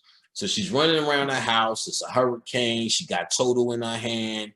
She's trying to get in the basement. She can't. She still has a basket in her hand, which represents her son. Hodge's mind. She's calling Auntie M, Uncle Henry. Shit ain't going right. The tornado's tearing shit up. She goes back in the house. Boom. That house represents this middle point. Where does she live? In Kansas. What's Kansas? The center of America. She's living in the heartland. Can I say that again? She's living in the heartland, in the center. She's on the earth representation of the cusp, the center. That same window, Toto came in, it broke, bust over the head. You see the dream sequence going. But pause. Here's the real trick. She's not going in the dream. She died. It's hard to do that in the kids' book. But see, if you know that's the true science, then you know that's what they're really saying. They're talking about the death journey, which you are in, which the dream as humanity, you are in it now. You're in the dream. You're in Oz right now. This is a part of your journey. You're stuck in the poppy fields. Oh, sleep niggas. That'll put sleep, poppies, heroin will do it. There's this drug in the ego that needs to be fed. We're going to get to, I'm going to walk you to, I'm not going to go ahead. I'm going to walk y'all through this movie. So she's really dying. All right. So of course okay, let me get to this too. So she wakes up in the middle of the whirlwind. What's the whirlwind? Well, niggas, let's do it. Why you playing? Why you want to fuck around? Let's fuck around, niggas. All right, so she's in the whirlwind. And actually, let's see what pictures they have, if anything corresponds to what we're looking at, because it seems we can get over with that shit. But the film, no good. The house began to twitch and switch and inch. And I don't see nothing in that. I mean, so you know. I mean, if I start searching in particular, well, I mean, I still could describe it, but I'm trying to see if there's any images that help us, not just here, but period. All right, no, for now. But where was I? I was going to show you this. Hold on to your nuts. Got to hold on. This is the magnetosphere, but they also talk about the magnetospores. Remember that? And it's a little different wind current, but it was hectic. Here's the best picture. Shit, you can see this is a fucking scarab beetle too. But they talked about these heavy winds that go from east to west. And you're supposed to have this west orientation. Remember all of that bullshit. Or the Wicked Witch of the West. That's who you have to fight. That's who you're dealing with. So this is the Magnetos pause. You see Earth right here. Here's the cusp. They said there's also a weak point in the south. And Dorothy's actually from the south. Boing, bing. She's going over the rainbow, bing. So the scene where she is in the whirlwind is actually the Magnetos pause around her. And in it, she's seeing a whole heap of shit. What is she seeing in the Magnetos pause? So these images go by. All right, and the house is floating. That's her house. That's her consciousness, which represents Baphomet, the 5 points of man, her getting there. She sees a tree of life, some chicken coops. He was in love with chickens, but they made a reference of chickens coming back to the house. So she's awake, she's looking, she sees an old lady that represents the ancestors. It didn't look like Annie M, just an old lady sewing ancestors. She sees a cow, represents the Milky Way or the Great Mother. She sees two guys in a rowboat. And you're like, what the fuck are these guys rowing? Because they're on the Magnetosphere. You also seen that in the Pirates of the Caribbean 3, which is another movie about the cusp. Again, if you ain't heard me, we're in the cusp now, and this is not just a chakra movie or any other thing people said. All of that is true. But once you understand another layer, doesn't make this any less true or any more true, just another way of looking at the symbols, a better way, because this yields a great deal of answers that speak towards your spiritual reality, as opposed to just, yeah, that was deep, nigga. You are deep. No, you can use this understanding to go to another level. These fucking cameras suck. All right, so the two guys in the boat, if you remember, in 3, they were looking over the edge after they went through that gateway and met Jack in the land of the dead, or or Jack was in the Van Allen belt. Remember, there's 3 levels of the Van Allen belt. If you don't know, refer to my lecture or refer to the book, Judy King, the Isis thesis, where she breaks down all the books in the pyramid, in the Book of the Dead, or Coming Forth by Day, or the collective writings of the Kamites. And the most important one, the first one, they always say, which is a little bit different than all the rest of them, is the pyramid text. They say that's the real code, or the death instructions. And of course, you ain't going to know unless you know the code. You know, Isis bring forth her milk, and therefore Horus is restored. You don't know what that shit means. You just think some nigga drinking out of a titty and now he could do cartwheels. What they were talking about is this lac gene in your DNA, and when you get stuck in between the house of the lions, it takes Isis lac gene to keep the boat moving, i.e. that's happening. It's not going to happen. That's what you're stuck here now, and we call it reincarnation. We're between the 2 lions. And to get out of here, you need Isis or Set for that lac gene, but you get mother's milk when you understand mother. You don't understand your representation of mother. You hate her, you just don't think you know it. She brought you to church. She's the one that married that dumb nigga. She's the one that you didn't eat that time. She's the one that sent you in school with them fucked up clothes that everybody taught you. She's the one. And even if you have compassion for all of that, it doesn't mean you dealt with the emotion of it. You just came to terms in your mind with, well, we were poor and we didn't have that. But you didn't know about poor when you were wearing the skips, and the damage is still there. You reason with it when you know what it is to buy shoes for your kids. Oh, I get why you couldn't buy me $200 Nikes, mama. I get it now. I'm a man. I got a kid. I have a job. I get it. But when it was happening, shit's real. I could pull out a picture of my son. I took a picture of him. He was age 14 or 15 in the shoe store when Khadijah told me, I ain't buying you them fucking shoes, nigga. You better get 2 pair of $40 joints. You go to them Converse, nigga. But he wanted the new Nike, whatever. And the nigga made a face. I said, hold on. It's legendary. When he's seen that picture, he's never made that face ever again. And he's starting to do it now a little bit. But he never, that changed his reality when he seen what he was projecting. You get what I'm saying? And the damage, though, was being done then. Even though he understands it now, he has kids, it doesn't mean that shame, that humiliation, that lust that he was building up, and your mom is the one who said no.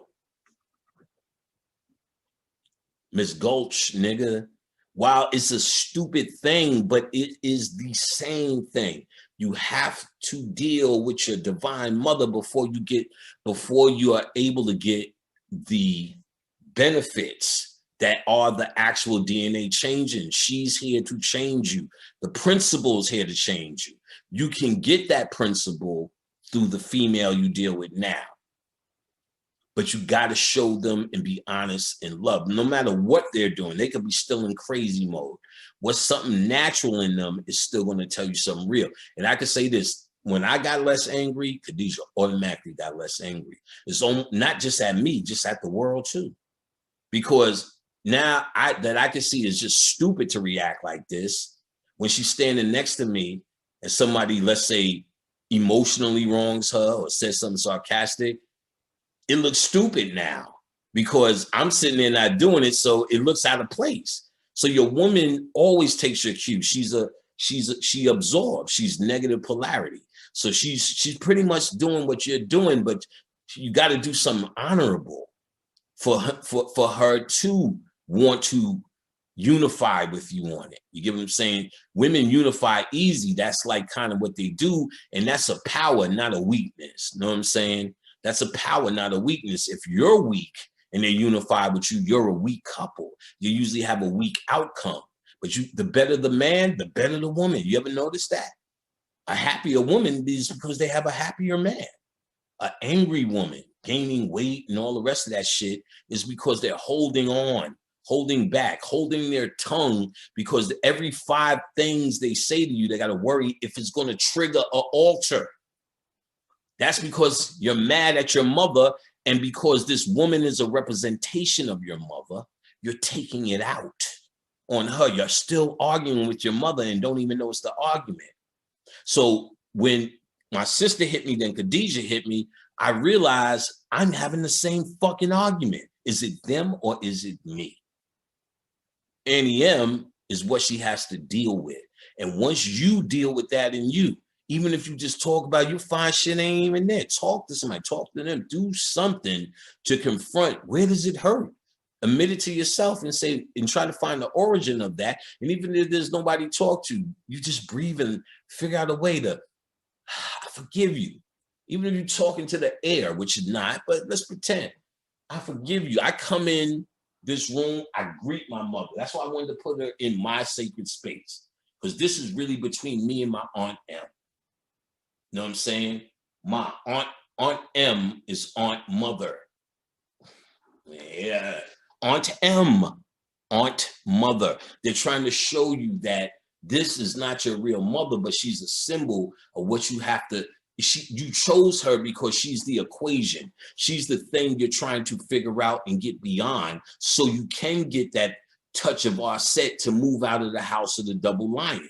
Your DNA is being changed through this. This is the dream you're in. So they made it seem as Dorothy was going in the dream, but you're already there.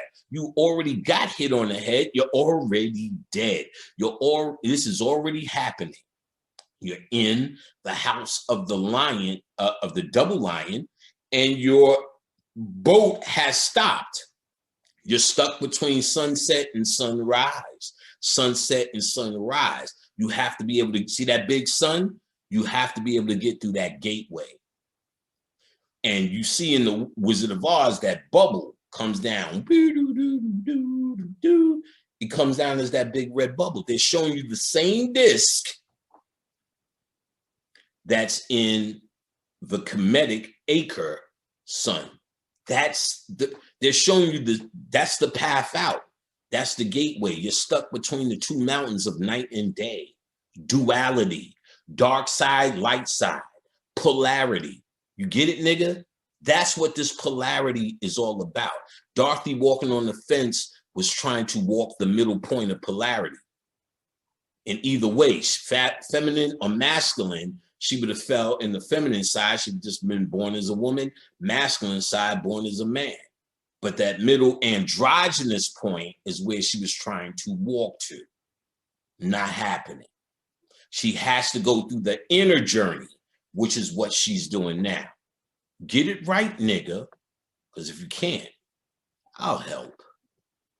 So the guys in the boat represent these men on their journey. The same thing you've seen in Pirates of the Caribbean when she's seen her father and all those others in that dinghy. They were going to the land of the dead. So is she. She's going through the Magneto's pause. Her house is flowing right. She's doing it. Baphomet. She's looking and seeing that she's in the middle of the whirlwind or the cyclone. Well, let's get it. I'm trying to give you everything I gave you before. Let's look at what the whirlwind or the cyclone really is. Of course, we understand that this is truly the whirlwind of the cyclone or the kundalini she was in. But let's take it another layer and look for this guy, the hypnotic disc. Let's do even this. I found one before. Let's see if we can make this just as easy. Was it this guy? Was it, let's try this guy. Yeah, that's good enough. Let's see if we can make it bigger because, you know, this takes us to the website. Oh, good enough. All right. So you see, this is the hypnotic disc. This is a vortex. This is, if I was looking from an aerial view of the kundalini, you have a vortex or gateway inside of you. If you open up that vortex, which sleeps at the bottom of your back, it eventually hits here, the wings come out. So this is when you're really in the cusp, when you ride the kundalini. So the average guy who's a Christian, though they're stuck between the horizons, but they haven't opened up their vortex. They haven't gotten into their house, Baphomet, and raised kundalini. This is conscious people being aware of where they are on their journey through the 12 gates. You are sleeping and your DNA is being changed if you find out the methodology or the chore that needs to be done. You only find that when you open up this vortex of kundalini inside of you. Yin yang awake.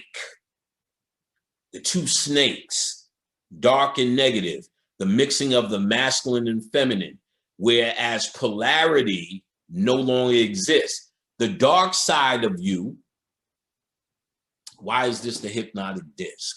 Oh, y'all ready to get down to it? Let's get down to it, silly Negro. Silly Negro.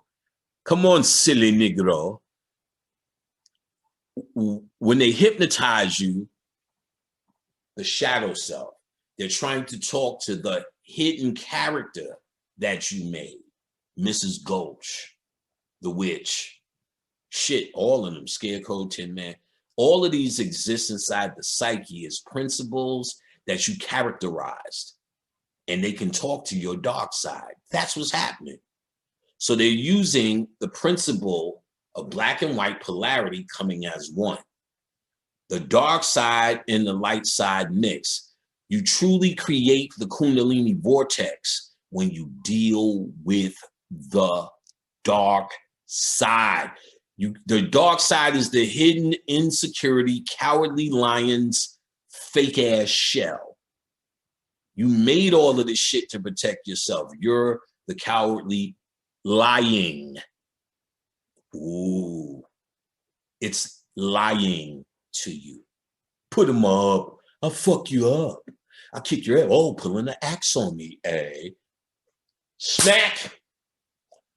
Oh, I'm just pussy. All that shit was the double lion. Throughout the movie, he's courage and pussy at the same time. Excellent job. He is the duality in you, the yin yang in you.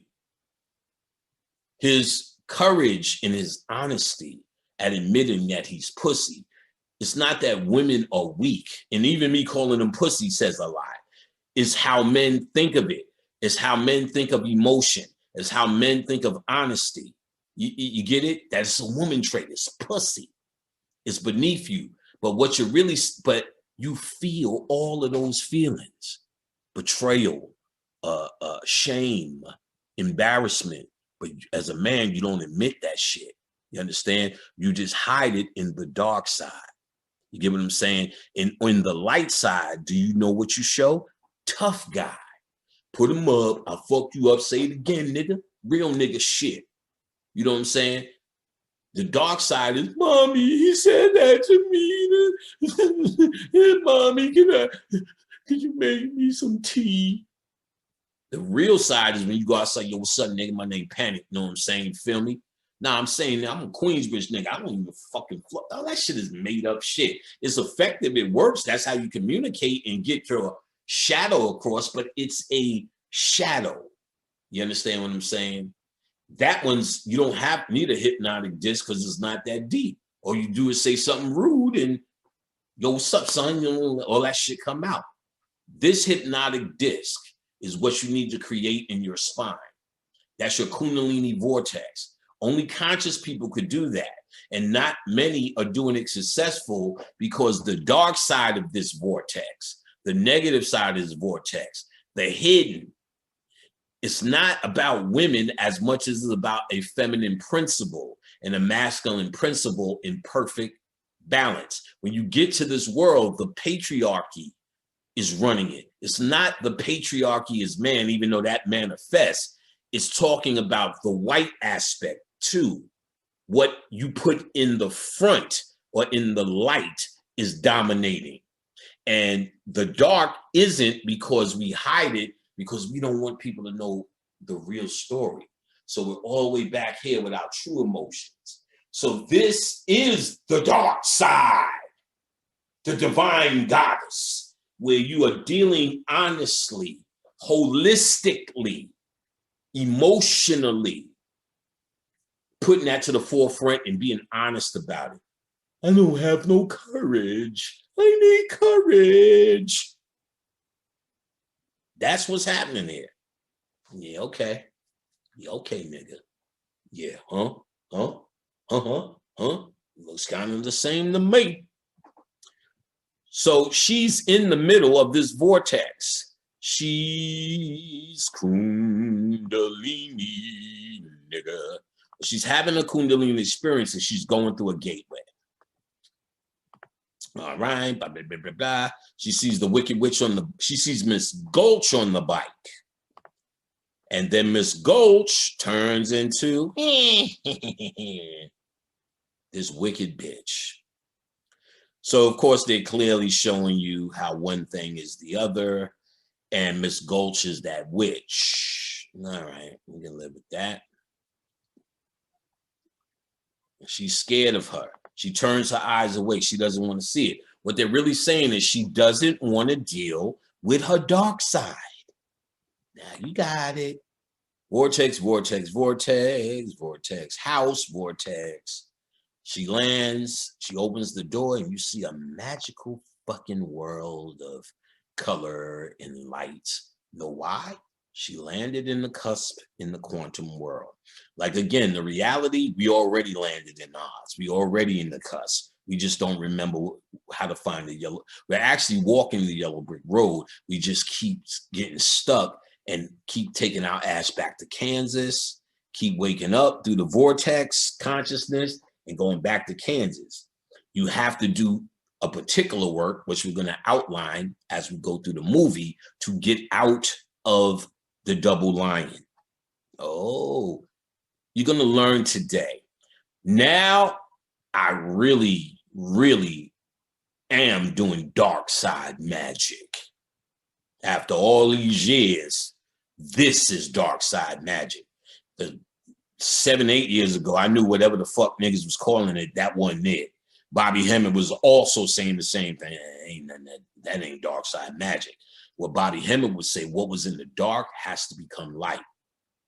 And I get that now. That's the only way out of this. You have to face your dark side. So she's walking, seeing this new world. It's all lit up. And sure enough, she hears munchkins. What are the munchkins? That's her junk DNA. Remember, when you land in the cusp, the first thing you do is turn over because you were in an upside down world. You just don't know you're in an upside down world until you fuck with shit like this. This ain't for you to worship, defend. It's a symbol. It's for you to understand, you fucking monkey.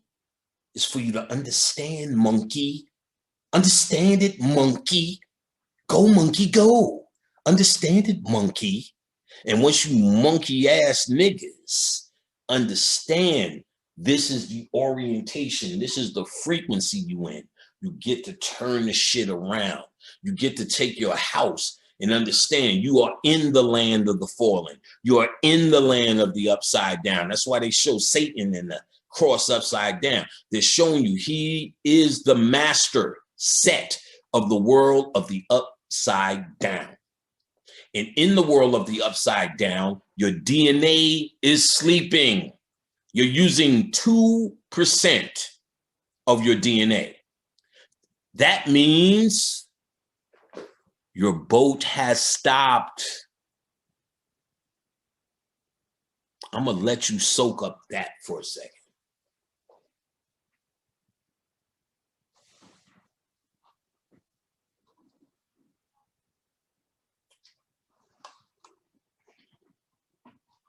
You're using 2% of your DNA. The junk DNA that sleeps and is not doing nothing because it's waiting for an active ingredient to do the work.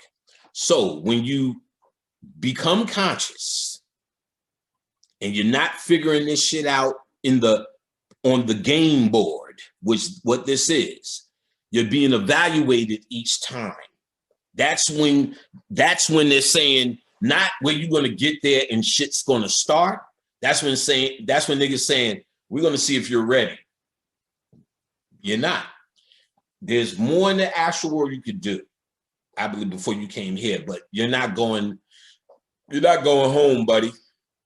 Your opportunity, you gotta get this. You gotta get it before you could go. So when you go through your vortex, you die physically, you turn over and the junk DNA wakes up, but it's still missing an element.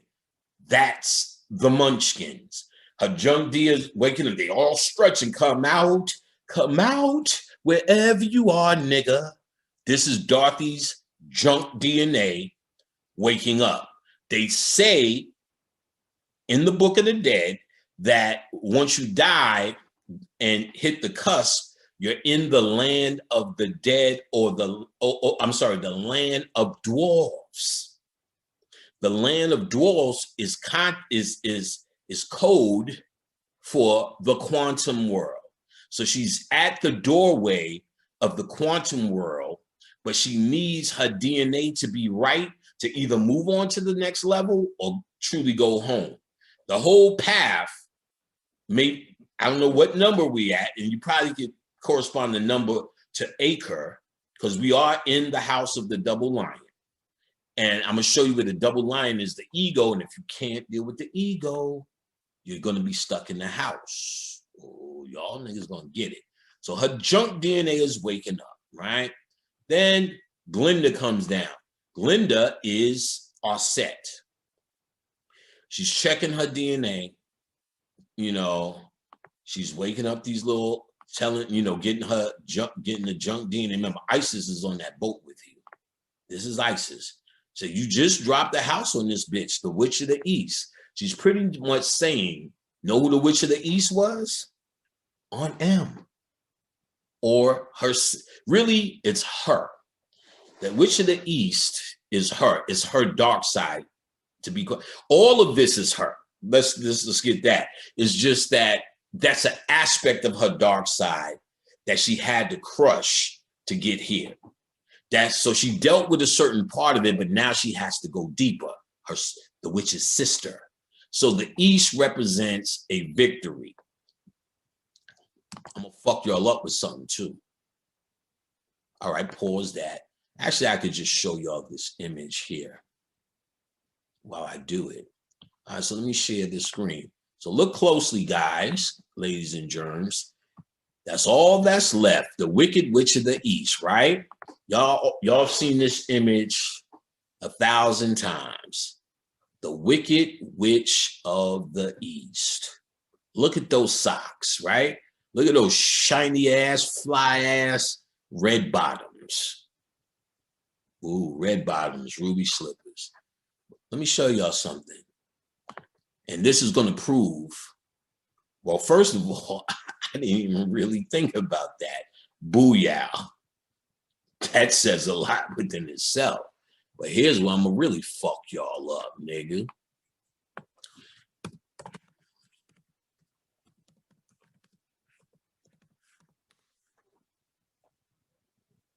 Booyah. Let's see. Who is this? We know who this is. Look at that. Beetlejuice, Beetlejuice, Beetlejuice, Beetlejuice, Beetlejuice. Beetlejuice is the star that's supernovaed. In comedic science, a tomb has an explosion or an orgasm, either orgasm or sneeze, they'll say. And they correspond that action as the Kamites talking about a supernova. And then they said Shu took the breath, whatever, Shu gets involved next to Shu did this or whatever. And what they're talking about is, I went through it in that whole tape, cosmic winds that bring that supernova light across the galaxy. And they said it's closer than you think, it gets here faster than you think. Betelgeuse, the star, which is on the shoulder of Orion's belt, has supernovae, which means it's the sneeze or the, and they said everything came from this supernova event because it dispels a certain bacteria called phage lambda. This phage lambda is what attaches itself to your DNA. The ruby shoes. I should let y'all chill on that, but I don't really need to. The ruby shoes, and that striped concept represents jail. Beetlejuice. That's why when they did the movie Beetlejuice, they chose a suit like that from him, not because it's a standard, because they understood the code that I'm telling you now. And they understood that these shoes represented the phage lambda that you needed to walk through your path. We say it now. Why are you doing that? That's my path. Well, if you're waiting for the sun and the stairway to heaven to walk your path, and we say we're on the path, it's not happening when we die. We're on the path now. We're the sun people. Niggas, y'all should be shocked and shitting on yourself. I'm telling you what's happening. Some are going to hear it. Some are going to worship it. Hey, you the man, panic. But some are going to really hear this and understand, holy shit, this is a breakthrough. So someone who understood the Book of the Dead, understood what they were saying when they did Beetlejuice, made a point of him to have this suit because this idea was already here. Beetlejuice, Beetlejuice, Beetlejuice. You should be fucked up right now, but I won't do that. All right, let's keep going though. I will do that. So that's Beetlejuice, Phage Lambda. All right, so Munchkins come out. She fell from the sky. She came from Kansas in the name of the star, blah, blah, blah. All right, so they're doing their little hood dance. And if you notice, the, damn, this little motherfucker coming from the underground. The houses look like mushrooms. That speaks for itself. I want you to notice drugs are not going to save you. Drugs only work if you have something in your head that you're trying to free. They shut down your consciousness so your mind can be free. But if you ain't got fucking nothing in there, it's not going to put nothing in there. The drugs aren't Jesus, stupid. I don't care how many asses of a frog you lick, you seem to not know more. If your ego went away while you licked it with a frog, guess what? It came back. I don't want a moment without my ego. You came here to understand your ego, the nature of your ego, not temporarily relieve it as a high. You tell me what doesn't sound right about that. I don't get it. Because, niggas was texting me, oh, the mushrooms did you wonders, nigger. No, the mushrooms just got me high and paranoid at one point. We thought the cats were chasing us. And Bilby got rid of his cat after we got like, yeah, that motherfucker's an agent, nigga. We gave it to our, you know what I'm saying? And that's, there's certain things I guess you can say and it helped. But if I didn't know what I knew, I'd just been a high nigga. And that's a fact, nigga. Poppy feels, nigga. All right, so we're going to move through this. I'm trying to remember everything I seen. So all these niggas is giving it to her. The house began to pitch. The kitchen in the middle of the ditch. Wicked witch. The bitch became a hitch. All right, they singing. Thanks for doing it so neatly. Here's the trick. They're talking about they need to confirm if the witch is truly dead. Let me see if I could get the words and say them to you. Damn, I wish I had the visuals like we thank you very sweetly for doing it so neatly. You killed her so completely. We thank you very sweetly. Here's the trick. They're not talking about the witch. They're talking to Dorothy about herself. Thank you. You killed her. And now that the witch is dead, which is Dorothy as well, she just released her phage lambda, a light. Her junk DNA woke up, and her junk DNA from the quantum realm is asking her or is thanking her. Thank you, bitch. You killed her. You killed yourself. You killed this witch called Dorothy that was keeping us in lockdown, keeping us asleep. Watch it now. Watch and understand. And this is what they do in movies. I see it now. I should fuck y'all up. I'm gonna fuck y'all up with Avatar. When I seen this shit for real, when I seen motherfucking Unbreakable Split in glass, and I know the code,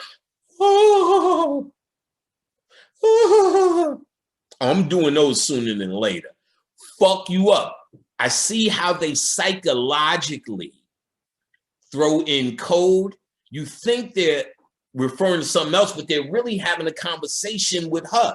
We thank you. You killed her. You freed us. because you killed yourself. They're making a chariot for this bitch. She's in a chariot. She's the beloved dead. They're doing her funeral procession. Watch this shit again. You just are trained to think they're talking about the bitch under the house and they're celebrating it. But think of it now as they're talking to Dorothy, and you'll see she's the beloved dead. She's the corpse. She died. She's having a transformation. That's her junk DNA waking up, and they're thanking her for killing the aspect of herself that's wicked to them. She just thinks it's a part of herself. She just thinks she killed her humanity and she's full-blown conscious. You follow what I'm saying? And the East represents that humanity. The West is where you go from East to West orientation. So she still has work to do in the West. She's dealing with the North. Kansas, the center, which is represented as her consciousness. And we represent that as Baphomet, as that house in the middle. That's what landed on the Wicked Witch. This house, y'all ain't ready. And then her junk DNA woke up. She's the beloved dead. Let's keep going. Let the joyous news be spread. The wicked old witch at last is dead. They talking about Dorothy, not that bitch. Ding dong, the witch is dead. All right. They going through it. Ding dong, the witch is dead. Witch, oh witch. The wicked witch. Ding dong, the witch is dead. Wake up, you sleepy heads. Rub your eyes. Get out of bed. She's waking up her junk DNA. Wake up, the witch is dead. She's going where the goblins go, below Earth. So let's open its, subconscious mind. Where she's going where the goblins go, below. So it's the dark side is dissipating. It's in the light. It doesn't exist. She's going, I guess they're represented as that, below. And it could mean something else. I don't know. Ding dong, open up and sing. The ring bells out, sing it high, sing it low. Blah, blah, blah. Then the wicked witch is dead. They're really having a funeral procession for Dorothy. Watch it again, niggas. Now watch these words. Here comes the mayor. Pimpin', what's up, Pimpin'? He's got a timepiece on his belt. So that can mean something too. I'm not thinking right now. It's 5:11. As the mayor of the Muncher City in the county of the land of Oz, I welcome you most regally. But we got to verify it legally. They talking about her. She's standing right there. But they talking about her. Is she morally, technically, ethically, spiritually, physically, positively, absolutely, undeniably, reliably dead? They're talking about her. And here go Isis, got a little Baphomet. So now here comes the coroner. As coroner, I must aver, I thoroughly examined her. She's not merely dead. She's really most sincerely dead. And while he's doing this, actually, I want to get that image. I want you to see this image without movement so we don't get flagged again. We do. I'm figuring this shit out. So he's opening up this. He's talking about her, not the bitch under the building, which is her, but he's telling the mayor, no, this bitch dead. We won. This is it. This is our moment. You know what I'm saying? And okay, let's just keep going. You guys got it. Y'all seen this enough where you should know it. I thoroughly examine her. She's most sincerely dead. So she's going to goblins below. Let us sing high and low. Blah, blah, blah. Merry you go, singing high, singing low. All right, so you got these Lullaby League. In the name of the Lullaby League. Let me see. I wish to welcome you to Munchkin Land. So that represents something with her dreams, I guess. So here comes the Lollipop Guild. It's 3 of them niggas too. One of these niggas got a fucking, look at this shit. Look at this nigga. This nigga with the blue shirt got Satan ears on. Know what I'm saying? Little fucking thug ass niggas. The thuggies. All right. So now, let's keep going. We'll get through this fast. It's already 5 something. In the name of the law. So look what he gives her. Boink. Oh, good stop. Good stop, man. Good stop. See this lollipop? It's a vortex. They're awarding her for pretty much doing that particular work.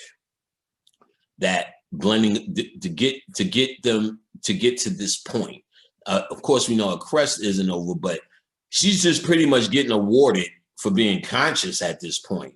The lullaby motherfuckers was awarding her for waking up. Now I get what them little bitches was for. Let me see. Let me go back to these lullaby hoes. Because they're reading these documents. In the name of the Lullaby League, we like to welcome you to Munchkin Land. And they gave her an award. Oh no, they never gave her the award, but they just welcomed her. So the Lollipop Guilds, they gave her the award, Vortex and Waking Up. I didn't even see that at first. So now also, let's look at this image. I guess I could do that. Just keep flipping the images. Oh, actually, I better come out. I don't want none of this shit pulled up and getting flagged. You know what I'm saying? If so, I would go back and cut that shit out. But here, this image, you see the lollipop. She has flowers. She's dead. They're saying, you're a corpse. Her body has the flowers, and it's saying she went through the vortex. Do y'all fucking see this now? She's in the cusp. This is a movie about the pyramid. This is the pyramid text, folks. Oh shit, let's keep this party popping. We represent the Lollipop Twins. I definitely do not want to get flagged. I don't want to do this a 4th time. All right, so, and this one I probably could do. I would just do the audio, cut the video out because I'm describing it so much. All right, so of course she's walking and then the witch shows up. But let's look at this. Shit, you know, we keep going back and forth, but shit, let's do it. In this image here, when the witch shows up, all the little munchkins fall on the floor. Why did they just fall on the floor? Why didn't they run? It represents them going back to sleep when her humanity shows up. Look at that broom, because I'm going to tell you what that is later. Look at that goddamn broom, motherfucker. Look, motherfucker. It's a movie with Curtis Mayfield in it, in jail, singing. I'm sure I can find out what it is. This is probably Short Eyes. I bet you that's what this is.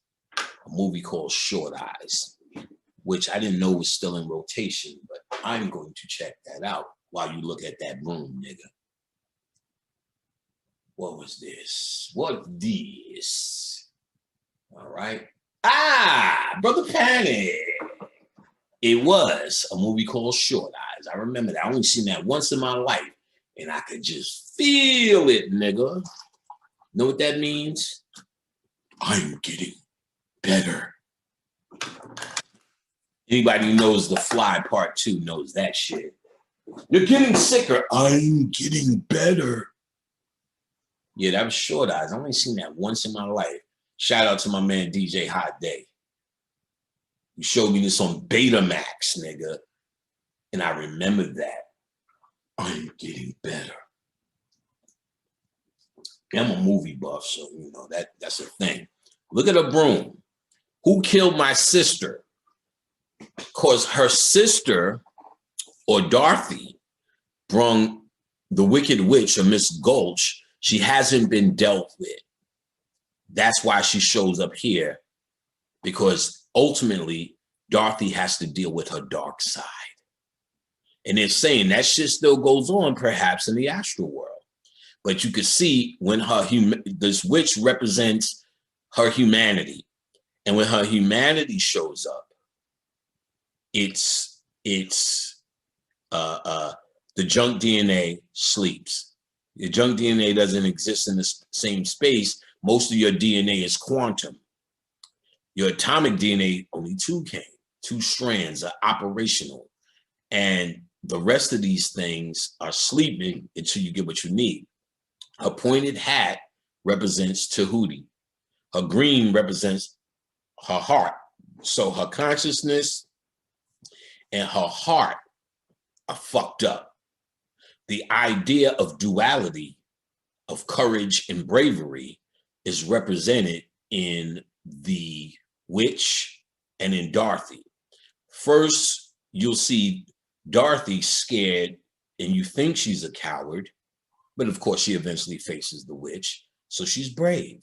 And then you really see the witch as weak. I'm melting, not really brave, but for who she really is. So Dorothy and the witch represent the duality of the lion, the double lion, in the same, as if we trickle down the concept. But they're not dealing with it that way. They're dealing with it in the way, because remember, the double lion is night and day, the horizon, sunrise, sunset, duality. So this duality, dark side and light side, is the same concept when you put it all together, but they're probing a different aspect in how it manifests. So the lion is the representation of in one thing as the double lion. So they representing that well, because they're trying to tell you where you are. And they're trying to tell you what the house of the double lion is. It's the ego, is the shadow self that you must deal with. Oh, we're going to get to this funk today. All right, so who killed my sister, the Witch of the East, which is Dorothy on the other side. But Dorothy didn't finish. Deep in the subconscious, we got to deal with the West. Well, that's what they're calling it. Who killed the wicked witch of the East, blah, blah, blah, blah. And look at that broom and look at the munchkins dead. Or not dead, but sleeping. So who's that? Boom. Oh, wait a minute. I got to give you this. Where's the slippers? They're gone. That she's trying to get those slippers because she's trying to lock down Dorothy's phage lambda initiation. Boom, boom. Hold on, give me. Let's look at this image. Let's do it, nigga. What do you see, niggas? I'm gonna let you soak that up for a while. I'll be watching Short Eyes. Ah, I forgot there's no bitches in here, so we're back to it. There you go, but folks, there's Baphomet. Baphomet trying to show you this understanding. This is what got it here. This is magic. It's not about who made it. He's only copying us. It's the concept in here you got to get with. You understand? All right, let's keep going. All right, so. And the last fucking time I did this, I was frozen the whole time. I may be frozen, but at least you heard, something's got to happen. You know what I'm saying? They're no use to you. Give them back to me. Blah, blah, blah, blah, blah. Don't give them back. And then magic must be taxed. She didn't even tell us so. So now, also, let's look again. We're going to keep going back and forth. I just don't want to get flagged. When she leaves in a puff of smoke and it's red. Root chakra. This is about Earth. This is about her humanity haunting her dark side that was not dealt with, having to be eventually confronted. So you got the red. All right, you keep going. So now here is where she talks about the Wizard of Oz. The Wizard of Oz is Osiris. They bow down.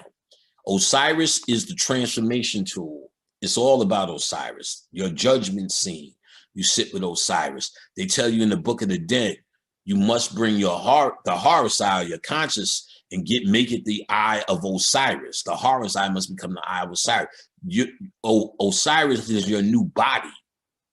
The new body you're trying to get into, Jake Scully.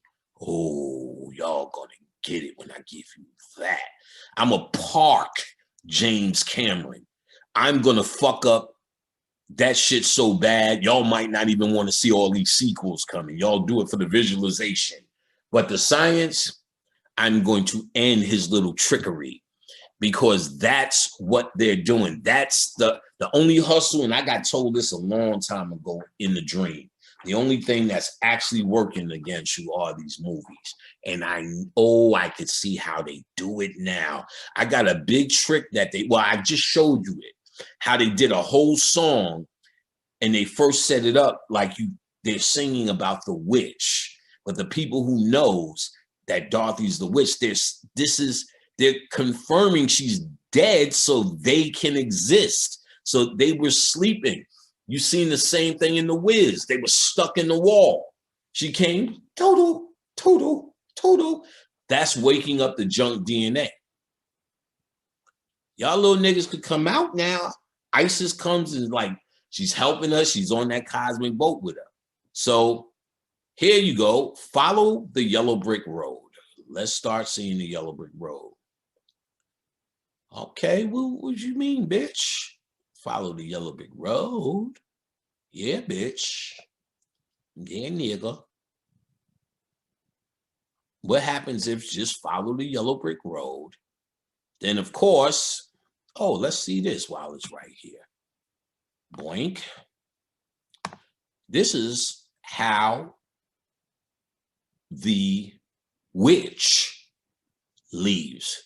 She turns into this bubble or the sun and goes back. Where did we see that before? Well, let's see where we've seen that before.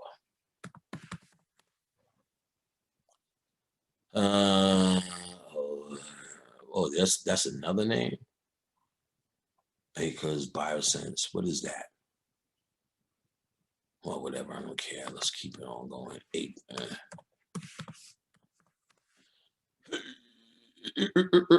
Where do we see this image of this round bubble? See if it gets bigger. Oh, no. You do it here. Where did we see that before? What are you saying, my pretty? Oh, what do we have here? She represents the gateway here. To get through this gateway, which is your goal, and you can't get past these lions, is the goddess. I'm telling you, they're telling you the secret trick. And it's not like they figured it out. This is stolen information from us, but they're just sharing it between each other. So, because if you don't have the key, then you ain't got it. Goodbye. You will never have it if you don't have the key. So they can show you anything if you don't know. If you think it all starts when you're dead, you ain't doing shit. And most of us think that you're preparing for death, but you're preparing for death through this life, or you're preparing to come back. If you don't get the message, if you don't get the true work. All right, so follow the yellow brick road, follow the yellow brick road. So I'm gonna see this image. I'm gonna see an overview of this image so y'all can see it. Just hoes looking at the road. All right, and she starts here, and because they had an overview. If they don't see it, I don't feel like going back, but you see an overview of where the yellow brick road starts, and clearly it's a vortex. And if it's, there we go. Listen, here's what you didn't catch because of icons. Y'all gonna be fucked up on this one. First of all, here's a vortex. And we just discussed that a vortex is a gateway. So she is going through a vortex here, right? Follow the yellow brick road. But what if she followed the red brick road, which is right in front of your face as well? That's another path. This is the path back to humanity. This yellow brick road is the stairway to heaven. Oh, y'all ain't ready. Remember when I told you in the Book of the Dead, they fighting in this motherfucker. In the Book of the Dead, in the pyramid text, you're looking for an FTE event. While you're in the cusp, you're waiting for the sun to shoot off a spark, which is actually a stairway that you catch. We did that already. Know what we call that on Earth? you're on your path. You're already on the yellow brick road. You're already dead. You're already going through it. And when the DNA changes that they're talking about, what do you think you would feel while you're going through these changes? You're feeling it. It's called your life. It's called this illusion, this dream that you're in. If you're dreaming, where are you? What are you doing? Why are you dreaming? You're dreaming because it's all happening in your mind like Dorothy, how to figure out a clue. You're in a game, nigga. This is levels.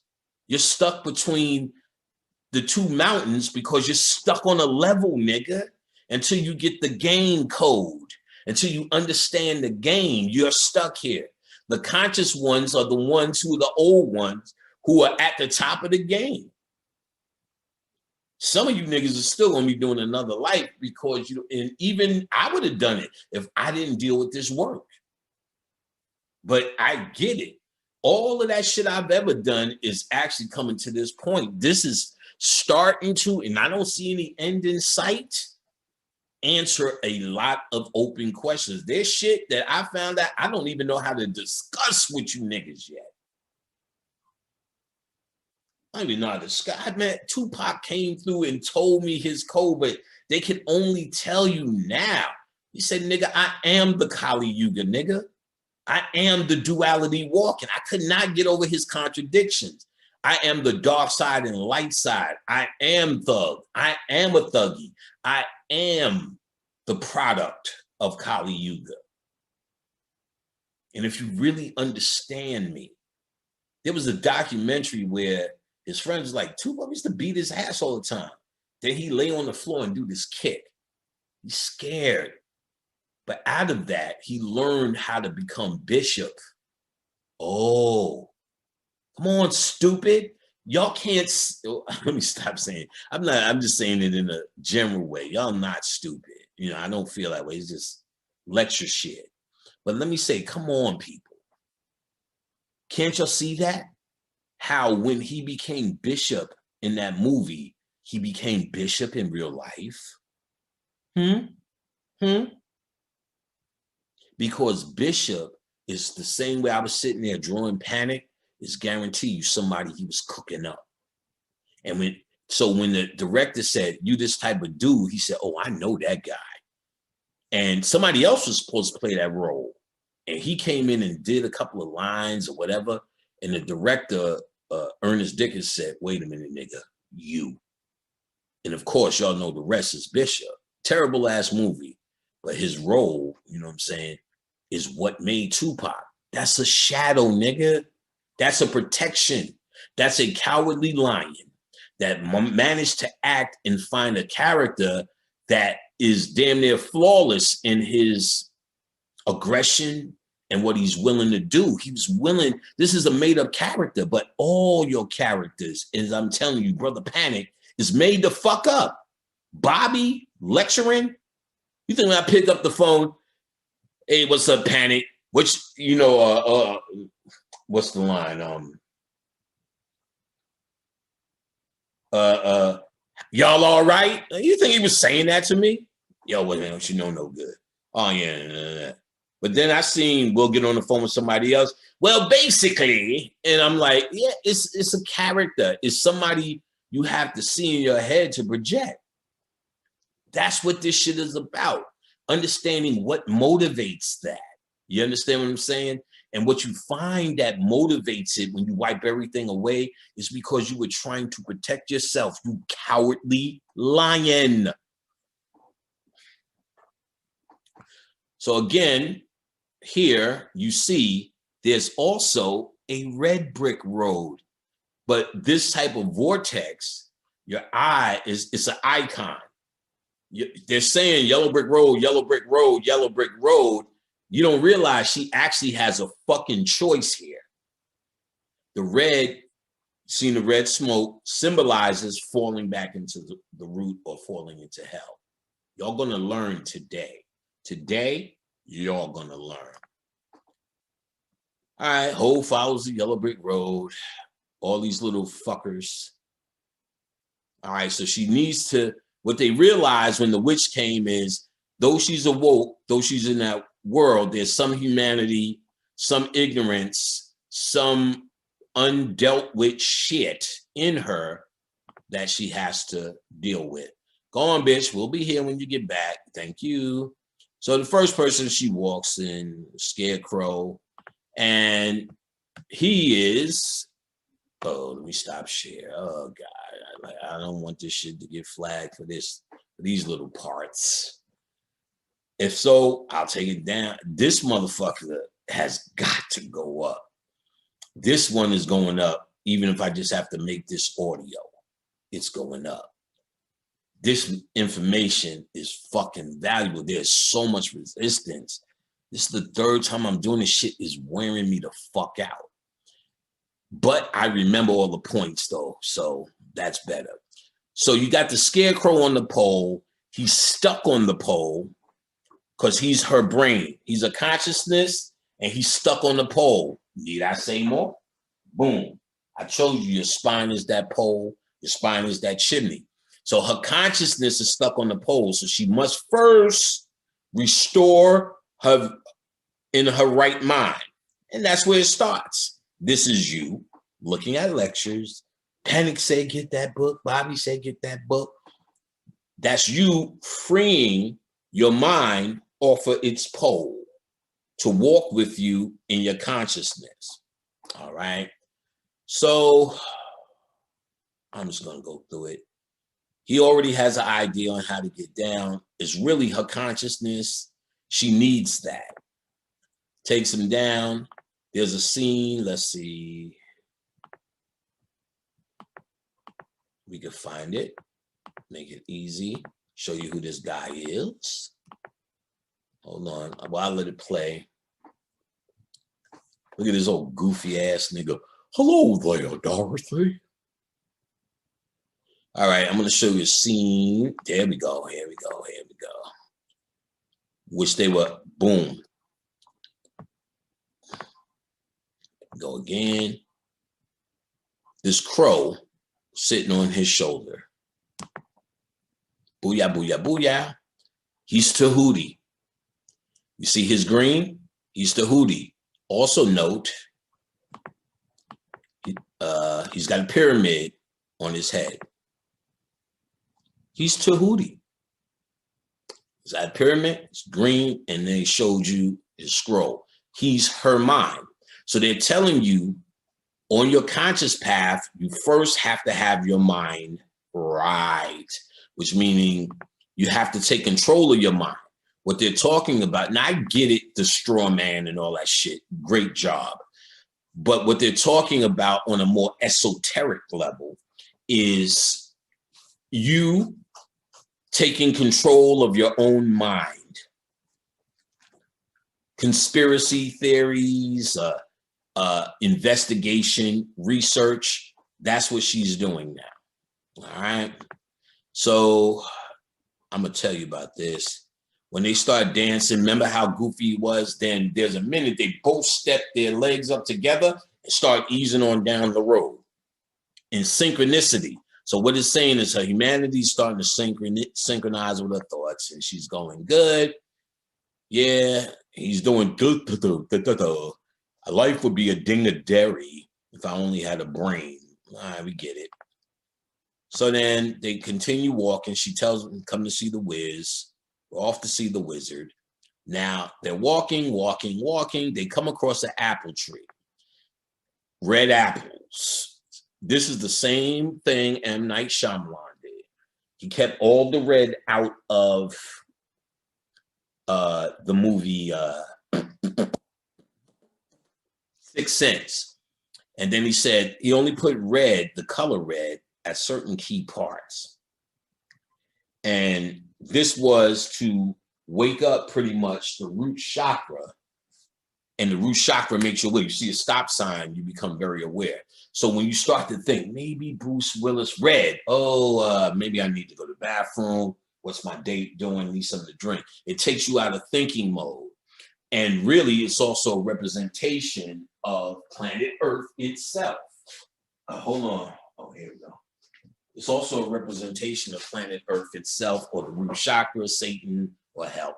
So when you're seeing the red in this movie, here's a movie where they purposefully use red in 1939, the same way M. Night Shyamalan, not an original guy, is using red. So when he heard or seen or recognized that, because you could tell he was born and raised on the chakra system, every movie is just chakras, except for goddamn those three, them motherfuckers, you know what I'm saying, are absolutely about the shadow. And we're going to deal with that, but they're all related. And anyway, the apples come, right? And so she wants the apple. She tries to pick it. The apple tree talk, bitch, what's wrong with you? And how would you like somebody to take something off of you? So what happens is she says the words, I forget I'm not in cancers anymore. What it's saying is I almost acted human because of my habits. And that's what the idea is. The witch is tempting her with her humanity to forget you are no longer human. So she's picking it by regular means. So then the scarecrow outfools the tree. We don't want those apples anyway. They have worms in them. And what motherfucker? They started throwing apples at him. And he pretty much, you know, doing all this shit, he pretty much outsmarted the tree. And what that's representative, Dorothy was using her mind to get the apple instead of trying to physically eat an apple because she's no longer human. But apples don't stop. They're up here. In fact, they're manifesting here because they come from someplace else. So you're in that someplace else. You don't pick them physically. They're alive. And that's an offense. In fact, some vegetarians say that shit now. Oh, I don't tear this off the tree. I wait till it falls. It ripes and it falls. They're giving it to you. So she's taking it by physical means. This would have fucked her up. But she, instead of doing that, she used her higher mind to get it, the scarecrow. So that shows she's synchronized with it and she's now using it. That's actually a test. That was one of her tests. All right. So you keep going and they run across this guy, right? Let's look at him. All right. So here he stands. Now, what you notice about him, of course, he's iron, and you can say he's the gilded man. And the standard story is they were trying to make, like the gold standard, they were trying to make silver either equal or close to it. So originally the slippers were silver, so they say silver walking with the gold, and this is the gilded man, blah, blah, blah. Okay, maybe, but no, we're dealing with the esoteric. Look at his position. He's the iron shell to protect your heart. And you defend it with this axe. That's what he's saying. I am the protector of your heart. You haven't opened your heart yet. You don't have one. Now you get it. Now, what's interesting is once they eventually get to his oil can, they both stand on both sides of him like this. He hits them 1, 2, passes her the can, 3, 4. They're starting to, this is her. She's starting to open up the arteries, the 4 ventricles and arteries in the heart. He is her heart. She's starting to wake her heart up. In her hand, see that red apple? She's holding his heart in her hand because it's her heart. She's really putting it back together. You don't see that. She's got to go see the Wiz, but they're really telling the story now. She's piecing herself back together. This protection guy. All right, let's keep it popping. So of course, they give him his oil. He wakes up. He's walking very funny coming out of there because she's waking him up. The same funny walk that the scarecrow did is the same, not a different, stiffer, but still a funny walk that her heart is doing because all of these things were locked down. She's under mind control and she's an emotional prisoner to all the pain of earth. Made an iron cast shell that nobody can penetrate. Are y'all getting this shit now? Well, let's continue because some of you niggas are slow. So he walks funny, gets out, and it's time to do his song about how special it is. Ooh, look at this while we here. Damn near the whole scene, while he's singing, she has his heart, which is her heart, in her hand. And he's saying, or she's exclaiming, if she only had a heart, if she only wasn't damaged, she'd be tender, she'd be gentle, quiet as a lamb, all of that good shit. But it's saying right now, she has the heart in her hand. Y'all, you gotta look at the image. You didn't even see that for years, I bet you. Because if you're looking for this story in a different way, that's what you're gonna see. Get on it, niggas. Get on it. All right, so of course he gets the heart, or of course he goes on the cheek, and yeah, he's walking funny. He does his dance, and in the middle of it, we might as well see this too. We're gonna go keep going. I hope they don't flag this. If not, we going audio on this. I don't give a fuck. I'm not doing this a fourth time, and I'm adding this shit I'm adding all. If we doing audio, then I'm doing everything. 45 minutes of this shit. But Dorothy and Scarecrow are now talking about inviting him to see the wizard.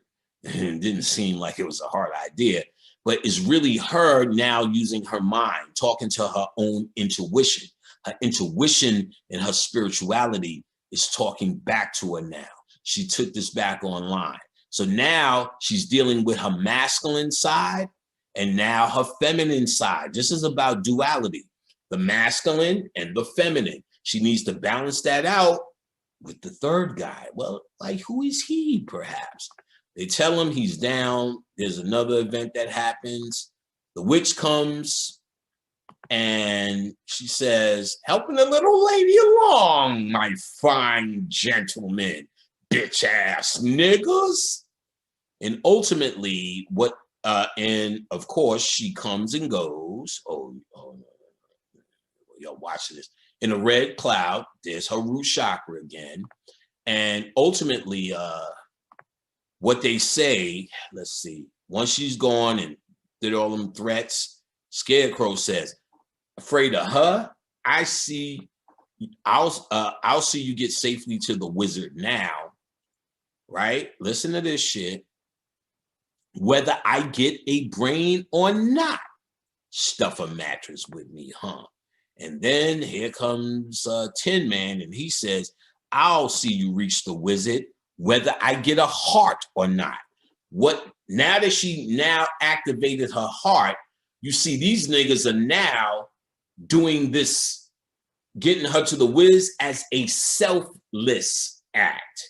Before, yo, the whiz could do it for you. That's why I'm rolling. Now they're exclaiming because she has her heart. Remember, the apples was the test of her brain.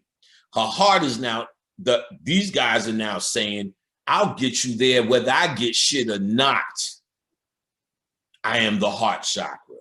Work with me, bitches. Work with me, niggas. All right. So now they go on and look at the next scene. All you got to do is look at the image. See how dark that is? They went into a duality thing. They're trying to show you another aspect or the dark side, or they're going into a subconscious mind, right? When they get in there, here's our important character. First of all, they say lions and tigers and bears, oh my. They could be referencing something cosmic in terms, remember there's Great Bear, or they just could be talking about the lower self or the animal, you know, scary, you know, this dark side. Just that she's now walking through an aspect of her dark side, and you know, this is a fear that she still has, you know, and maybe more. I didn't think about it and I don't want to overthink it. So They get scared by this lion that jumps out, and he's a bully. I'll fight you both together if you want. Come on, I'll fight you with one paw tied behind my back. I'll fight you standing on one foot. Fight you with my eyes closed. Pulling the axe on me, eh? Sneaking up on me, eh? Look at all that paranoia. Here, go away. Let us alone. Scared, huh? Afraid, huh? That's what he wants. How long can you stay fresh in that can? Sarcasm. Once he knew they were scared and afraid, he's that bully. That's the true coward. That's the coward. It takes a man and they've been telling you that all your life, to walk away from shit like this. He's a bully.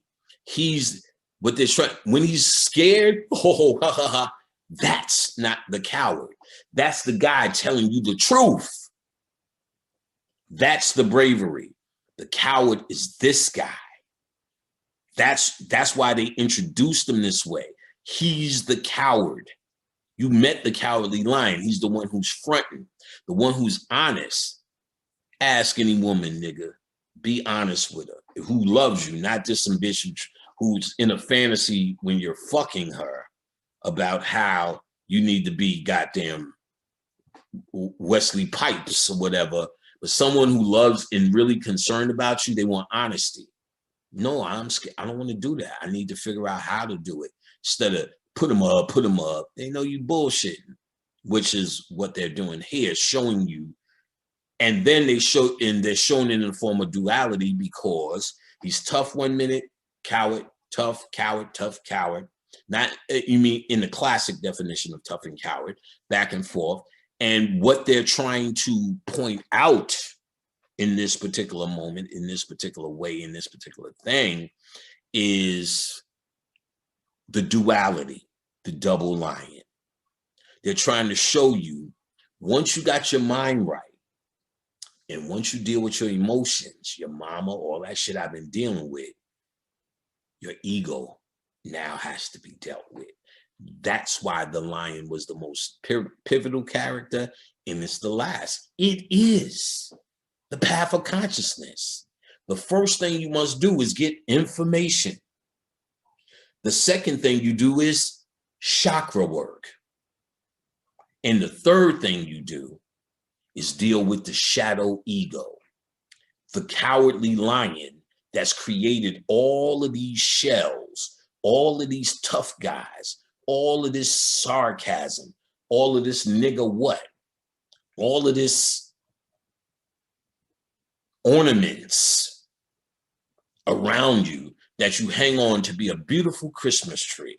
But beneath it, you just like every other motherfucker trying to make a design that stands out and says you're unique, but you're all trees. You're all Dorothy's. You all have to go to the same thing. And to be the truly glorious Christmas tree, if we're using that analogy, it comes from something that's on the inside. That's where all your glory is. When you're looking on the outside, you won't find it. Dorothy right now is on a journey inside, if you know what you're doing. So he's still popping shit, shivering junkyard. But here's where the shit changes. Let me see if I can catch a good picture of this. He starts chasing Toto and Dorothy. And let me see if I'm gonna try it one more time to get a better shot of this. If not, I'll just demonstrate it, because this is a pivotal point in something powerful. And boom, here we go. That's good enough. So look at this shot. You see her in this position? What's happening is she finally got fed. He came out. She didn't smack him, bow like this. See her hand? She smacked him like that. What did you do that for? What she was doing was putting her ego back in the jungle, back under the 3 chakras. She was taking control of her ego. She's the one that had the spanking. And based upon Khadijah, my sister, my mother, and that energy it allowed me to see me doing this cowardly shit that you think is you, but it's really because you were scarred, and smack your ego back down. That moment is her controlling her ego. She got her heart back, she got her mind back, and now she has to deal with her ego. Notice, everybody got their one song. How come the lion gets two songs? He's the double motherfuckers. All right, so he goes, he sings his song. You know, if he only has some fucking courage. So now he's crying with all that pussy. She's, oh no, I don't have any courage. I'm a homo thug. He's really revealing his true self, or she's really talking to her true self. She knocked her ego or the bullshit out the way, and she's revealing to her heart and her mind who and what is really happening. She's scared. She's been lying to you. Y'all ain't ready for this. Tell them about the Wiz. They're singing, they're skipping. Now, she got all three elements of what she needs to see Osiris. She's got her mind right, her emotions right, and she's got, let me get out of this. She's got her mind right, she's got her emotions right, and you know, and her ego under control. So now the witch sees her poppies, something with poison in it.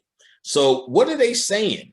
She now has dealt with, and not just because of the heart and the mind, these are upper things, but the lion also represents your three lower chakras, the root, the sacral, and then the king of the animals, your solar chakra.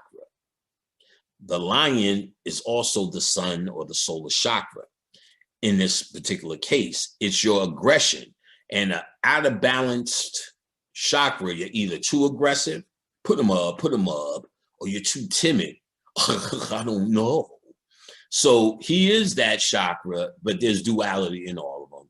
And if he's under control of the third chakra, he becomes king of the jungle. The jungle, sacral chakra, root chakra. So the master this is the king of the jungle, so you can deal snip, snip, snip, clip, clip, clip, and a couple of la-dee-das. That's how we spend the day all day in the merry old land of Oz, Emerald City. All right, but y'all ain't ready. So it's telling you something between the heart and the solar chakra, there could be trouble. What's the trouble? The trouble is the true work happens here, Emerald City. And there's certain things that need to be under control before you get there. So most of the failure happens in the three levels of the chakra. So that's another way of saying, let's look at this. Let's go here. Poppies. All right, so we don't need magnetosphere. We don't need Wizard of Oz. We don't need L. Frank. Remember some of these damn things. No Beetlejuice. No. What was we looking at now? I don't even remember why I came over here no more. What the fuck did I come here again? Something with poison in it. Why the fuck did I just share the screen? Well, let's see this while we are here. Let's see what this is. This is more Acre dual lions of yesterday and tomorrow. Like you're stuck in this fucking loop. Like, yeah, here they're holding the sun on their back. Yeah, you got to get through this gateway, this middle point. I don't remember why I went here, but let's keep going. I'm starting to feel it, son. Right, let me stop sharing. Maybe I'll see it. Something with poisons in it, poppy. Oh, I know why I went there. All right, let's go there again. Cause I wanted to show you this. Where we at? Caduceus again. Caduceus. Let me see. Caduceus. Okay.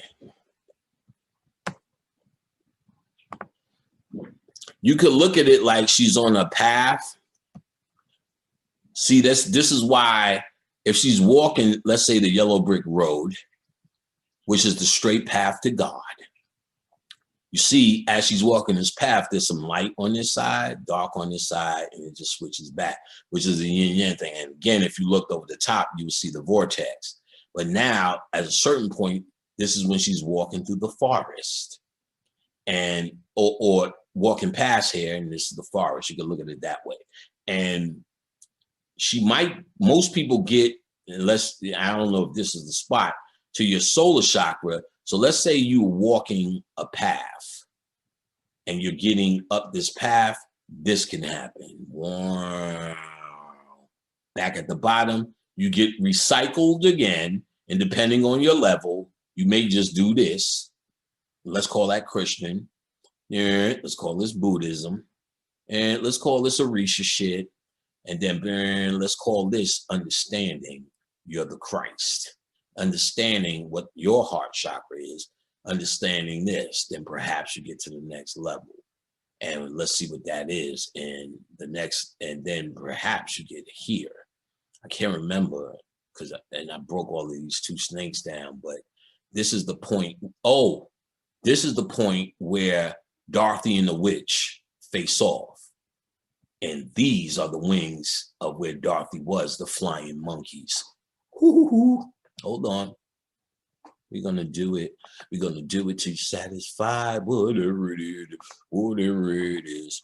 All right, so she's giving them poppies.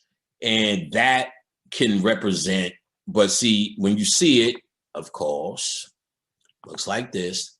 Look at the poppy field. What color, guys? What do you know? Red again. So what they're clearly saying is these drugs, and she says something that'll make them sleep. So they're telling you that certain drugs are there to make you sleep. Heroin makes you sleep. She's talking about heroin, and that comes from the earth. But that's not ayahuasca. Sleep, dumb nigga, sleep. So, of course, you hear you're out of the woods, you're out of the junk, to come into the light. They're saying you've kept coming, and you see them coming out of the woods, coming in Poppy and Emerald City. So they're moving into the heart, but they're coming out of the three lowest chakras. Her taking her ego under control is her mastering that particular chakra. They didn't go from one. Well, they represented 1 till 7, but they didn't go. It's not like she's walking through the chakras. She's walking through the process in the cusp.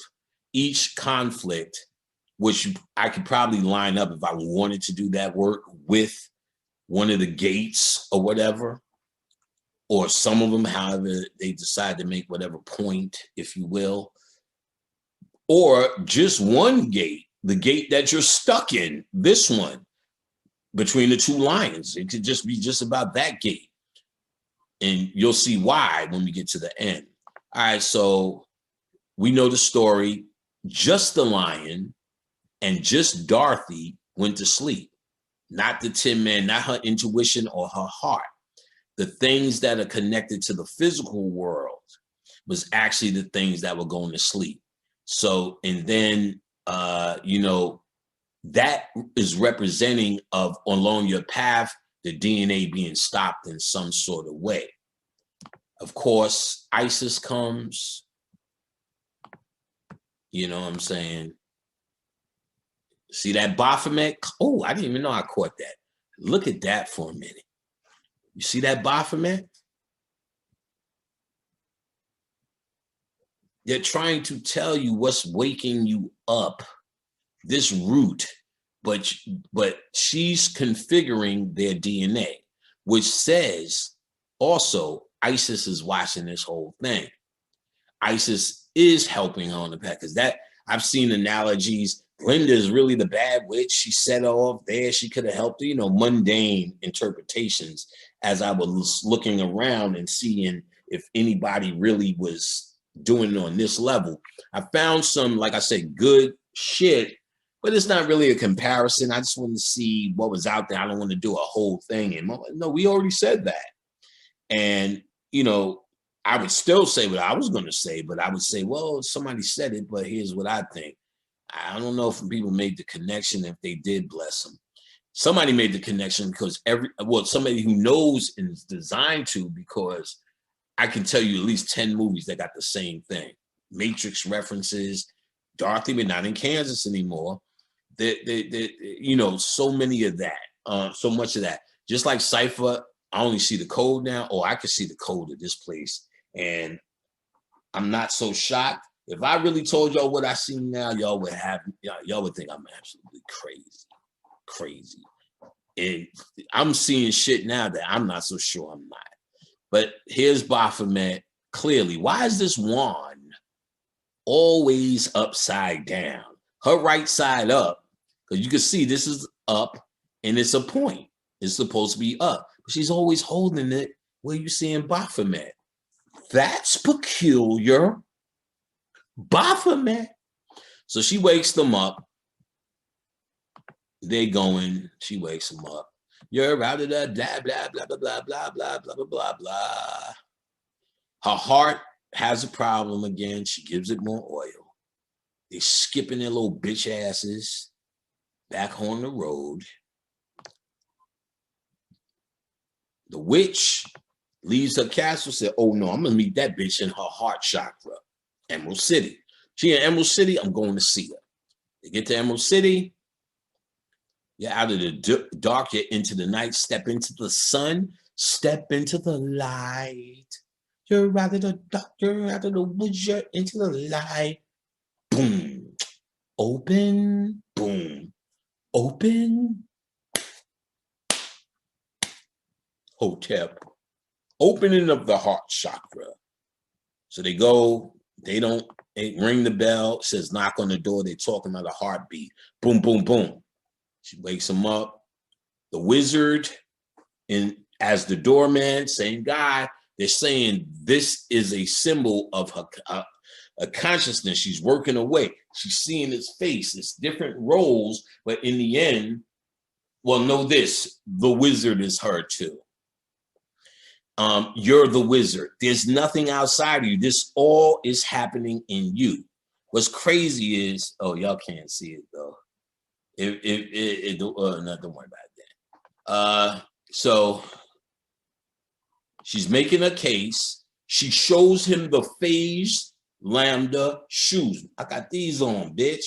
Oh, you a real bitch. So we got to deal with you and see what happens in the judgment. Your heart gets weighed against a feather. She's coming to get weighed. Open, and your heart has to be lighter than a feather. Is her heart lighter than a feather? Oh no. The witch represents the true heaviness, the true emotional stress that she hasn't let go because she hasn't confronted it. She wanted to run away. She's actually confronting it now, but she still hasn't dealt with it. Each particular point along the road, the witch keeps popping the fuck up, saying, nigga, I ain't going yet. You're still having a possibility of a problem. In other words, Set is still trying to drag you back down in humanity. She's still in danger of falling in the pig pen. That's what they were showing symbolically when her walking the fence is the need, the unconscious need she feels to walk a road and not fall. Now, with her phase lambda, she's trying to go get weighed.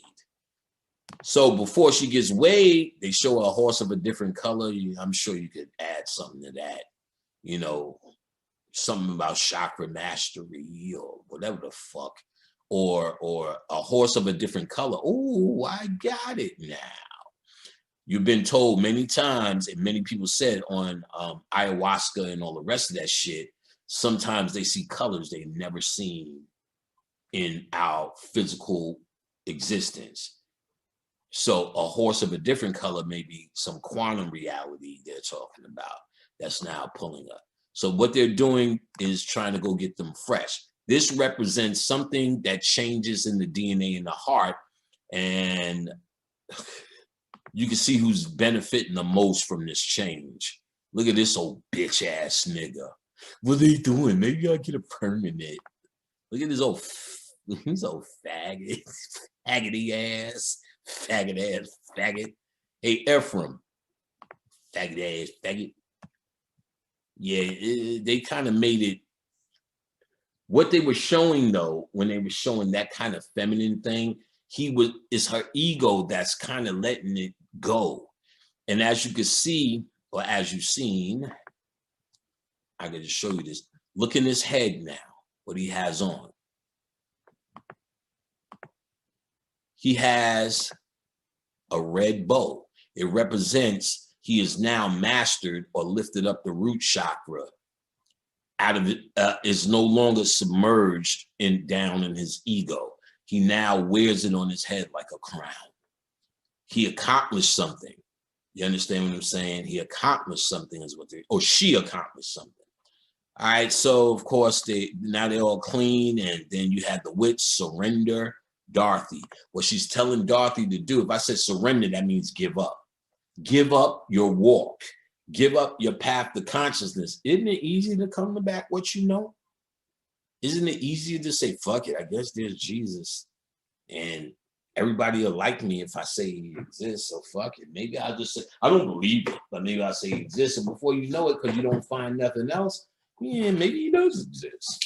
And the point I'm getting at is the witch is trying to coax her back to her humanity.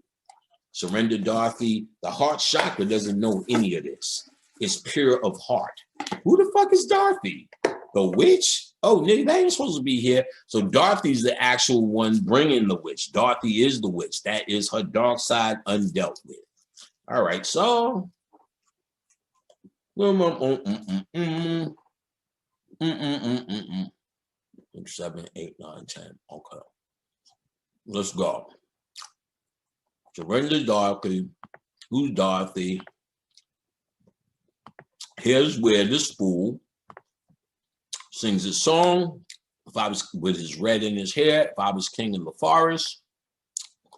And then it's really, even look at his face right here. You see this disposition? That's a face of courage. Now that he's in the heart, he has heart. So now, even they didn't finish the work, but he understands if I was king of the forest, hippopotamuses, rhinoceroses. Show him who's king of the forest. He's exclaiming his power. You don't feel ego, you feel he's talking about order. Her ego is now in its proper place. It sits at keeping not your own, it doesn't make its own enemies. It keeps your lower down below where the goblins go. It keeps that in check, lower light frequencies. The lion is the king of the forest. The forest represents the lower self.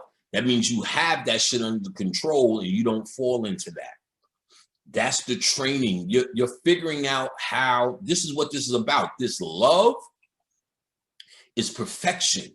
This is how gods perfect themselves. And while we perfect the self, we do it and we have the realization, and the work happens in the dream world. You're in the dream world. You're in the dream.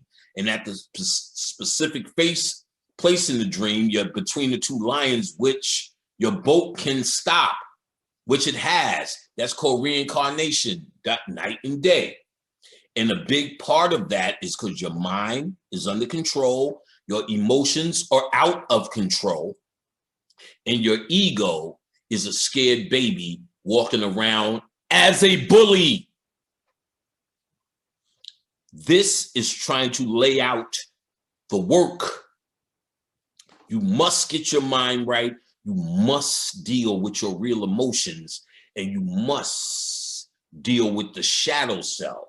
The shadow self is that fake ass nigga walking around, fight you with him behind my back. Know how you say that in nigga terms? Go ahead, nigga, let's get to these guns then. If that's what you gonna do, then let's do it. Fuck that bitch ass nigga. I'll show him who's king of the forest. Hippopotamus, rhinoceros. I'm the king of the forest. Nah, that's made up. You have to be honest. And here he's learning and seeing that he's seeing the potential really in the heart. Dorothy still has to do the work. She's his courage. She's seeing the potential, I should say. She's seeing the potential. So why he sings the victory song, he gets two because he's duality. But why he's singing the victory song, because he's the last guy you have to reel in. Let's say I did a great job and I studied all the books I needed and wanted to study here. And let's even say I did this emotional work and Khadijah's my woman and I love her and I learned how to do this, that, and the other. Still got to deal with that invisible ego, the protections. Like for instance, here's how you protect yourself in New York. Anybody looking at you in New York, you don't look back. Not because you're scared, because you don't want to have to waste your time when they come to you and say, yo, bro, I'm just saying, I know it's an inconvenience, but you know, I got a family and, things ain't going right. You got $5, or something or anything. You don't even want to hear it. It's not like you're scared. So you look straight ahead. You learn that. You mind your business, I mind mine. Anybody looking at you wants something. When you move you built up a protection, a shadow. I come here, hi. What the fuck are you looking at? You think it's some hostile New York shit, but you were trained that way. The same way you motherfuckers who think you're nice, it was just trained to say hello. That's why you in New York saying hi in 2 weeks, you ain't saying shit to nobody neither. So it's training. It's a shadow or protection that you made. So now after 6 years or whatever, hi, I ain't panic. Who are you? How about those Knicks? Or Falcons. Then I went to California for a lecture. I just got out and went to the supermarket. Walking around, I'm looking in everybody's eyes, and they're doing that shit. Looking straight ahead, not looking at me. California, I guess they got the same thing as New York in terms of it's so busy and everybody got a story. That's how they chose to defend themselves, by ignoring you. So I'm like, I came out the store, I was offended that nobody spoke to me or made eye contact. I was disturbed. Yo, damn, these niggas in here is rude. You know what happened? I said, yo, it's just they just wouldn't look at me. Oh shit, that's what they say about New Yorkers. Now I feel when they said it, I'd be like, nah, it ain't really big deal. New Yorkers ain't that mean. It's just that you just wiped it. But no, they're so mean and no one says whatever. But that's the story of that. King of the forest, king of the forest, king of the forest. He does his song. They waiting for this nigga to come back. They crown him. So what they're saying is, in this image, you won, nigga. The robe was green too. This was green. You made it to the heart. So actually, he won. Now all she needs to do is do all the work, get to the end. He becomes king of the forest. I can't remember what the Tin Man did. They did Tin Man stories, but he's the heart. And Scarecrow ran Emerald City after that. So the Tahuti consciousness is now in his heart, or in the heart of the city. So you could kind of say you merge your consciousness back with your heart. I'll tell you this. When you were born, you were a ball, a baby, and you were a circle. And then you turn into a lima bean, right? When you're in that lima bean, they said this part of the lima bean is your head, and actually it's like this, touching your heart. So your brain is actually, when it's growing, it's taking instruction from your heart. And then as you separate, it gives you the illusion that this is running it, but this is a copy of that. So the Scarecrow runs Emerald City, which is the heart. They're talking about these things emerged, and right under it, a different reality is protected by the king of the forest. Oops. Let's continue. My good niggas. So, of course, you know, they get to the door. He won't let him in. And here's the thing. Dorothy sits down and cries, right? She's saying shit like, and M was so good to me, and I never appreciated it. And like I said, I don't want to share the video, so I'm gonna keep going. She was good to me, I never appreciated. Running away, hurting her feelings. Professor Marvel said she was sick. Maybe she's dying. It's all my fault. Now, when she's saying this, what she's really saying is, it ain't about me. She's displaying no selfishness. Her whole reason for going home is to make sure Annie M is straight, make sure it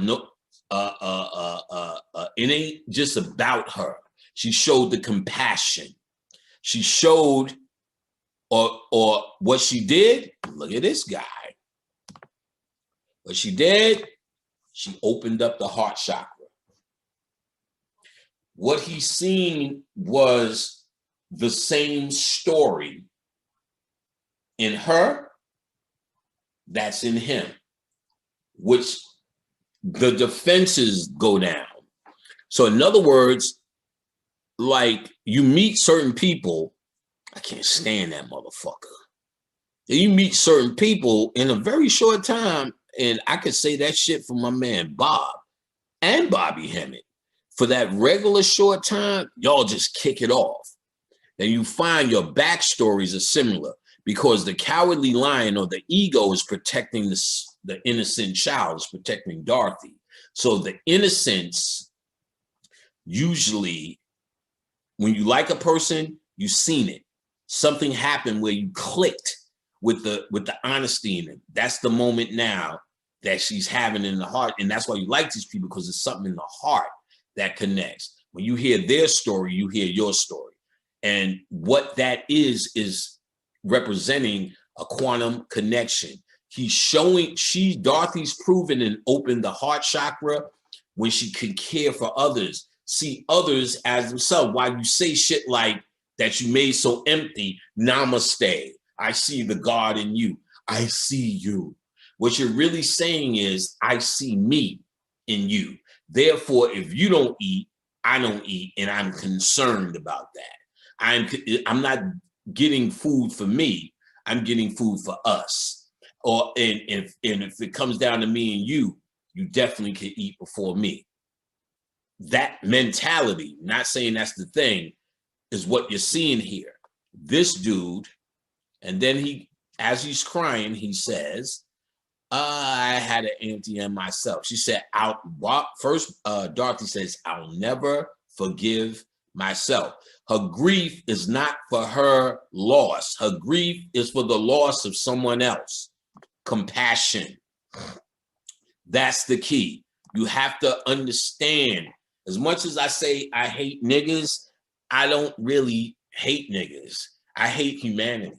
And each nigga that buys into it. What I love about niggas is the small thing in you that seeks to survive, because it's the only thing real. Seeks to transform, it's the only thing real. And that I love about you. The things that keep you here, Wicked Witch, your ego, your lack of a brain, your damaged and frozen heart always being protected, I ain't got nothing to do with that. I don't want it in me. So why the fuck will I celebrate it in you? So that's the whole idea of the Bodhisattva. He gets to a level in his consciousness where at the last moment, he finds compassion for the suffering of humanity. What he's finding compassion for is the suffering of the souls. No one gives a fuck about a nigga who ain't never dying, just keeps coming back because he's stuck in this mountain, stuck in this mountain of madness. I guarantee you if I read that book by H.P. Lovecraft, that's what that shit is talking about. This is the mountain of madness. Oh my goodness. Shit be just being revealed. This is it. Oh man, I'll fuck y'all up all day. So we're off to see the wizard. So he says, stop crying, stop crying. Don't cry, please don't cry anymore. I'll get you in to see the wizard somehow. I had an Aunt M myself once. He's saying I went through this process once. It's really her, but okay. Let's see. He's pretty much the bigger point is he's trying to say I see the connection. I see that I am you and you are me. The heart is a quantum entity.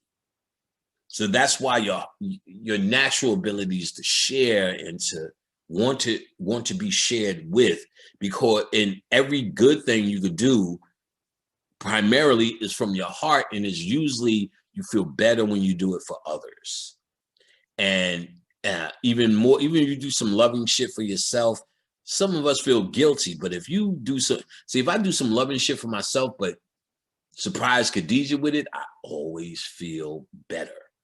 Because really, that's your natural state of being. We are quantum entities. Each one teach one, but not, you can use it on a physical level, but it's this he's talking about. A straight connection where I see you in me. I see me in you. I see us as one unified entity. You're not going to see that on earth. Too much polarity and too much argument and too many wicked witches in all sorts of conflicts. So of course, I'm gonna take you up so y'all can see a hard scene. Boom, right here. What you're looking at here, because they are now about to get their heart weighed. Well, so we think. No, actually, yes. But they're in the halls of my yacht. I'm going to let y'all think about that for a sec.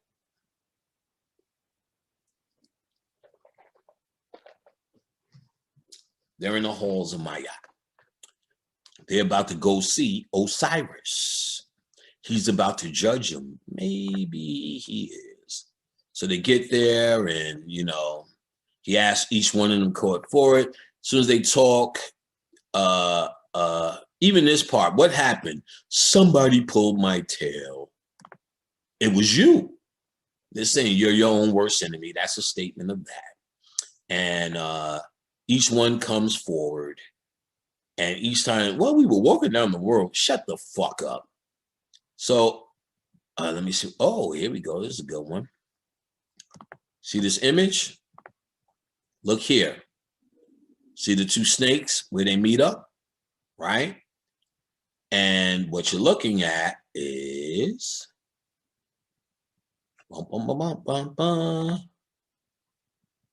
this point where the snakes come together on the caduceus. They are standing here. They can't. This is where your heart becomes light as a feather. That means you take off. That means you're balanced. That means you figured out your dark and your light side. They are working in harmony together. Oh, your logic, masculine, your heart, emotion, or feminine. Your heart they're in the heart, Emerald City. They're trying to make their heart light as a feather because they need to fly. Here's the trick. And your heart light as a feather, meaning you're earning your wings back, your ability to fly. Your wings were cut, nigger. They're right at these two snakes. They're looking at this ball. That's the wizard. That's the ultimate goal. That's how you beat Mario Brothers. This is Congo, Donkey Kong. This is whatever, well, Pac-Man never ends. You know what I'm saying? This is the goal, the big boss. But you have to get your wings to fly. Your heart can't be, your heart, it has to end here. These are dueling forces that now see eye to eye. What does the wizard tell Dorothy?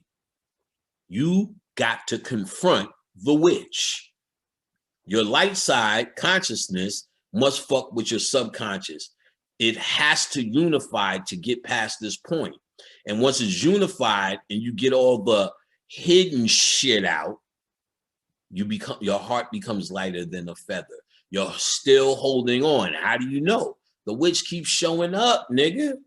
She's got to go. So, of course, what does the wizard tell Dorothy? I'm going to grant you your wishes, motherfuckers. You clinking, clank, what that nigga call that nigga? A clinking, clacking calamity. All right, and let me see. I want to get a better picture of those two snakes. Look at this pussy ass nigga. They made him goofy. All right, let me see if I can get a. Yeah, he didn't even ask for nothing. He fell out, the lion, because he represents the ego isolated. He's isolated in the heart. He ain't got nothing to say. Still scared, though. Let's see. Let me see if I can get this image, though. Okay. Not really. There we go. Oh, get it. There we go. All right. So here we have our image. Here's the two snakes. Here's the ball. You don't see any wings. What are you looking at? Well, again, two snakes and a ball. Two snakes and a ball. The whiz or wizard is Osiris.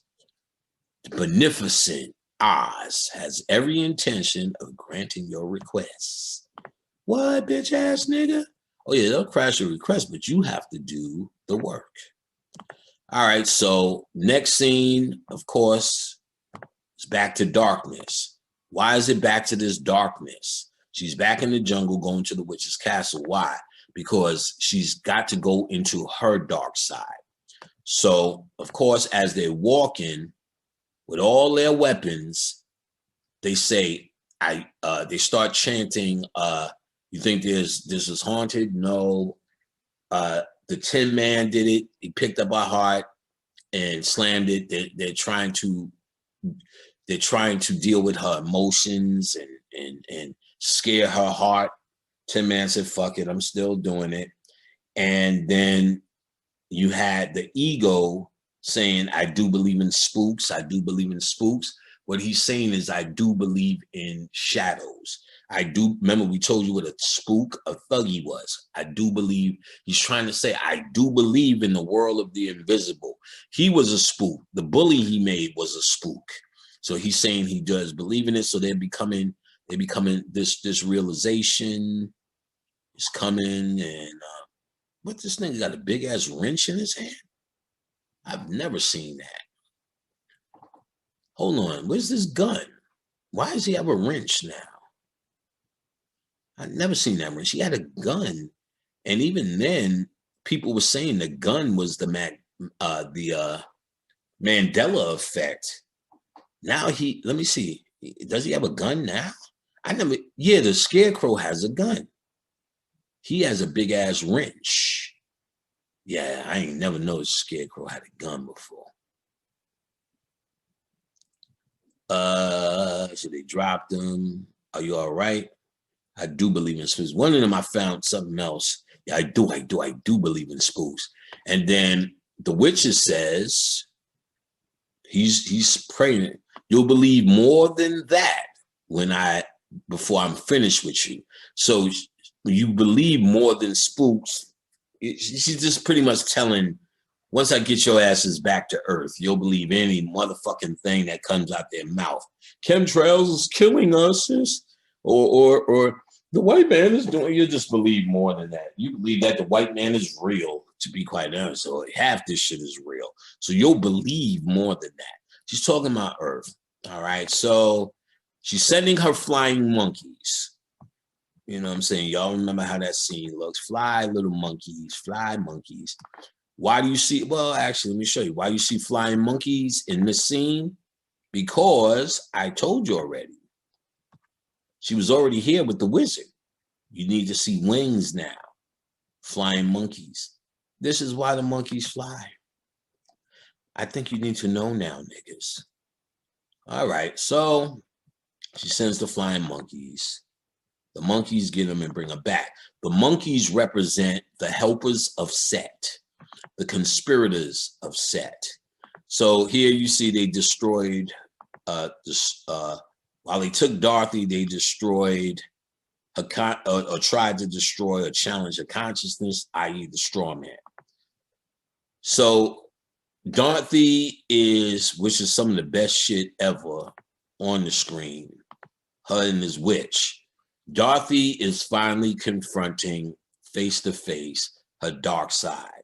What is that, folks? Well, you see these two snakes? Well, let's even look at this. See the dark side? See Dorothy? See the flying monkeys? Dorothy is finally looking face to face. Now you getting it at her own dark side. That's exactly what happened to moi. That argument with my sister, then Khadijah, it allowed me, or it helped me, or it was a catalyst or the shock that made me look face to face at my own witch, at my own Igor, at my own dark side. That's what you do Superman, and Superman gets certain kryptonite and the dark side comes out. Batman, the dark side. That's what all superheroes are, putting on the mask and becoming who they truly are. The shadow. That's what the Green Goblin was, his own thoughts. Look at any one of them. They're created because of Spider-Man. They represent Spider-Man's alter dark side, which you have to fight. That's why so many of the villains have so much in common and so taunted, because it's the villain's altar that he's fighting. Come on, dudes. Come on, dudes. So this point here is her meeting this snake face to face, and all in good time. And give me back my dog. Certainly, certainly. When you give me those slippers, bitch. The Wizard North said told me not to do it. Very well. I'm gonna throw that motherfucker in the river and drown him. She's throw him in the river and drown him. What she's talking about, I'm going to take your consciousness and submerge it deep in. I'm gonna take your dog, your consciousness, and submerge it deep in your subconscious, in the river, in a basket. And it's still a basket. Well, you look for yourself. Here you go. See the monkey? Still got a basket. The basket is representing the subconscious mind. And here you go. Here's the root chakra color again. Mind you, she's green, like the heart. She's jealousy, envy, the wicked or the imbalanced heart. That's the Emerald City is where she had to go. And in her heart, she's holding malice, pain, abuse, neglect, whatever the fuck her issue is. This is it. These are the 72 helpers of Set. These are the dark side Goetia guys. These guys represent the flying monkeys. When you have a big problem, let's say Dorothy got raped. I know that's hard. And she created this altar to protect herself. That's her main problem. This is the first dramatic trauma, this witch. Out of the trauma that she created, the witch, all of these monkeys represent the emotions, the imbalance that help that witch. So if I'm angry, and that's the main thing that Pam Grier. That's goddamn boy. She fell in some mud. If that's the main thing that is driving my life, anger, out of that sarcasm comes, out of that aggression comes, out of that snide remarks, out of that ignoring my woman, pouting comes. Then after a while, disease sets in, all from anger. And all of those sub reactions are the flying monkeys. All of those sub reactions are those guards who were marching. Those are all helpers of your main problem. And you're going to see what happens to them. So, of course, Toto runs away. He gets out the basket. And this whole, like, what they showed a lot of was this. Hold on. Yeah, that bitch was real with it. Boy. This was a wicked witch. You still scared of this hoe. Don't lie, nigga. Oh, here we go. He got away. He got away. Yeah, bitch. Boom. You kept seeing oh, fuck. I had it on share. I hope I ain't. If I got to cut these shits out, fuck it. You know what I'm saying? I'm going back to do it because fuck this. All right, so you see a lot of face-to-face. They kept showing the witch get in her face back to back because they were showing you or trying to subconsciously make this point. This is where all of these were the points where the witch showed up. You know, root chakra, the apple, and then how does she show up for this dude? The heart. Well, you say it's not really the heart chakras, it's Emerald City, but something to do with, I mean, I guess something, it's got to be in the, I don't know, they did it backwards where they went down or whatever, because that's, I guess it's like coming from the earth way, you have to get this first, that first, then the animal first. So I get it. So it's like you're digging down she's going down to get all of this stuff. And then she brought it back to the heart to deal with all of this stuff. I get it. So she needed to bring all these elements down and bring all of that in the heart where the true judgment is happening. Boom. So your heart being judged as light as a feather to move on ain't something that happens when you die. It's something that you can perfect now. And I know it not because I could, when Bobby, what that mean? When he didn't answer, it's because he let it go. There's nothing to figure out or talk about or kick it with. Once you've passed it, you're past it. The question becomes, can you still teach or want to teach? So far, so good. But for him, he said, no, this is it. Because the more you stay around here doing this shit, that's what connects you to this shit, to be quite honest. All right, well, we'll see. We'll see. All right, so let's keep going. Let's at least get this shit done. I'm tired, nigga. Drat your little dog, bitch ass nigga. So of course she brings Dorothy into this shit. And boom. Root chakra, she's trying to trap Dorothy in time again. She is what they say in the Book of the Dead, the human influence that's fighting to survive. How it manifests in this dream is your need to stick and deal with humanity. It torments you. That's the witches fighting you. When we do our consultations, the joint consultations, all them shits are therapy sessions. People are hurting and they don't understand what to do to get out of this, but they want to. People want the pain to stop. They just don't know what to do. I'm telling you niggas, I'm breaking down for you niggas. This is the instruction to this world. This is how you win the game in this world.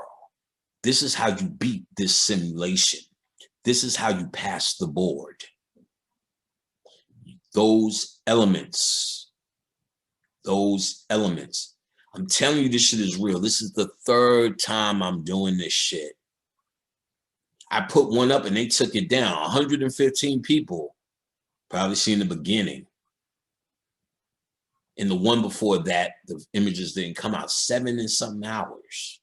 Then the next one, 5 hours. And this one is going to be just as monumental. What I hope is all the little times I forgot and didn't take over sharing that it flags.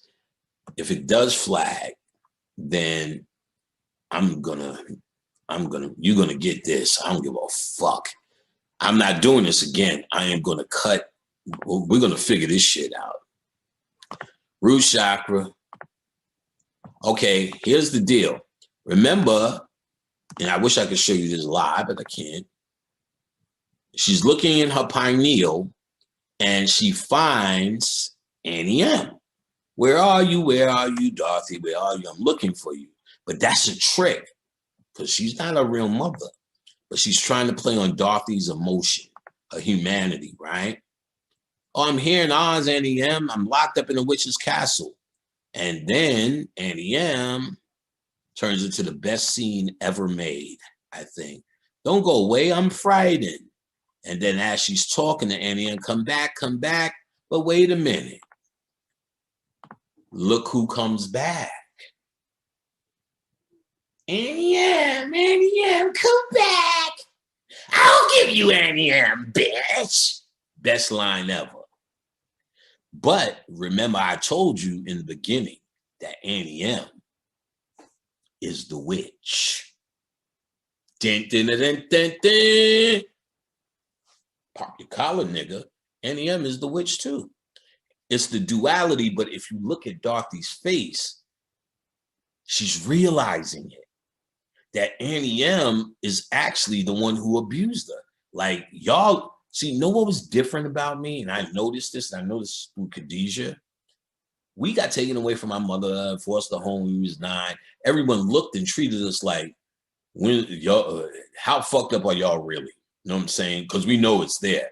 We knew we were abused. We knew we were dysfunctional.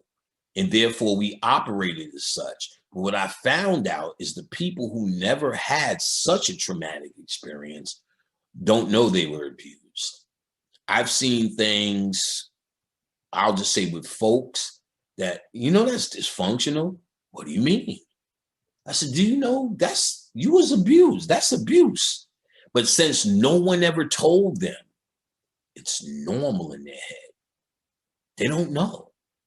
The difference between me and a great deal of folks, they expected us to be fucked up. So they told us, y'all was abused. Y'all taken away from. We have a dramatic presentation of our bad story to know we need to look for things and should look for things. What if you don't know that? You're so fucked up that you think whatever it is you're doing is the right thing. That you got this. Yeah, I feel a certain way, but then all them sicknesses, diseases, boyfriends you can't get or keep, girlfriends that you keep fucking over, kids that you don't see. Why is this happening? Because you're an abused fucker who's actually the cowardly lion. And then what's your answer to it? Not to face it. Fuck humanity. You don't know fucking humans. I know that dialogue. That's the dialogue I would say. Until I realized, no, that's a quitting shit. And it doesn't mean, I'm saying fuck humanity as I deal with it, not fuck humanity because I'm choosing to ignore it. You gotta deal with it. That's what dog Annie M. All right, let's go. All right, come back, Annie M, come back. I'll give you Annie M, my pretty. That laugh is so fucking sinister. If you watch Dorothy's face in this moment, you think she's just crying out of terror, but look at it again. She's realizing this is the moment where the source of this evil has come from. It is Annie M. It is her, even though Annie M had the nicest intentions. In the end, Annie M's dysfunction has turned into an abuse for her. That's the nature of this place, no matter how great Annie M is. And as I pointed out earlier, maybe I can say it again now that I went through that whole explanation, is if your mother was good to you, it's even fucking worse, because you damn sure won't see the dysfunction in yourself. And everyone has a duality. That is this place. Remember your laws of Tahuti. You are in polarity, two sides to every coin. So even though your mother was nice, you got to see she's still, where did she get her niceness from? Mars. Because I guarantee your mama was somebody's daughter of a daughter of a daughter of a slave too. They got the same training as you. So they may know how to present better and have presented better, but there is just insecurities in folks. That's it. So here, Dorothy, if you look at her face, though it looks like terror, but if when you see it in motion, you're going to see, what if this is realization? And she's realizing, Annie M, is she's starting to understand her dark side. You know what I'm saying? All right. So she's hearing this. Now she's worried about time. Toto finds her crew. They're all being pulled up the mountain, holding on to the tail. It looks brave. It looks strong. You know, he said, I hope this works out. I hope your tail works out. You know, so you see his coward shit. So the first thing they tell him, we need to sneak in and we need you to do it, Lion. I'm scared. I'm scared. Oh, I'll do it. They find 3 of the guards and do it. All right. So they get in the guard suit, and then they march in with the other guards. The guards represent the subconscious mind of Dorothy as well. Those are the helpers. So the witch is the main dysfunction, and all the other things, sarcasm, greed, sneakiness, deception, not lying, but not always telling the truth or the whole truth. All of those things are your guards, and they're helping the witch because the witch is still running it. So she's injecting in the DNA now because she's dealing with her subconscious now, Dorothy is. That's why she's in the high castle. She's dealing with her psyche now.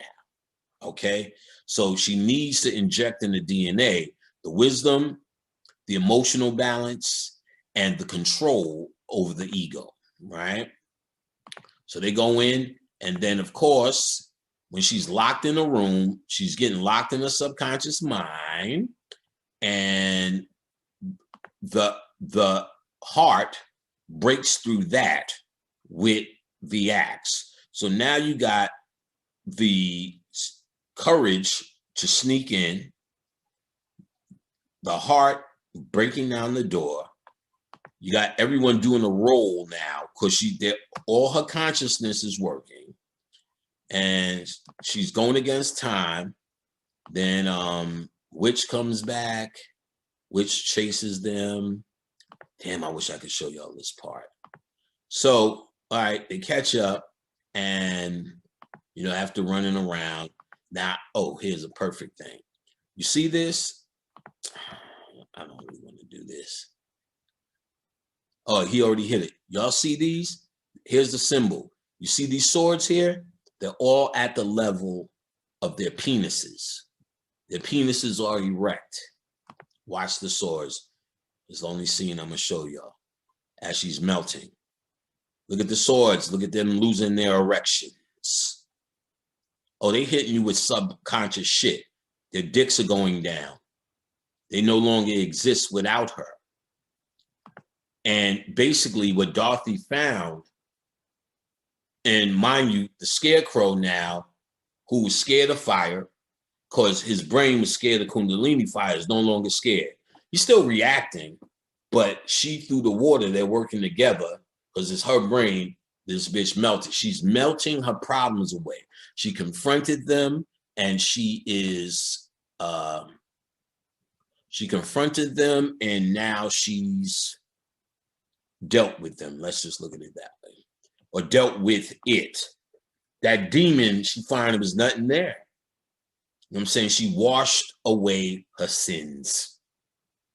Or they melted like lemon drops, as the Somewhere Over the Rainbow said.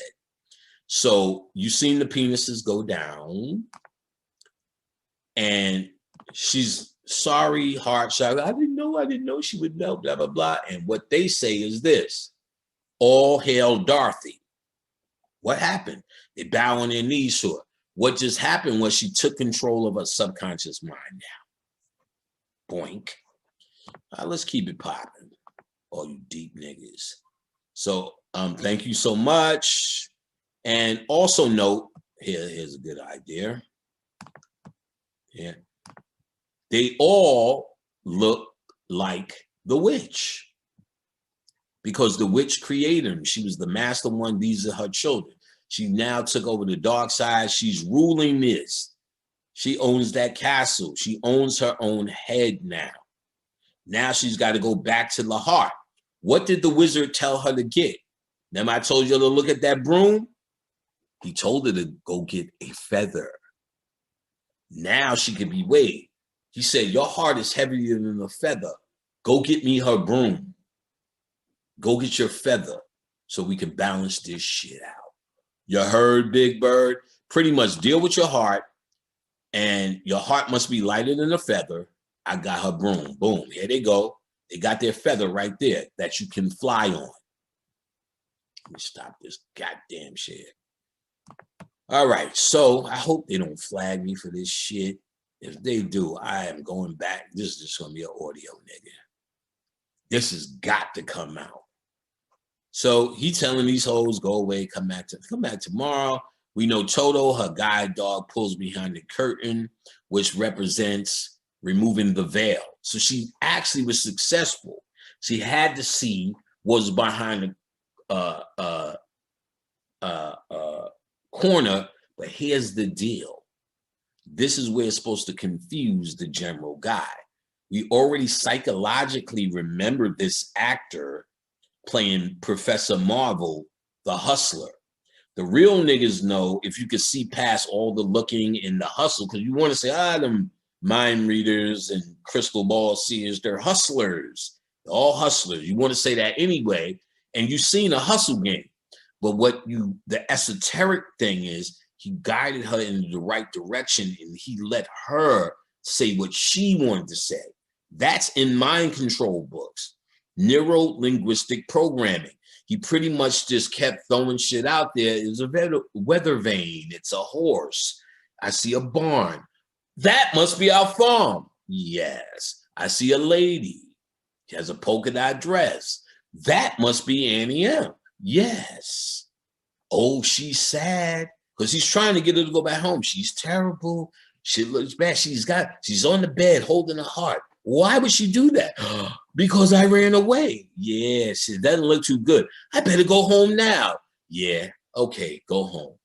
That was masterful. He let her give it. She thinks all the ideas are hers. That's mind control 101. They showing you that in the movie. They know what this shit is. They know what subliminal programming is. So now that since they know what subliminal programming is, they use the same actor. So you think in the back of your mind, is he helping or is he a huckster? He's a huckster. He was just a man behind the curtain and gave him an award and a badge. But no, watch the difference. What he is, he's also Dorothy. The victory he had in the head got it to Osiris. He's Osiris. And long story short, when he talks, what he's doing is showing her magic. Oh, you want courage? You're in a place where you just say, I'm courageous.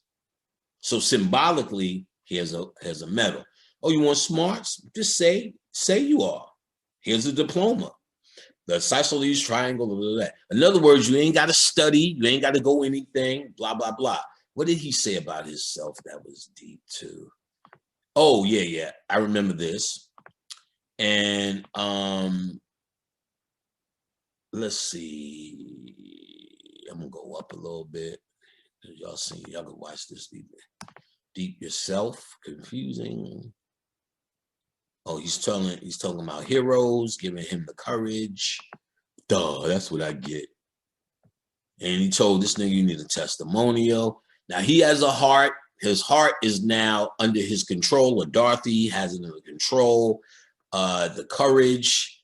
Damn, I have more of a meaning for that. I'm trying to remember what it is. That's what you hate doing these over, because you're trying to remember what came through the last time, and it fucks you up. You don't want to miss nothing. So that's why in the third time you really get, you will hear a whole different take pretty much of the same shit. In all the other ones I did, because you're in a different place. But anyway,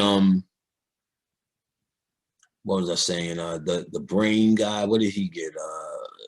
He got his degree, so that well, doesn't matter. So what he's doing is giving the DNA what it needs, or its victory. They're winning the game now. So the big boss, which is the wizard, is giving them everything they need. And so she's done it. So what they're saying in the statement, to see Osiris, which is the body that you're turning into, you're gaining a new body. Oh, fuck. You're gaining a new body to, oh yeah, go away. To exist on a quantum level. But these things represented as these three are actually has to be in order for you to get past this level, to get past the double lions. You must deal with the shadow. You must deal with the ego, the heart, emotions through your chakra work, and your mind through your spirituality and your conscious study. And then you have to recognize the demons that you have created, that everyone's calling an asshole but you. That's the wicked witch. You have to confront yourself. You have to look yourself face in the face and say, I see you. You weren't doing too good. It's time for you to be healed. It's time for you to melt. I don't need you no more. Brother Panic, he went back. He's home. He's got the victory. The victory. The only thing now is this body. And when it expires, it was nice meeting you guys. Not really, but let's pretend. But that's okay. I left enough of a record here for someone to follow. And that will happen. And maybe a lot of you will get it on this one. But it's not up to me. And I'm not concerned, to be quite honest. It's up to you. You need to concern yourself with your shit. And if this doesn't matter to you, then what do you care anyway while you're listening? But if it does matter and this means something, this is a map. You don't even know if any of this shit is real. All I know is, what I do know is, when I woke up on the planet, this was already here. I don't know, maybe we all wake up on the planet and this story's here because there's something that is trying to give us hints and clues. Like if we was playing Evil Dead, you go in the room and you find a clue and you know what to do next. Who the fuck knows if any of this shit was real? The point is you don't know, and that's really the key. All right, so Dorothy asked for her shit. Okay, until one day, I was performing spectacular feats of stratospheric skill. This is the wizard talking to the crew. While performing, never before attempted by civilized man, an unfortunate phenomenon occurred. The balloon failed to return to the fair. It did? Weren't you frightened? Frightened? You're talking to a man who laughed in the face of death, sneered at doom, and chuckled at catastrophe. I was petrified. See, the wizard is showing you that he's showing you the dual side. He's showing you that cowardly lion that turns into, but he also showed you the honesty. Oh, are you talking to a bad motherfucker? I was petrified. He's past all of that. He's speaking in duality. Y'all ain't getting it. He understands night and day. He understands the double self, the double lion. He knows there's a part of his ego that tells his self, nigga, I'm fucking Brother Panic. Are you crazy? Know what I've been doing? Know how I speak for hours, nigga. Sit down, nigga. I was petrified when he asked me to go on 2020. See, 2020 asked me, nigga, my name is Panic. You better recognize I don't speak to you. But you said something so interesting. And I'm saying something a little bit more interesting now. Fuck you. Oh. But I may be able to say, weren't you scared? No, Brother Pat told that nigga like I wanted to. I was petrified. And that's why I didn't go on the show. Not really, but because I'm the whiz. But you get the point. He's showing that this is not a problem. He could talk out of both sides of his head because he's mastered the double lion. He's mastered the dual place he's in. So he's the wizard. He's the big boss in Mario, King Koopa.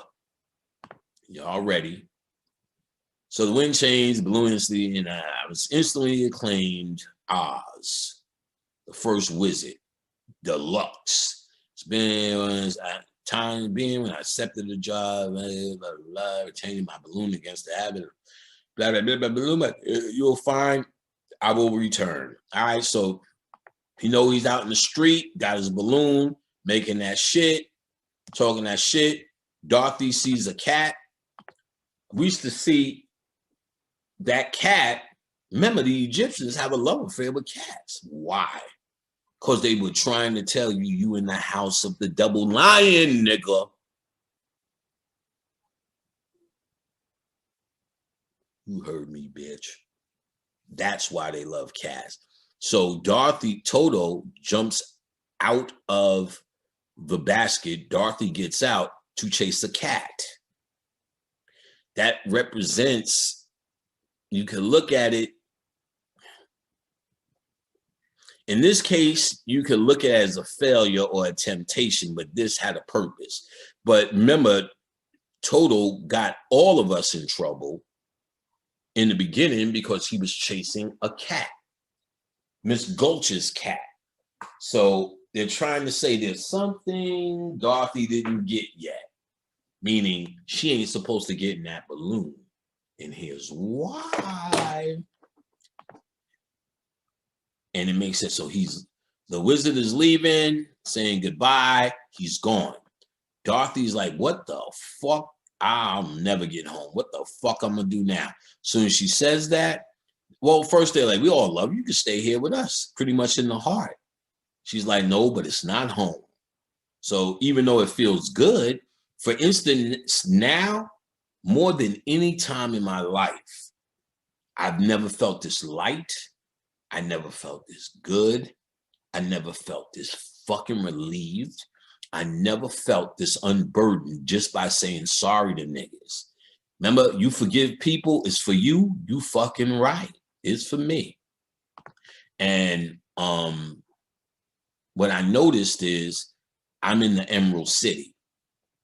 But like Dorothy, though all these elements, my wisdom, my heart, and ego are saying, now you should be on Earth just enjoying yourself. You can live here now in the Emerald City. She knows, we ain't done yet. I got to get home. Sure enough, as soon as she's saying that, who shows up? Big Mama. Now that she went through the process on Earth, remember the ISIS thing keeps you moving out of the gates, the double gates of the lion, or the double lion gate. So now that Dorothy has done the spiritual work, ISIS is coming for real. What does ISIS say? Or set for you politically correct niggas. All right, she comes back in her little sunball. She's walking around with a little orange sacral dress. You see these things here. Let me go back a little bit. You see these things here again, just like the wagon wheel. Boink. You see this thing, these designs, but it's representing the cosmos, the circle. And this is actually, I couldn't count the spokes, but the chaos sign, actually, if it's 8 spokes, and there's 1, 2, 3, 4, it looks like the halfway point. So that means there's probably 4 underneath here too. So this is the chaos sign, 8 of them, I believe, if I remember that shit, right? I studied that when I was a boy. Let's see. But it does represent the cosmos, and I just noticed that. 1, 2, 3, 4. I think it is 8. That's the symbol of chaos. So she makes her way to the podium, and okay, here's the big deal. Okay, she makes her way to the podium. Oh boy, I'm ready to go to bed, motherfucker. 7, 8, 9, 10. All right. I gotta get out of here soon. When she gets to the podium, Dorothy curtsies. He said, "Will you help me? Can you help me?" She said, "You don't need to be helped any longer. You did the work." That's what she's saying. You did the work. Y'all niggas need help a little longer. That's real.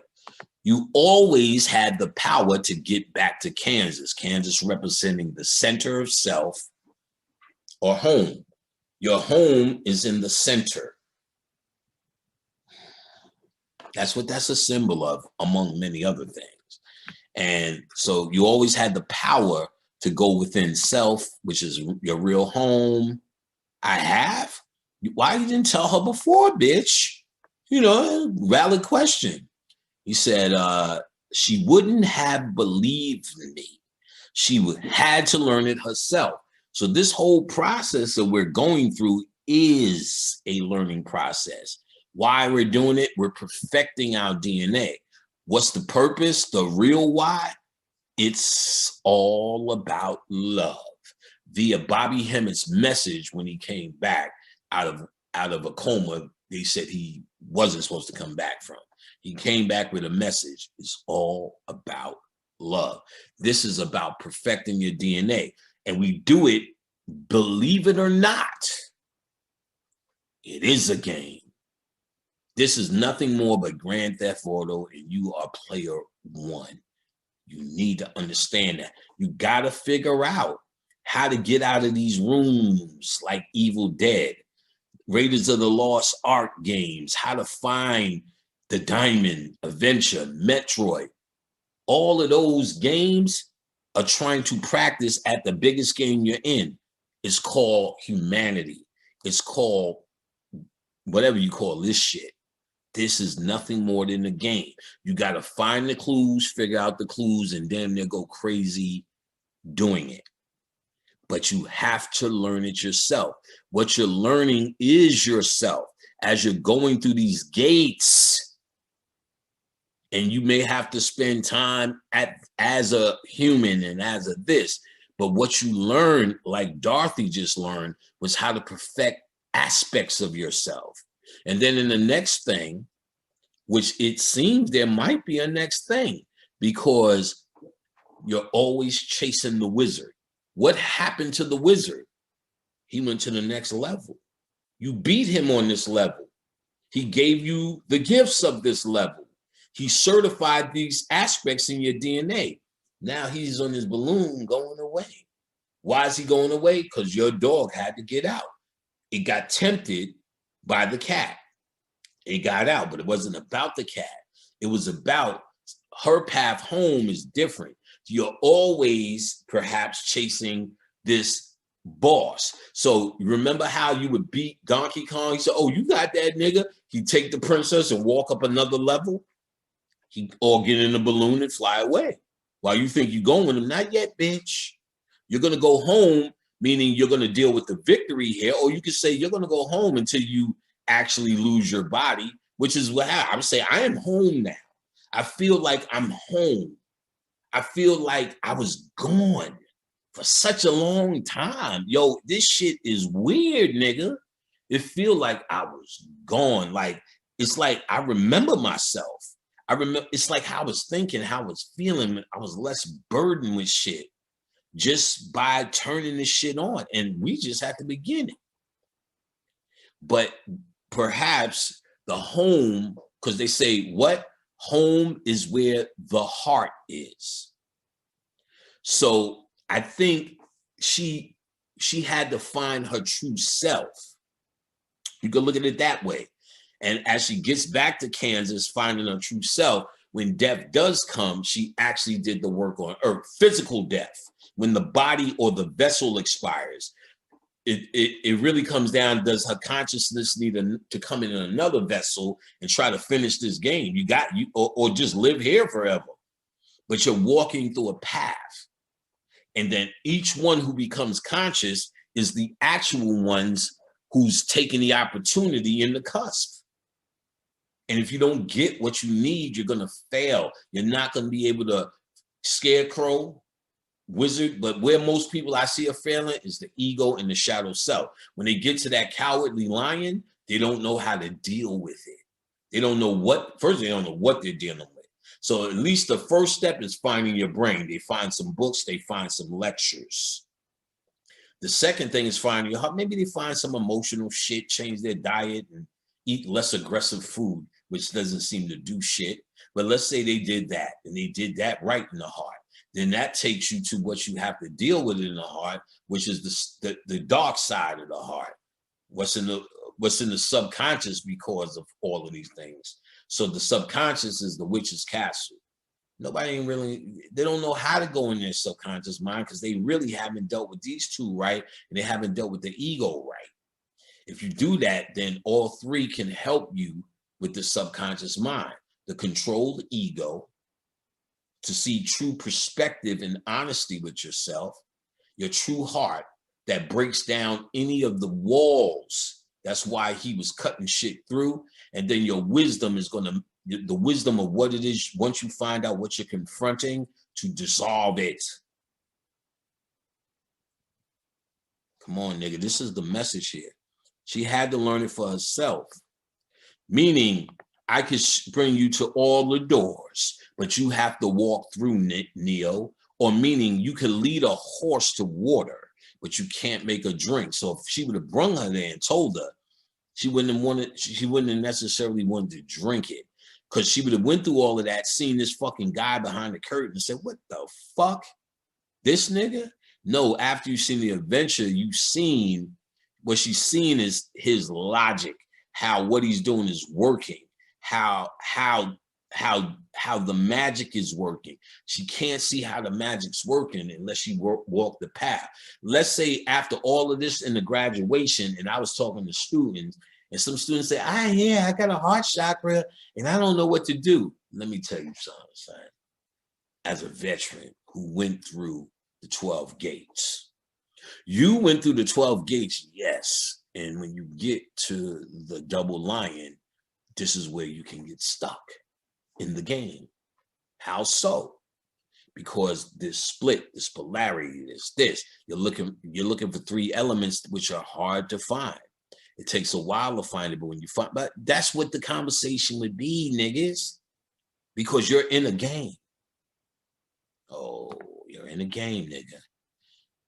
So what have you learned, Dorothy? Remember that whole big line? So you got herself asking herself, now explain. And she says some shit that it took me 3 times to fucking figure out, which was, I think it wasn't enough to want to see Uncle Henry and Auntie M. She said, I don't think it was enough just to lust over earth, Uncle Henry. That if I ever go looking for my heart's desire again, right? I won't look any further than my own backyard. Let me repeat that. I won't look any further than my own subconscious mind. What she realizes, there's nothing outside of her that's haunting her. There's nothing outside of her that she wants.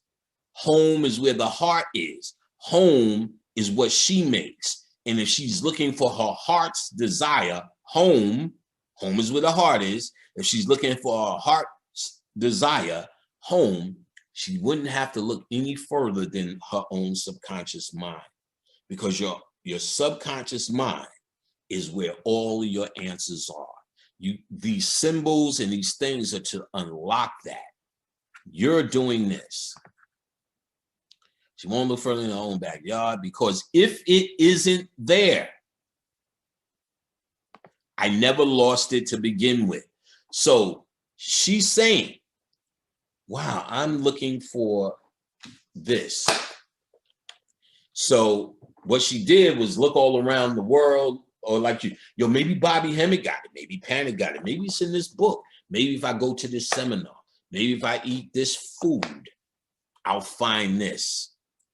And what you're really doing is looking outside of yourself for it, no matter how much even Bobby, myself, and others tell you to look inside.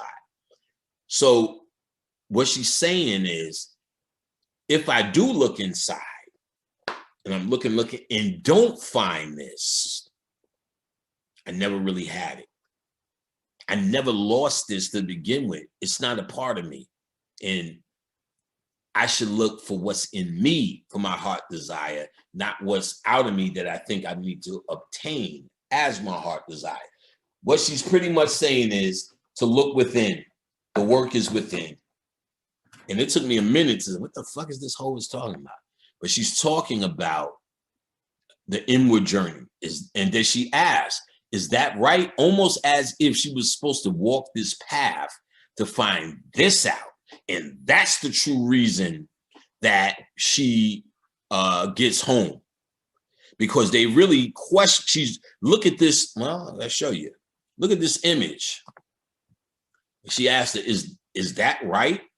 All of these guys, which are her, which is why they're behind her now, because they represent the work she's done.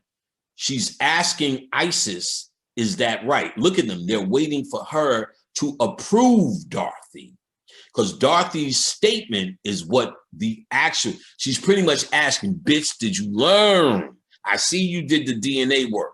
I see you dealt with your heart. Look at him wearing his heart on his chest. That's her heart. Look at the courage. She's standing right behind her. Look at the brain right to the left of her. That's the left brain, masculine, right brain, feminine, ego, behind you. Get ye behind me, Satan. That's your evil or dark side, the liar. She's got him under control behind her. That bitch ready for action. What's on her heart? The motherfucker who got her there, Anubis, Toto, her son, Osiris' son. She's asking Isis to bless her. Okay, I'll act like y'all niggas are ready, but y'all ain't ready. All right, so, you know what I'm saying? That was so easy. I should have thought of it for you. It's easy, but it's hard. Like, I guarantee you, now that you'll see this through this particular showing, watch how easy you'll start feeling shit is. Oh, okay, I just deal with my chakras, my study, and my ego. That's the focus. So I don't have to focus on chemtrails. I don't have to focus on spirulina. I don't have to focus on supplements. I don't have to focus on GMO. I don't have to focus on crooked pussies, malt liquor. Name the list of everything you think is killing you or might save you. None of that matters. Do what you want to do. Do what you like. You like eating pretzels, be pretzels. You like eating pig knuckles, then let the knuckles reign supreme in your life. That's not the judgment of the thing. If you're doing the work, here's your elements right in front of you. Here's the three symbols that the pyramid text specialize and is regurgitated by L. Frank Monk, if that's even a real fucking thing. All right.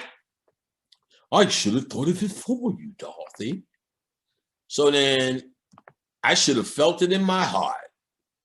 No, she had to find it out for herself. So he's saying, I should have felt it in my intuition. He's saying I should have thought about it in my logic. No, this bitch has to feel it for you. Mind you, this guy, the ego or the lion, he ain't saying shit. I should have had the courage to confess. He could have made up some.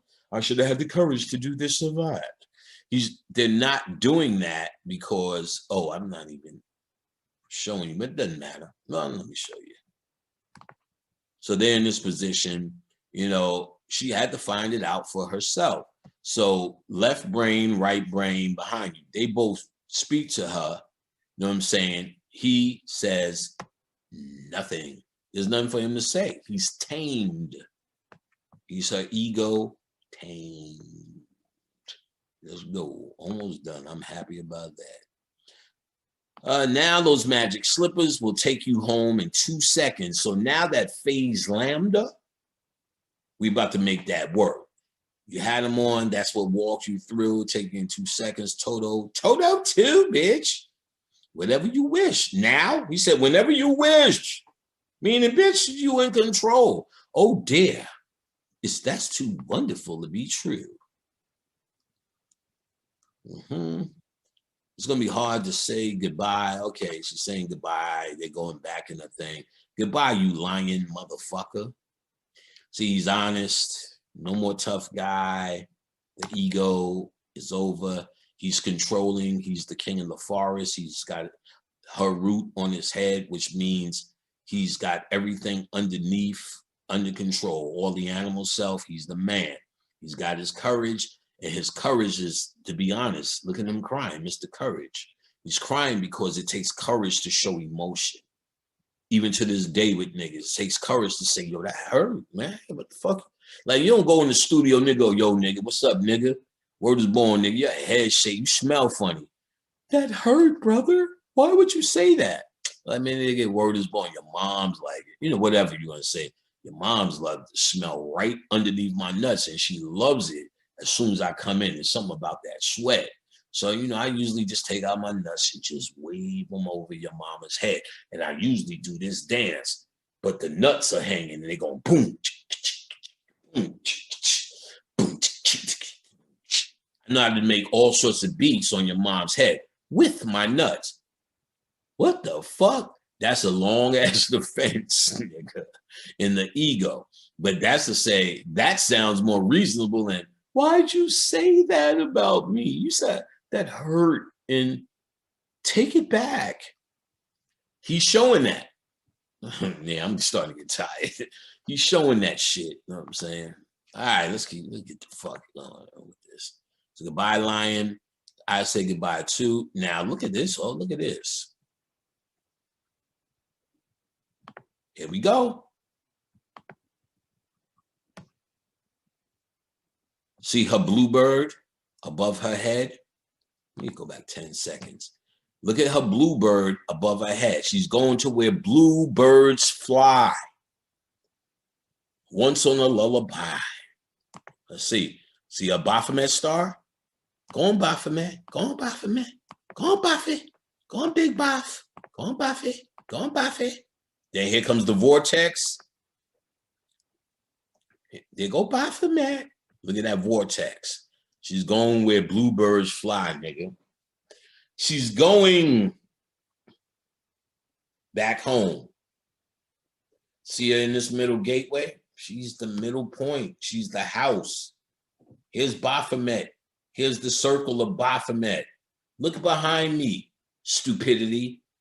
Circle, she's the middle point. Baphomet represents the middle point, your house of the soul. 5 points of man. In the middle is what, niggas? What? All right, so where we at? I'm glad we at the end of this bitch shit. I hope they don't flag none of this shit. They do, I'm figuring it out. So that's a mantra. Whenever you're down and you're feeling out of sorts, you rub your temples. My suggestion is you take your middle fingers and rub them. The 2 fingers that ground you, connect them. 2 fingers here. Forward to go back, to go forward, backwards to go back in time. So there's no place like home. There's no place like home. This is what you imagine your home or life to be. Now, if you're, say you moved in with a chick or moved somewhere or moved out from New York to Atlanta, if I need to remember the feelings of home, you rub backwards, grounding yourself, running backwards. There's no place like home. You're thinking of your grandmother's house or a good time at your home. Now, if you're moving forward, you're thinking how your home want to be. You can click your heels if you want, but but to really wake up your root or the ruby slippers, root yourself. That's a hell of a mantra. You might want to do that or do that when you really ready. So then as you can see here, let's see if I can catch it. So Dorothy clicks her heels, vortex, boom. And here's the scene that they chose to show. And she's back in her house. You travel through this. This is very much related to the Merkaba. And your Merkaba is your vehicle for travel. This is very much related to it. He's in Baphomet also sits in that meditative pose with his legs crossed. The bottom is Merkaba, and they're showing you as above, so below. They're showing you concealia, dissolve, whatever, which pretty much means evaporate, condensate. They're showing you how to go through different worlds. Y'all playing with this shit like it's a religious thing. It's a science thing. You follow what I'm saying? Right here, I mean, even this image, the house is in her face in this house as it goes. This is her. This is you. This represents the. Do I really need to rant with this shit? With the obvious, if you're too stupid to get this shit, then you deserve the stupidity that becomes you. So pretty much, she's waking up when she's back home. The human mind thinks, well, she made it back to Kansas, but really she made it out of Kansas. They just couldn't show her in the cosmos. What would you say about that? But she's waking up from the dream. So the dream here, let's say with Khadijah, my kids, like Buster Miles' heart, the dream here, when he woke up coming through the cusp, he was back with his family. So maybe you're back with the true family, the true Khadijah, and y'all get to go, yo, bitch, wasn't that a hell of a ride? Damn, but we're better. Our DNA has changed. Maybe this is how you up your money from where we're really from. And it's not economic money, but your value based upon your DNA, how pristine you can make your DNA. And maybe we created things to go through the trials, because all this, at the end of all of this, it's a know thyself moment. What if that's the rule of the game, and no matter where we show up, the different lives on different realities is just another game until we get to the end game? What if we're on Earth now, but the next stop is Venus, then the next stop Mercury, and then the next stop through the sun? How would you know? We used to live on Mars, yeah. And we're now in between Mars and Earth. One has the cat face. When it's put together, the man and cat face is the Sphinx, half man, half cat. Remember, there was a time we was having dreams about cats. They were merging with our DNA. And then we said, well, that's the Sphinx. Bobby had the dream, I had the dream, several others, Khadijah, B.O.B. Yeah, like you couldn't get this cat off of you. And I think it was trying to tell us something. You're in the house of the double lion, Acre. And I think our subconscious is, you couldn't get it off. It was like, fuck, now I get that. It was trying to tell us, you're stuck here. Listen, y'all need to listen to what the fuck I'm saying. Y'all are stuck in the house of eight. We are between the double lions. One is on Mars, or what we see is Mars out there, and one is here with us. We're stuck here. It's the double ego. It's the duality. It's half man, half cat. So it's dark side and light side mixed together. Oh, y'all better get ready. So she's waking up from the dream. It was beautiful there, but it was there. You were there, you were there, you were there, which is another way of saying you guys are all from my psyche in the real world, and y'all showed up as helpers and whatever. So I'll be like, oh shit, you a real nigga? Yo, I was having a dream about you. Your name was Bobby Hammond. Oh, that's some funny shit.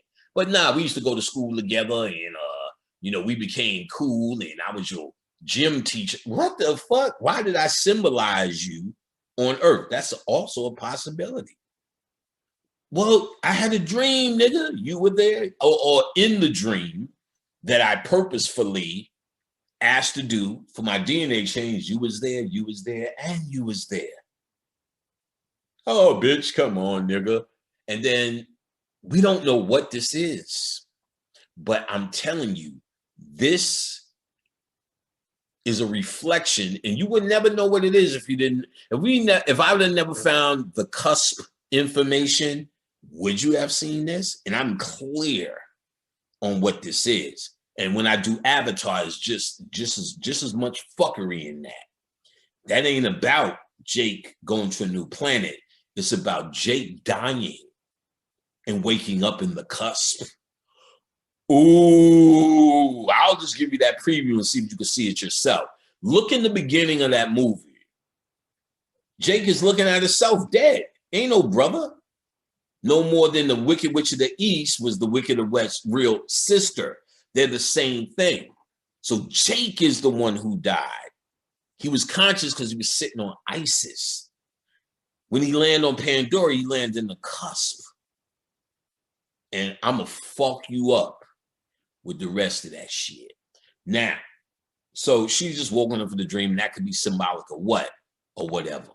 So look, I don't think I forgot anything, but that's enough. We're going to see if this one gets through. If not, I'm going to make it an audio, and you're just going to have to go from there, nigga. Have to do what you got to do, nigga. I'm coming back with a Trinity. So much shit is breaking through. Fuck it, I may be back tomorrow with a whole new thing. But I'm definitely going to do Avatar, and I'm definitely going to do all 3 M. Night Shyamalan joints. Finally, I found out this code, and that series is worthy of it because so much of his shit is just so, nigga, please. But it is interesting. I've seen the use of red in The Wizard of Oz, which I never seen before. And I thought M. Night Shyamalan at least was the first one to pull it off. But no, he's only biting from that. So they looked and decoded as filmmakers. They weren't even looking for the science, I don't think. What they were looking for is the technique as filmmakers. And I think he found it or stumbled on at least that idea of red. And because he understood chakras, he just made it so, you know, what he did.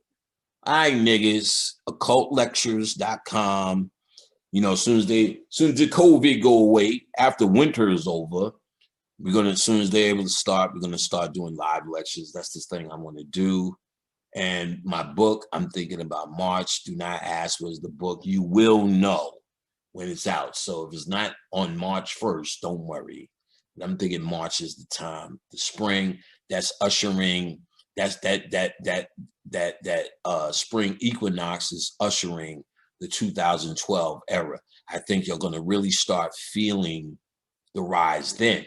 What they're trying to do with that feeling in your heart is make you believe that that it's coming because of something they're doing.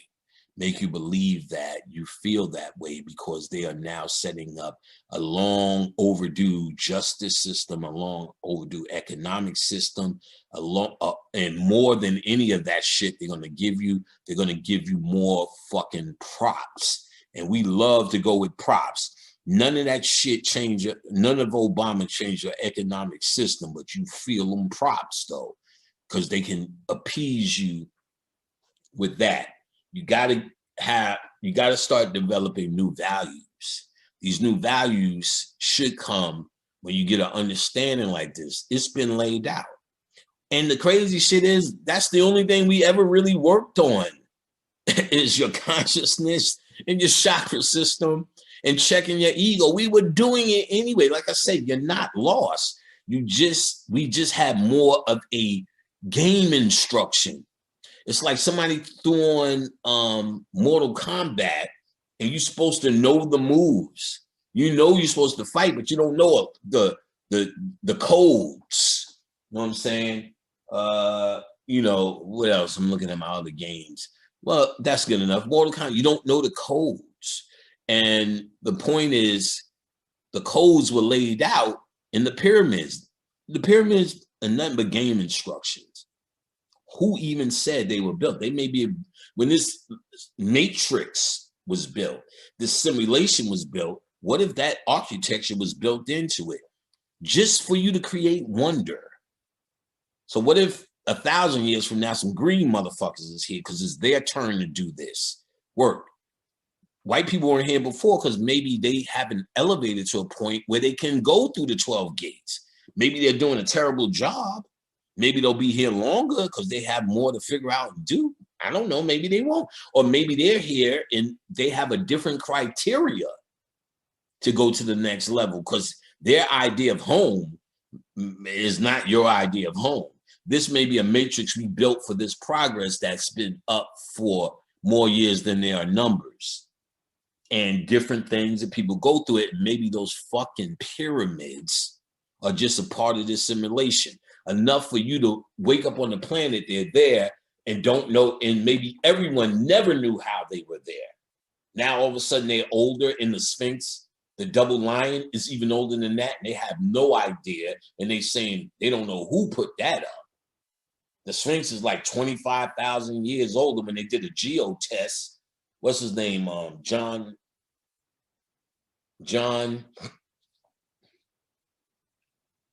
Anthony West and Robert Bouval. Some of these Egypt motherfuckers who challenged regular Egyptologists was really just challenging their lives and did a geo test by the Sphinx versus the pyramids and found there was more water damage on the Sphinx than the pyramids, which means, and based upon the water damage, 25,000 or whatever fucking ridiculous number before the pyramid was there. Meaning the Sphinx was one of the first monuments that's older. They're not dealing with that because you're in the house of the double lion. So they built pyramids and all that shit around it to celebrate something that might have been built there in the Matrix or all together or whatever, or the simulation could have been upgraded later. But at the end of the day, you don't know how to build a fucking pyramid, how that happened, or nothing. You can't duplicate it today. So just the fact that it's a mystery may be built in the architecture. When you play games, there's a whole programming or a programmer that did it. As Mario, you just get in and start flowing. If Mario became conscious, he may wonder who built all this shit. I don't know, but I know what I'm supposed to do is jump and fly and get a mushroom. So you doing the work because you was already doing this, and the ego, which is, you could actually point down there, your ego's in your dick or your pussy. Yeah, I fucked the shit out that nigga, he whipped. Yeah, that bitch know what it is. Look at her walking crooked. That's your ego. Now, those things we already know to deal with. We don't know how. And we really, if we don't really know, if we sure of the goal. So every once in a while, every time period, the matrix gets reset. And we know the goal again. Silly. This is what's happening now. I remember. That's why I can see it. This shit told me, just look at the Wizard of Oz. It's telling you everything. It's not a chakra, just a chakra story. They're in the cusp. You're in the cusp. Now, I just remember. This is now. We died. This is a process. The 12 gates, we're just going through another gate and we're stuck. Well, not we. You are stuck in the house of the lion. Sometimes some experts come in who played this game. I fucking remember this when I got my first reading. You did this before. Did what? You've been through this before. And somebody begged you to come here. I graduated from this. It was Bobby, I found out, who asked me to come here, and I wouldn't come because I have to go through the 12 gates. And even though I'm an expert and can retain memory, you're still going through it. I still went through all this depression. I still went through all this anger, all this abuse, all this neglect, all this abandonment, because you cannot go through. This is what you have to do. You have to be in a place because you need a reason to walk down the yellow brick road. You need a reason. And the conscious people are the ones who are actually getting in the hurricane. And that's what you're doing, getting in the whirlwind. The other person, they're still sleeping around here. And that's fine. There's no crime in that. There's no shame in that. There's purpose in this. I remember now, niggas. I remember so much shit is too scary to say. The light is on. We are in that era, and I think more people will feel what I'm feeling. I'm telling you, we're getting our fucking shoes back, and we're going to walk all over heaven. I promise you, we are doing this. This is now. I can see it, and you can see it too, because that's all. I'm here to speak. So I'm doing my job. This ain't special. I'm doing the role. This is all about shit. So that's why those who hear this and can see this, this is your divine right. You're in that place. Those who say, it may be bullshit. Good enough. I'm comfortable with that. It's the worst. That's between you and whatever you define as the worst. But those who can hear, I'm telling you this shit is working. I'm telling you I'm excited about this. I'm telling you I can see. Or I'm crazy. Either way, I'm comfortable with that shit.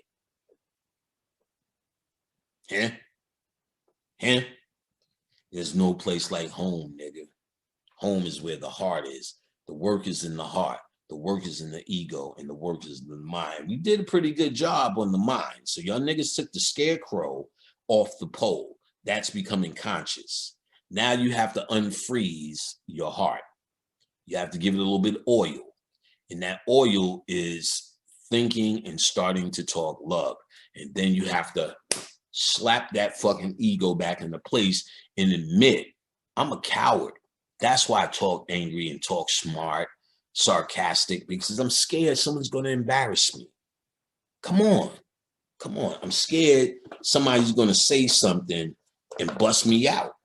I'm scared somebody's going to say, man, your arms stink, your ass stinks. So whatever the fuck niggas do or say that fucks with you or that you worried about. You know what I'm saying? Pang did a video, he didn't fucking shave.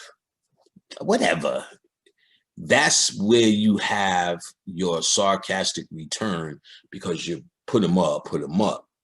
That's got to stop. You got to let it go. You got to not give a fuck. So you got it, niggas. We're going to see how this works. OccultLectures.com. Oh, I'm gonna put my man B on after hours. Ooh. What? Clink. After what? Clink. What? Clink. Terrific. What? Clink. After what? Clink.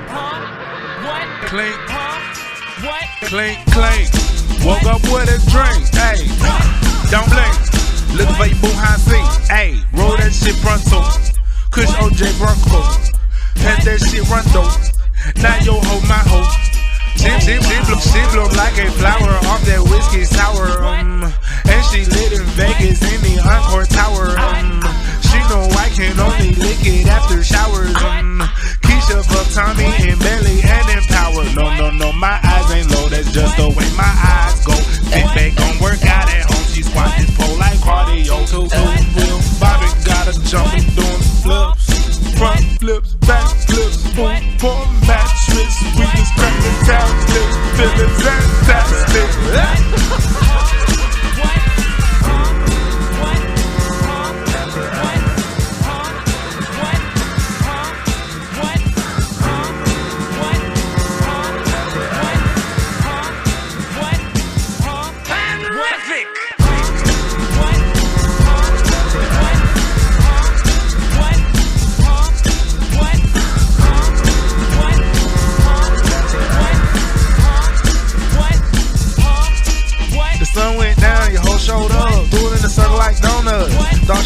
sweet, I knew she was free. But hey man, take one to no one.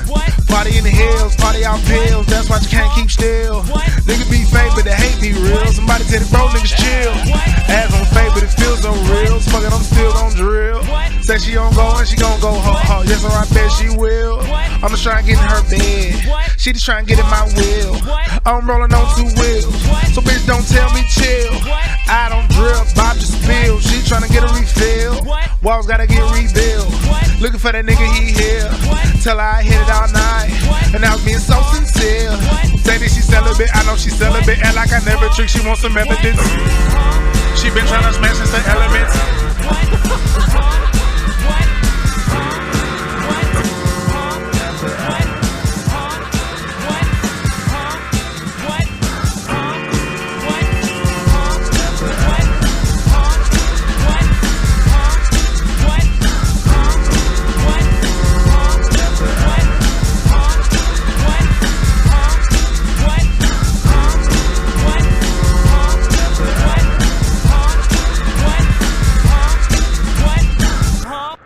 What? Huh? Fanrific!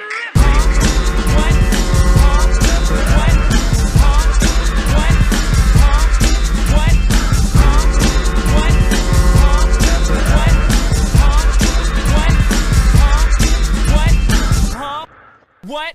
Huh? What?